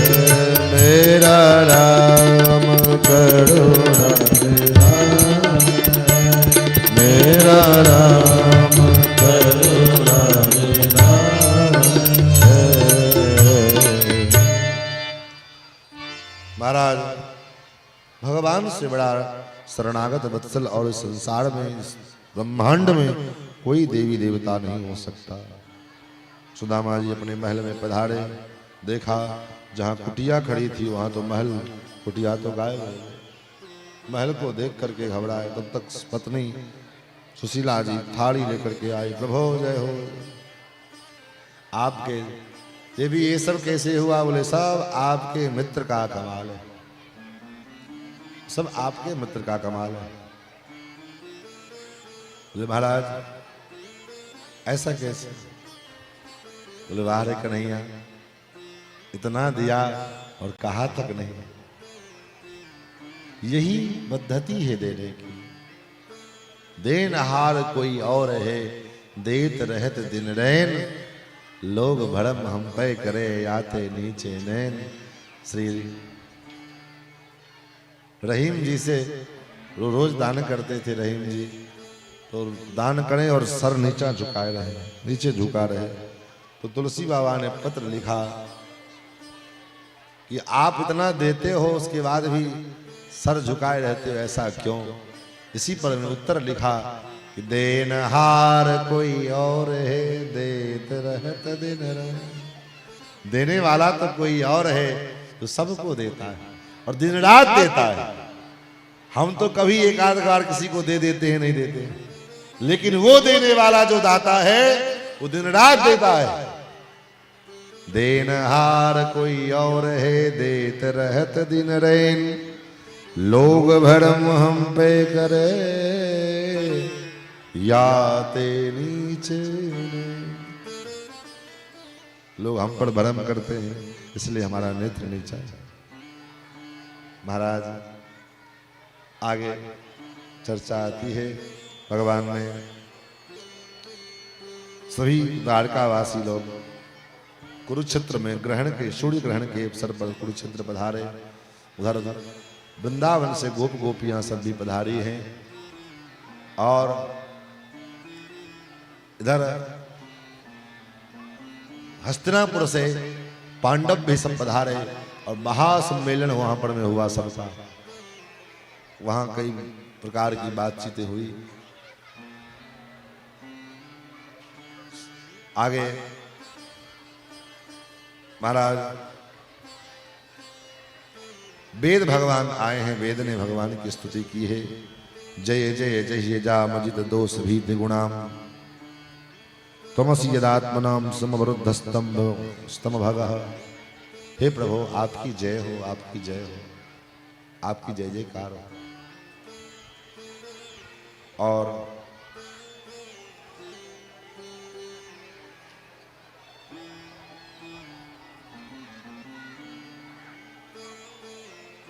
उसके बाद परीक्षित जी ने पूछा, गुरुदेव ये बताओ, प्रायः ऐसा देखा जाता है कि जो भगवान के भक्त होते हैं वो गरीब होते हैं, अकिंचन होते हैं। लेकिन ठीक इसके उल्टे भगवान शिव के जो उपासक होते हैं, भक्त होते हैं, बड़े प्रायः धनी मानी होते हैं। ऐसा क्या कारण है, क्यों होता है ऐसा?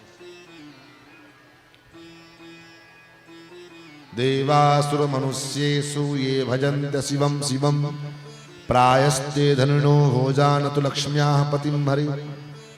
जो लक्ष्मीपति के सेवक हैं वो प्रायः अकिंचन होते हैं और शिव जी के उपासना करने वाले वो प्रायः धनपति होते हैं। ऐसा क्यों?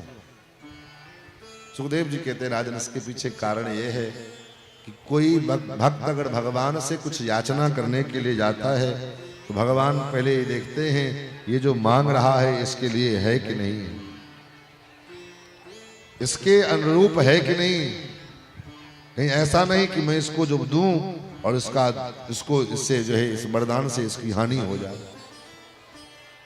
लेकिन ठीक उल्टा महादेव के पास है। महादेव के पास ऐसा नहीं है। महादेव के पास कोई कुछ मांगने के लिए जाए तो वो ये नहीं विचार करते हैं कि ये इसको देने योग्य है कि नहीं है, ये इसको लेने योग्य है कि नहीं है। जो मांगोगे मिल जाएगा, उससे तुमको लाभ मिले चाहे हानि मिले,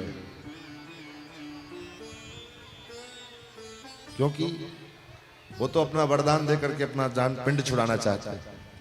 मैंने पहले भी कहा था, भजन में तल्लीन रहते हैं तो भजन में व्यवधान न हो, इसलिए कोई कुछ मांगने के लिए जाता है तुरंत दे देते हैं, जो चाहिए मांगो। और इस कारण से कभी कभी वो बंधन समस्या में पड़ जाते हैं। कैसी समस्या? एक बार महाराज भगवान का स्वभाव है, भगवान कहते हैं कि मैं जिसके ऊपर अनुग्रह करता हूं, यस्याहम अनुगृह्णामि हरिष्ये तद्धनम शनैः।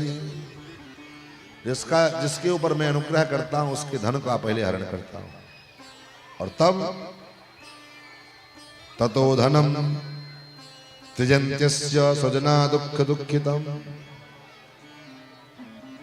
सब परिवार में दुख प्रदान कर दे, परिवार में बंधु विच्छेद हो जाएगा, अनेक प्रकार की समस्याएं घर में उत्पन्न हो जाएगी भगवान की कृपा होने पर। आप कहोगे महाराज भगवान की ऐसी कृपा इतनी खतरनाक कृपा है, कौन स्वीकार करेगा उनकी कृपा? ऐसे अच्छा तो ठीक है बिना कृपा ही करे। सुनो तो बोले इस भगवान की इस प्रकार कृपा करने पर इस सब चीज को झेल लो, स्वीकार कर लो, और उसके बाद भी भगवान का आश्रय अगर नहीं छोड़े फिर तो भगवान कहते मैं उसको इतना दे देता हूं तो रखने लायक नहीं रह जाता, वो संभाल नहीं पा सकता है। लेकिन पहले उसके जीवन में अनेकानेक समस्याओं को भगवान डालते हैं। लेकिन भगवान शिव के पास ऐसा नहीं है। भगवान शिव तो महाराज जो मन को दे दिया, परिणाम क्या होता है बोले फंस जाते हैं। एक बार वृकासुराय गिरसो वरम दत्पाप संकटम, एक बार वृकासुर को वरदान देकर के भोले बाबा फंस गए। बोले क्या हुआ? बोले वृकासुर तपस्या की और इतनी तपस्या की, भोले बाबा प्रसन्न हो गए। कहा वरदान मांगो। बोले वरदान यही दे दो कि हम जिसके मस्तक पर हाथ रखें वो जल के भस्म हो जाए, यही वरदान दो। भोले बाबा ने कहा ठीक। बगल में पार्वती जी खड़ी थी तो पार्वती जी के ऊपर वृकासुर का ध्यान चला गया। इतने सुंदर दुल्हन, ये तो हमारे साथ रहना चाहिए, बाबा के साथ क्या हो। तो उसने सोचा क्या करें, कैसे होगा। तो सोचा बाबा का काम निपटाओ, बाबा निपट जाएंगे तो फिर दुल्हन तो अपने हो जाएंगे। बाबा को कैसे निपटावे। तो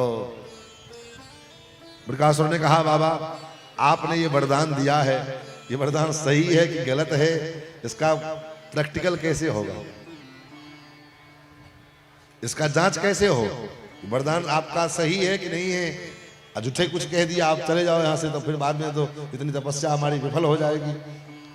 बोले वानकर ने कहा नहीं वरदान तो बिल्कुल सही है। तो एक काम करो, अगर ये वरदान सही है कि गलत है इसका जांच हो जाए। बोले कैसे? बोले काम करते हैं आपके मस्तक पर हम हाथ रखते हैं और अगर ये सही हो गया, आपने जो कहा कि जिसके मस्तक पर हाथ रख आप जल के भस्म हो गए तो फिर तो आप तो देवता है, आप तो प्रकट हो जाओगे फिर, और मेरा वरदान का जांच भी हो जाएगा। अरे महाराज भोले बाबा परेशान, अरे यार हो गया हम कह रहे हैं ना वरदान सही है। तो नहीं अब तो जांच करना ही पड़ेगा। अब आगे आगे भोले बाबा भाग रहे, पीछे से वृकासुर भाग रहा। अब तो भोलेनाथ को भागते भागते मुझे कहीं ठौर नहीं मिल रहा, क्या करें। अपने चेले के फेड़ा में पड़ गए हैं, क्या कहाँ जाएं क्या करें। तब तक जो है भोले बाबा भगवान को पुकारे, ठाकुर जी ने से प्रार्थना की हे नाथ अब रक्षा करो आप। भगवान प्रकट हो गए। शकुनी नंदन वृकासुर कहां भागे जा रहे हो? बोले अरे महाराज क्या बताएं। छोटे से बालक का रूप धारण करके भगवान प्रकट हो गए। कहा हे भस्मासुर महाराज कहां भाग रहे हो? बोले अरे महाराज इन्होंने मुझे वरदान दिया था और कहा कि जो है जिसके मस्तक पर हाथ रखोगे वो जल के भस्म हो जाएगा, और मैं कहता हूं जरा टेस्ट करने दो तो भाग रहे हैं। बोले अरे पागल कहीं के, तुम भी इनके फेर में पड़े हुए हो, भांग खाए भगवाए रहते हैं, कब कुछ क्या बोलते हैं क्या नहीं। अरे भाई टेस्ट करने के लिए इतनी दूर दौड़ने की क्या जरूरत है? बोले तो इधर आओ। बोले महाराज ये कहीं भाग ना जाए। बोले बाबा खड़े हो जाओ। बाबा भी खड़े हो गए। भस्मासुर ने देखा अरे बच्चा लगता है बड़ा प्रभावशाली है, बाबा भी इसकी बात मानते हैं। हाँ बताओ महाराज। बोले एक बात बताओ, कोई भी चीज जलाएगी तो जलाने में उसके अंदर जो है दाहक क्षमता होगी। बोले हाँ क्षमता तो होगी। तो दाहक क्षमता होगी तो कोई चीज जब गर्म जो है जलाने वाली हो तो दूर से ही उसमें धा मारता है ना, दूर से ही ताप लगता है उसमें। बोले हाँ एक काम करो, तुम्हारे हाथ में जलाने की क्षमता है, एक काम करो तुम अपने मस्तक के ऊपर हाथ ले जाओ। कैसी बात, जल जाएंगे तो? बोले एक ही बार थोड़ी करें रखने के लिए, ऊपर ले जाओ पहले, ऐसे रखो हाथ और ले जाओ पहले, ले गया ऊपर। बोले गरम लग रही है? बोले बिल्कुल नहीं। बोले और नीचे ले आओ, और नीचे ले आओ। अब लगी गरम? तो नहीं। और नीचे लेके आओ। अब गरम लगी, ताप लगा? बोले बिल्कुल नहीं। बोले अरे भूल जाओ, इनका वरदान कुछ नहीं होता है, ये लोगों को पागल बनाते हैं, खुद भी पागल हैं और लोगों को भी पागल बनाते हैं। कुछ नहीं होने वाला है, भांग खाए भगवाए रहते हैं, जिसको जो मना है सो बोल दिया और उठ पटांग, कुछ नहीं होने वाला। अब तो तुम निश्चिंत से हाथ रख दो। और जैसे ठीक है रख दे? बोले हाँ पक्का पक्का। जैसे नीचे हाथ रखा, अपने मस्तक पे हाथ रखते हैं, जल के साहब। अब तो महादेव ने कहा प्रभु आज आप ना होते तो। बोले बाबा थोड़ा हिसाब किताब से वरदान दिया करो, ठोक बजा के देख लो कि वरदान जिसको दे रहे हो कैसा आदमी है, किस प्रकार का है, इस पर भी तो पहले विचार कर लो। कि धरल ले वरदान लिए घूमे रहते हो। तो इसलिए भगवान शिव का जो भक्त होता है वो प्रायः धनी होता है, क्योंकि बाबा के पास तो जो मांगो औढ़, औढ़ धानी है ना। बाबरो रावरो ना भवानी, विनय पत्रिका में गोस्वामी जी कहते हैं ना।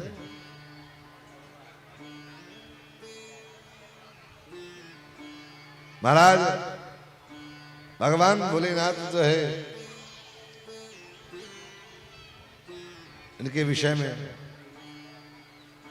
जो मांगो, जिसने जो मांगा आज तक भगवान ने सब कुछ दिया है। कैलाश के निवास नमो बार बार, कैलाश के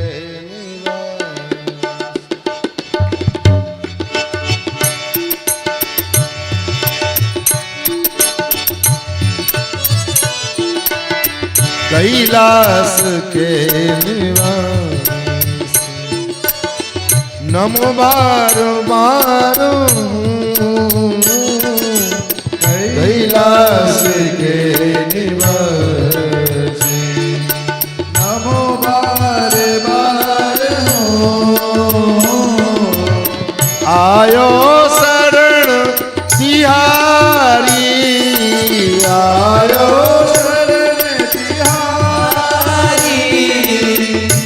तार तार तू कैलाश के निवास, कैलाश के निवास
भक्तों को कभी शिव जी तूने निराश न किया, भक्तों को कभी शिव जी तूने निराश न किया। मांग जी ने जो चाहा वरदान दे दिया, मांग जी ने जो चाहा वरदान दे दिया। ओ मांग जी ने जो चाहा वरदान दे दिया, मांगा जी से जो चाहा वरदान दे दिया। बड़ा है तेरा दायरा, ओ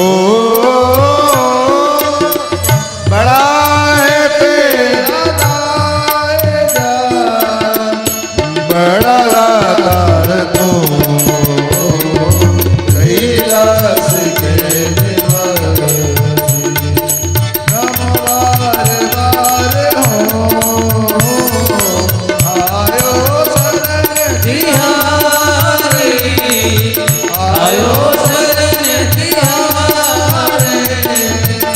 तार तार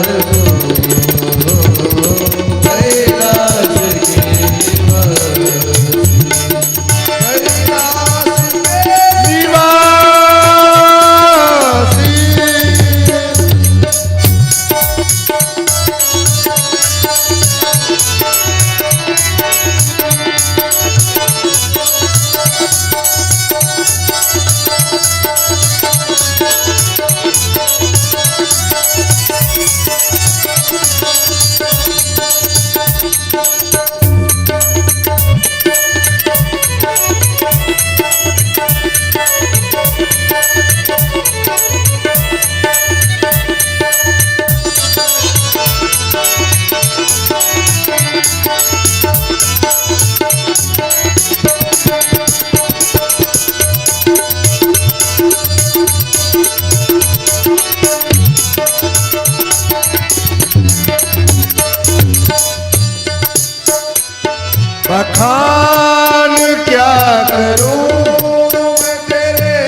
चपटी भभूत में है खजाना कुबेर का, चपटी भभूत में है खजाना। हे गंगाधार मुक्तिदार,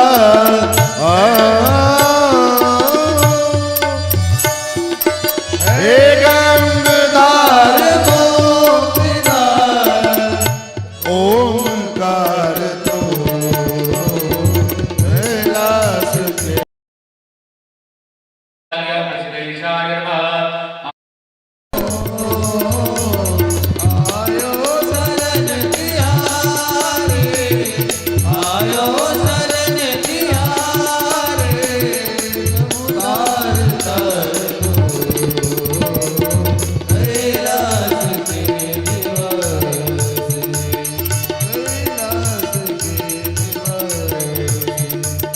कैलाश के निवास, कैलाश के निवास। बोल शंकर भगवान की जय। आगे भगवान ने देखा कि जिस कार्य को करने के लिए मैं इस पृथ्वी पर मैं अवतार लेकर के आया, धरती का भार हरण करने के लिए, लेकिन अंत में उन्हीं के वंश के लोग धरती के भार बनने लगे। तो भगवान ने क्या किया? दुर्वासा जी को माध्यम बना करके भगवान ने अपने वंश के नष्ट होने का श्राप लिया। एक दिन कुछ बच्चे सब गए और द्वारका के उपवन में कुछ महात्मा लोग आए थे, महात्माओं का उपहास करने के लिए।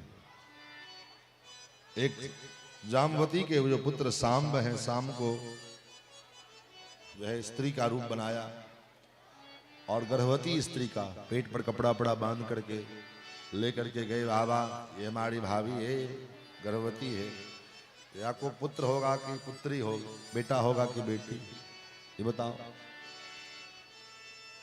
तो कुछ महात्माओं ने तो बात को टरकाया, लेकिन उसमें दुर्वासा जी भी बैठे। तो दुर्वासा जी ने कहा, आओ मैं बताता हूँ। बोले हाँ बाबा बताओ। बोले इसके पेट से ना बेटा होगा ना बेटी होगी, एक ऐसा मूसल पैदा होगा जो तुम्हारे वंश को नाश कर देगा। आप तो साहब घबराए, दौड़ करके आए और उग्रसेन जी को कहा। उग्रसेन जी को सारा वृत्तांत बताया। उग्रसेन जी ने कहा, कपड़े हटाए तो देखा मूसल, मूसल को घिस घिस करके पत्थर पर में समुद्र में फेंक दिया। समुद्र में फेंक दिया तो वही एड़क नाम का घास बन गया, तलवार के समान लंबे लंबे। और एक दिन भगवान द्वारकाधीश ने नारद जी को अपने पिता को उपदेश करने के लिए भेजा है। और नारद जी गए हैं और वसुदेव जी को यदु और नवयोगेश्वर का जो संवाद है, ये संवाद सुनाया। बड़ा सुंदर संवाद है, लेकिन अगली कथा में हम सुनाएंगे। अगली बार आएंगे तो सुनाएंगे। भगवान ने ठीक ठाक रखा, आप भी ठीक रहो, हम भी ठीक रहे, सब चकाचक रहा, भगवान की कृपा रही। पुनः अगले वर्ष आपको आगे की चर्चा इसमें सुनाएंगे। प्रायः उद्देश्य रहेगा 10वें स्कंद के को और 11वें 12वें स्कंद, क्योंकि प्रायः ये कथा नहीं हो पाती है, इसलिए इसमें बड़ा सुंदर उपदेश है। भगवान ने उद्धव जी को भी बड़ा सुंदर उपदेश किया है। उसी में नवियो यदु दत्तात्रेय जी के 24 गुरुओं का वर्णन करके सुनाया। और अंत में एक दिन ये संपूर्ण यदुवंशी प्रभासक क्षेत्र में गए। वहां पर में आपस में किसी बात को लेकर लड़े भिड़े और देखते देखते 56 करोड़ यदुवंशी स्वाहा हो गए। फिर तो भगवान ने भी व्याध के बाण को निमित्त बना करके अपने धाम को पधारे। और उसके बाद सुखदेव जी ने भी राजा परीक्षित को अंतिम उपदेश किया और उपदेश देकर के चले गए। राजा परीक्षित को तक्षक नाग आया है, उससे पहले राजा परीक्षित के शरीर से एक दिव्य ज्योति उत्पन्न हुई और उस ज्योति में से महाज्योति में विलीन हो गई और तक्षक नाग आया, दंश नाड़ा शरीर जल करके भस्म हुआ, गंगा जी की धारा आई और पूरे अस्थि इत्यादि भस्म को लेकर के चली गई। फिर सूत जी ने श्रीमद् भागवत के अंतिम उपदेश, अंतिम बात कही है कि संपूर्ण वेद वेदांत का सार श्रीमद् भागवत। लेकिन श्रीमद् भागवत का सार क्या है? तो सूत जी कहते हैं श्रीमद् भागवत का सार भगवान का नाम है। संपूर्ण वेद वेदांत का सार भागवत है और भागवत का सार भगवान का नाम है। इसलिए अपने जीवन में इस कलिकाल में अपना आत्म कल्याण आप चाहते हैं कि कम से कम जितने लोग यहाँ बैठे हैं सभी लोग से यही आग्रह रहेगा कि आप अधिक से अधिक कथा सुनिए। हम न चले जाएंगे आज कथा करके, लेकिन ये जो कथा YouTube पे लाइव चल रही है वो YouTube पे रखी रहेगी। आप YouTube पे सुनिए बैठ करके टाइम मिले तो। आप कहोगे महाराज YouTube पे कहाँ सर्च करें? बोले सर्च करने के लिए भी पीछे YouTube के चैनल का नाम भी लिखा हुआ है बोर्ड पर में, उससे भी आप जुड़ करके कथा सुनिए। YouTube से जो चीज़ देखियो, सोशल मीडिया का आप इस्तेमाल करना चाहिए, मैं ये नहीं करता, खूब मोबाइल चलाओ खूब अच्छी बात है, लेकिन उसके द्वारा उसका सदुपयोग कीजिए। आप मोबाइल रखे हैं, मोबाइल हम लोग भी चलाते हैं, ऐसी बात नहीं चलाते, लेकिन उसका सदुपयोग हो। एकांत में जब बैठो, अकेले में बैठते हैं तो हम लोग आज भी कथा सुनते रहते हैं, स्वामी जी का, बड़े बड़े महापुरुषों का, जो सुनते हैं तब सुनाते हैं, नहीं तो इतनी योग्यता कहाँ है कि आपको हम सुना पाए। उन महापुरुषों का जो सुनते हैं उन्हीं में से कुछ ले लेकर के आप लोगों को प्रसादी बांटते हैं। अपने पास तो कुछ नहीं है, न योग्यता है, न विद्वता है, न कोई जो है चतुराई है। कभी न हो नहीं चतुर कहावो, मति अनुरूप राम गुण गावो। तो सुनते रहते हैं, इसलिए आप भी सुनिए। कथा से मन उपजाए, भगवान के अच्छे अच्छे भजनों को, महापुरुषों के भजनों को सुनिए। तुलसी के, मीरा के, सूर के, रहीम के, रसखान के इन भजनों को सुनिए। महात्माओं की कथा सुनिए, प्रवचनों को सुनिए। और पढ़िए। आप कहोगे मोबाइल में क्या पढ़िए? खाक? बोले मोबाइल में भी आप पढ़ सकते हैं। हमारे पास तो महाराज जो मोबाइल है उसी में सारा रामचरितमानस, गीता सब मोबाइल में रखे हैं। पोथी कहाँ उठा के ले जाएं आप इतना? मोबाइल में ही सब चीज़ है। रामचरितमानस का पारायण भी इसमें मोबाइल से हो जाता है, गीता का पाठ भी मोबाइल से हो जाता है। बहुत सारे ऐसे पाठ के हैं जो मोबाइल में डाउनलोड करके रखो, पाठ हो जाएगा। पढ़ने की भी विषय भागवत भी आप पूरी भागवत आप मोबाइल में अपलोड कर सकते हो। तो कहने का भाव, अपने जीवन को सार्थक, जितना अधिक से अधिक समय होवे सार्थक समय में हम व्यतीत करें। इधर उधर फालतू के लोगों के पास बैठना उठना, लोगों से जब ज़्यादा कुछ बोलोगे तो कहीं ना कहीं कुछ अच्छा बुलाएगा, तो कहीं ना कहीं जरूरी नहीं कि 24 घंटा आपके मुंह से अच्छा ही निकलेगा। कभी कभी कुछ ना कुछ उटपटांग में निकल जाएगा। अब वो बात धीरे धीरे तोड़ मरोड़ करके घूमना शुरू करेगी मार्केट में। उसने ऐसा कहा, उसने ऐसा, वो कहेगा नहीं उसने ऐसा कहा, उसने कैसा, और इसका आप पंचायती करते फिरो महाराज, नहीं हमने ऐसा नहीं कहा था, उसको बुलाओ, उससे प्रूफ करवाओ। क्या जरूरत है? जितने लोगों के पास बैठोगे उतना ज्यादा प्रपंच, क्योंकि खास करके माताओं से मैं निवेदन करूंगा, प्रपंच से बाहर निकलिए। प्रपंच से बाहर निकल करके अधिक से अधिक भगवान का भजन कीजिए। यही जीवन का सार है और यही सभी शास्त्रों का सार है। इसी के साथ 7 दिवसीय ज्ञान महायज्ञ की इस वाणी को मैं यहाँ विराम दूं। 7 दिन तो कथा आपने सुना। भागवत का एक श्लोक आधा वो भी हो पाठ करना चाहिए। तो आपको तो पाठ करने की फुर्सत नहीं है, तो कम से कम आज 7 दिन से आप कथा सुन रहे हो, तो इस व्यास गद्दी का ये विधान है कि अंतिम दिन जो है हम आगे श्लोक बोलेंगे, पीछे से आप हमारे पीछे पीछे दोहराएंगे। रख दो भैया। तो हम आगे आगे बोलेंगे, पीछे से आप दोहराएंगे। ठीक? सभी लोग पहले प्रणाम की मुद्रा में बैठ जाएं और श्लोक का यही भाव है कि हम भगवान से ये प्रार्थना करें कि हे प्रभु, जहां कहीं भी हमारा जन्म हो, आपके चरणों की भक्ति हमको प्राप्त हो। ठीक है? और आपका जो नाम है हमारे जीवन में आए और हमारा जीवन का कल्याण करे। भवे भवे यथा भक्ति, भवे भवे यथा भक्ति। सभी लोग बोलिएगा, ऐसा नहीं कि कोई वंचित रह जाएगा। भवे भवे यथा भक्ति, भवे भवे यथा भक्ति। पादयोस्तव जायते, पादयोस्तव जायते। तथा कुरुष्व देवेश, तथा कुरुष्व देवेश। तथा कुरुष्व देवेश। तथा कुरुष्व देवेश। नाथस्त्वं नो यतः प्रभो, नाथस्त्वं नो यतः प्रभो। नाम संकीर्तनं यस्य, नाम संकीर्तनं यस्य। नाम संकीर्तनं यस्य, नाम संकीर्तनं यस्य। सर्वपाप प्रणाशनं, सर्वपाप प्रणाशनं। प्रणामो दुःख समनः, प्रणामो दुःख शमनः। तं नमामि हरिं परं। तं नमामि हरिं परम्। हरये नमः, हरये नमः। हरये नमः, हरये नमः। हरये नमः। हरये नमः।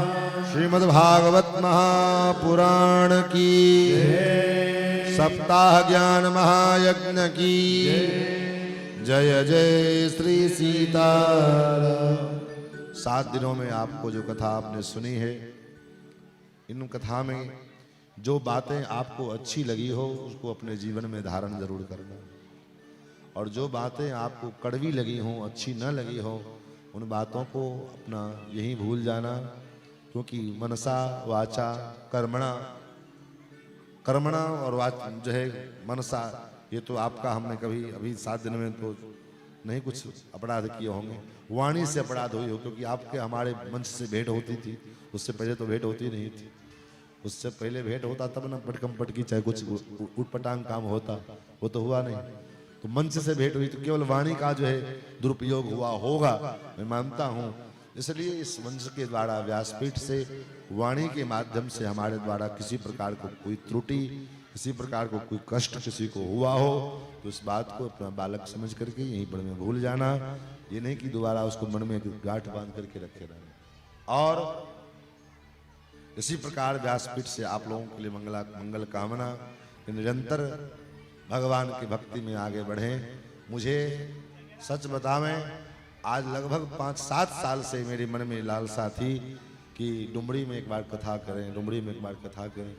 फिर कथा हुई, तो कथा का जब प्रोग्राम आज से ठीक 2 महीना पहले बना, कहाँ कथा होगी, तो भगवती स्थान में। तो हम इस जगह पे कब आए, डुमरी में कई बार, लेकिन इस स्थान पे कभी हम नहीं आए। ये स्थान नहीं मालूम था कहाँ है। नहीं, गांव में एक मंदिर है और राम जानकी जी का, वहां तो एक बार 2 बार रामार्चा भी हुई तो आए थे। लेकिन बड़ी मन्नत थी, बड़ी कामना थी। इन्होंने एक बार कथा करवाई हुई, तो अपने डेरा पर मुजफ्फरपुर में कथा हुई। उसके बाद फिर कई बार लालसा हुई, तो लालसा पूरी हुई, तो फिर हुआ कि कथा कहाँ होगी, भगवती स्थान में।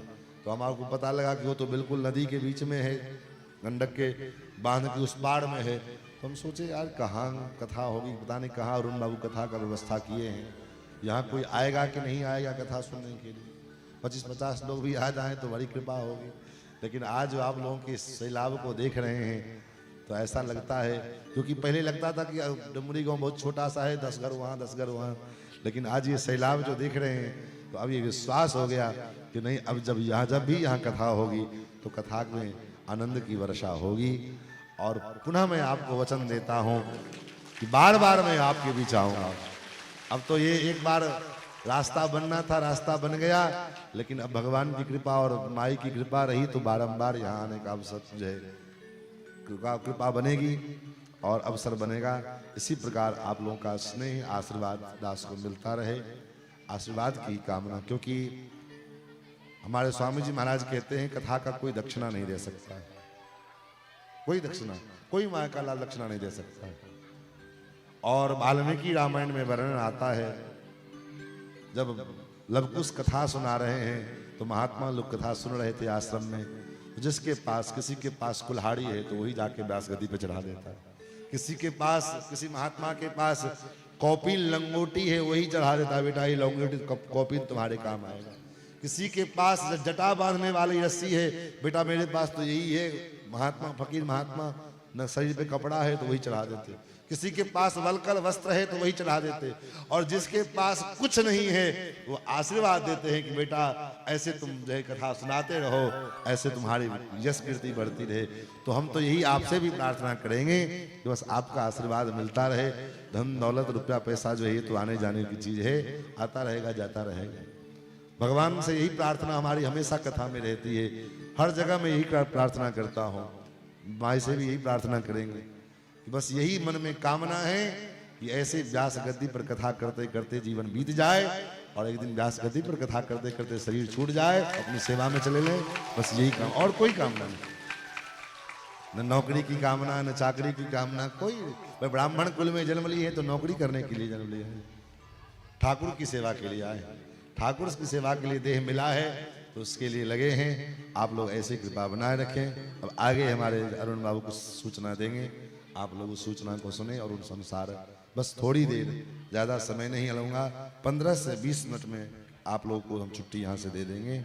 जय जय श्री सीताराम नाम महाराज की जय। ऐसे भगवान राम परशुराम जी के साथ जब धनुष यज्ञ हुआ तो उन्होंने कहा विप्रवंश की अति प्रभुताई, अभय होई जो तुम्हें डराई। तो हमारे महाराज जी ब्राह्मण कुल से आते हैं, अयोध्या वासी हैं, संत हैं, भागवत की कथा सुनाए हैं, और उसमें भी सिद्ध पीठ आपके भगवती स्थान के प्रांगण में, माँ जगत जननी के प्रांगण में। ये हम लोगों का डुमरी वासी का सौभाग्य है।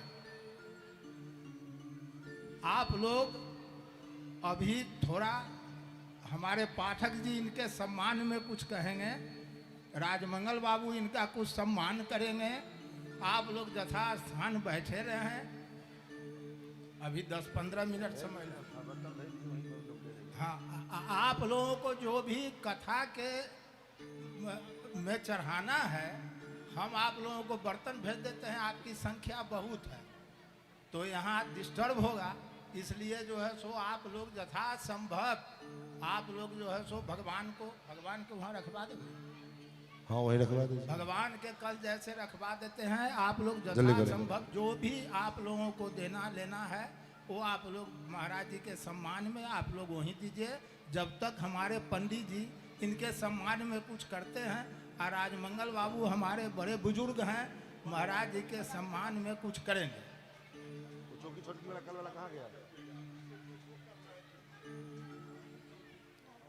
सच्चिदानंद रूपाय विश्वोत्पत्त्यादिहेतवे तापत्रय विनाशाय श्रीकृष्णाय वयं नमः। महामहनीय मेधाविन त्वदीयं स्वागतं कुर्मः। किमधिकं ब्रूमहे श्रीमन् त्वदीयं स्वागतं कुर्मः। न काचित् साधना शक्ति न काचित् भावना भक्ति, परम श्रद्धा शुभांजलि त्वदीयं स्वागतं कुर्मः।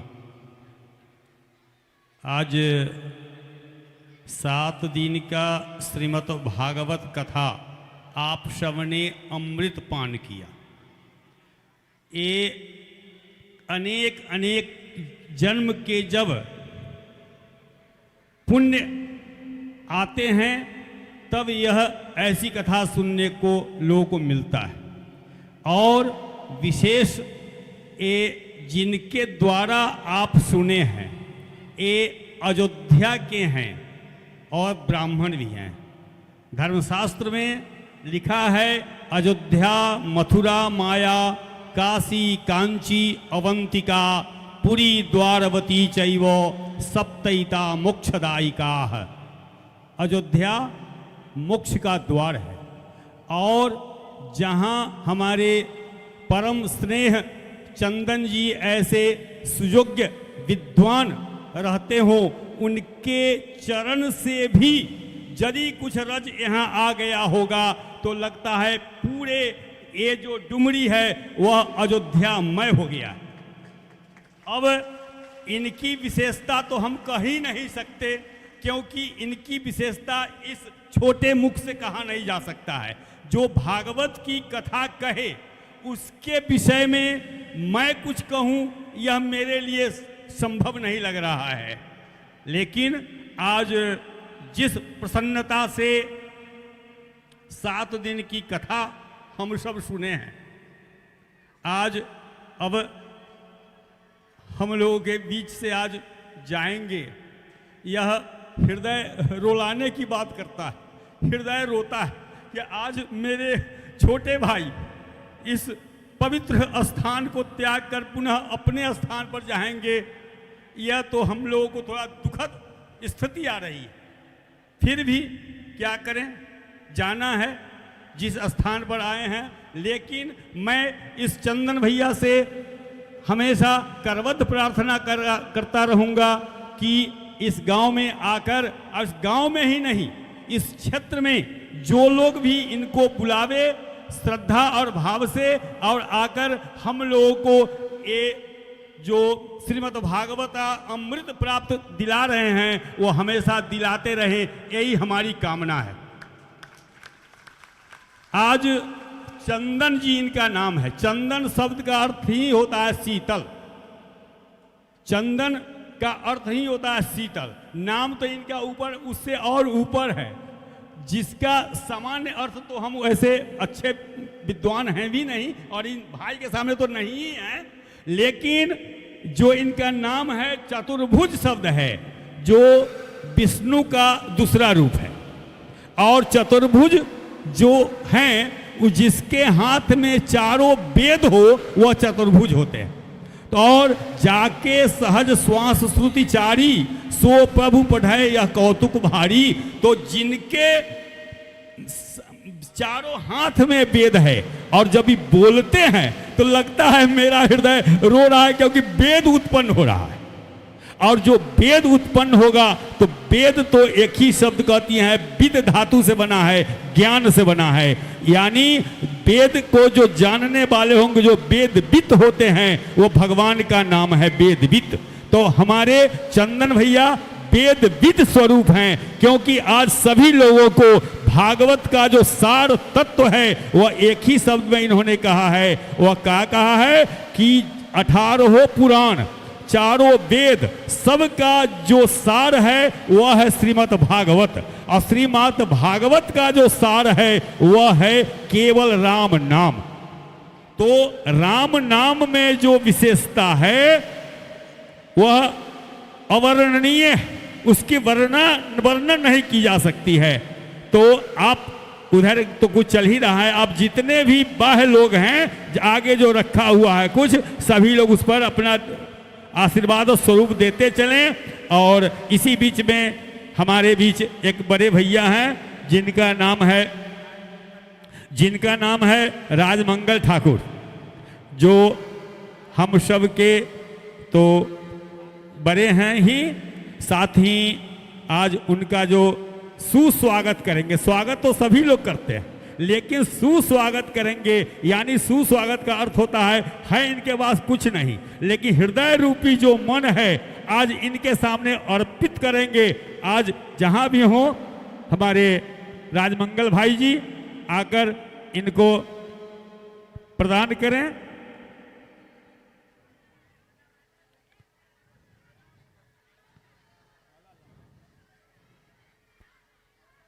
ओम धर्मं भजस्व सततं त्यजलोकधर्मान् सेवस्व साधु पुरुषाम जहि काम तृष्णाम अन्यस्य दोष गुण चिंतनमासु मुक्त्वा सेवा कथा रसमहो नितराम पिबत्वम। आज बड़े भैया हमारे इतने सुंदर लगते हैं कि जैसे स्वयं भगवान ही इस जगह आ चुके हैं। क्या संत केवल संत के दर्शन मात्र से ही जो जन्म जन्मांतर का पाप है वह समाप्त हो जाता है। और आज ऐसे संत का हम लोग दर्शन कर रहे हैं, लगता है कि जीवन का जो प्रायश्चित है वह आज समाप्त हो रहा है।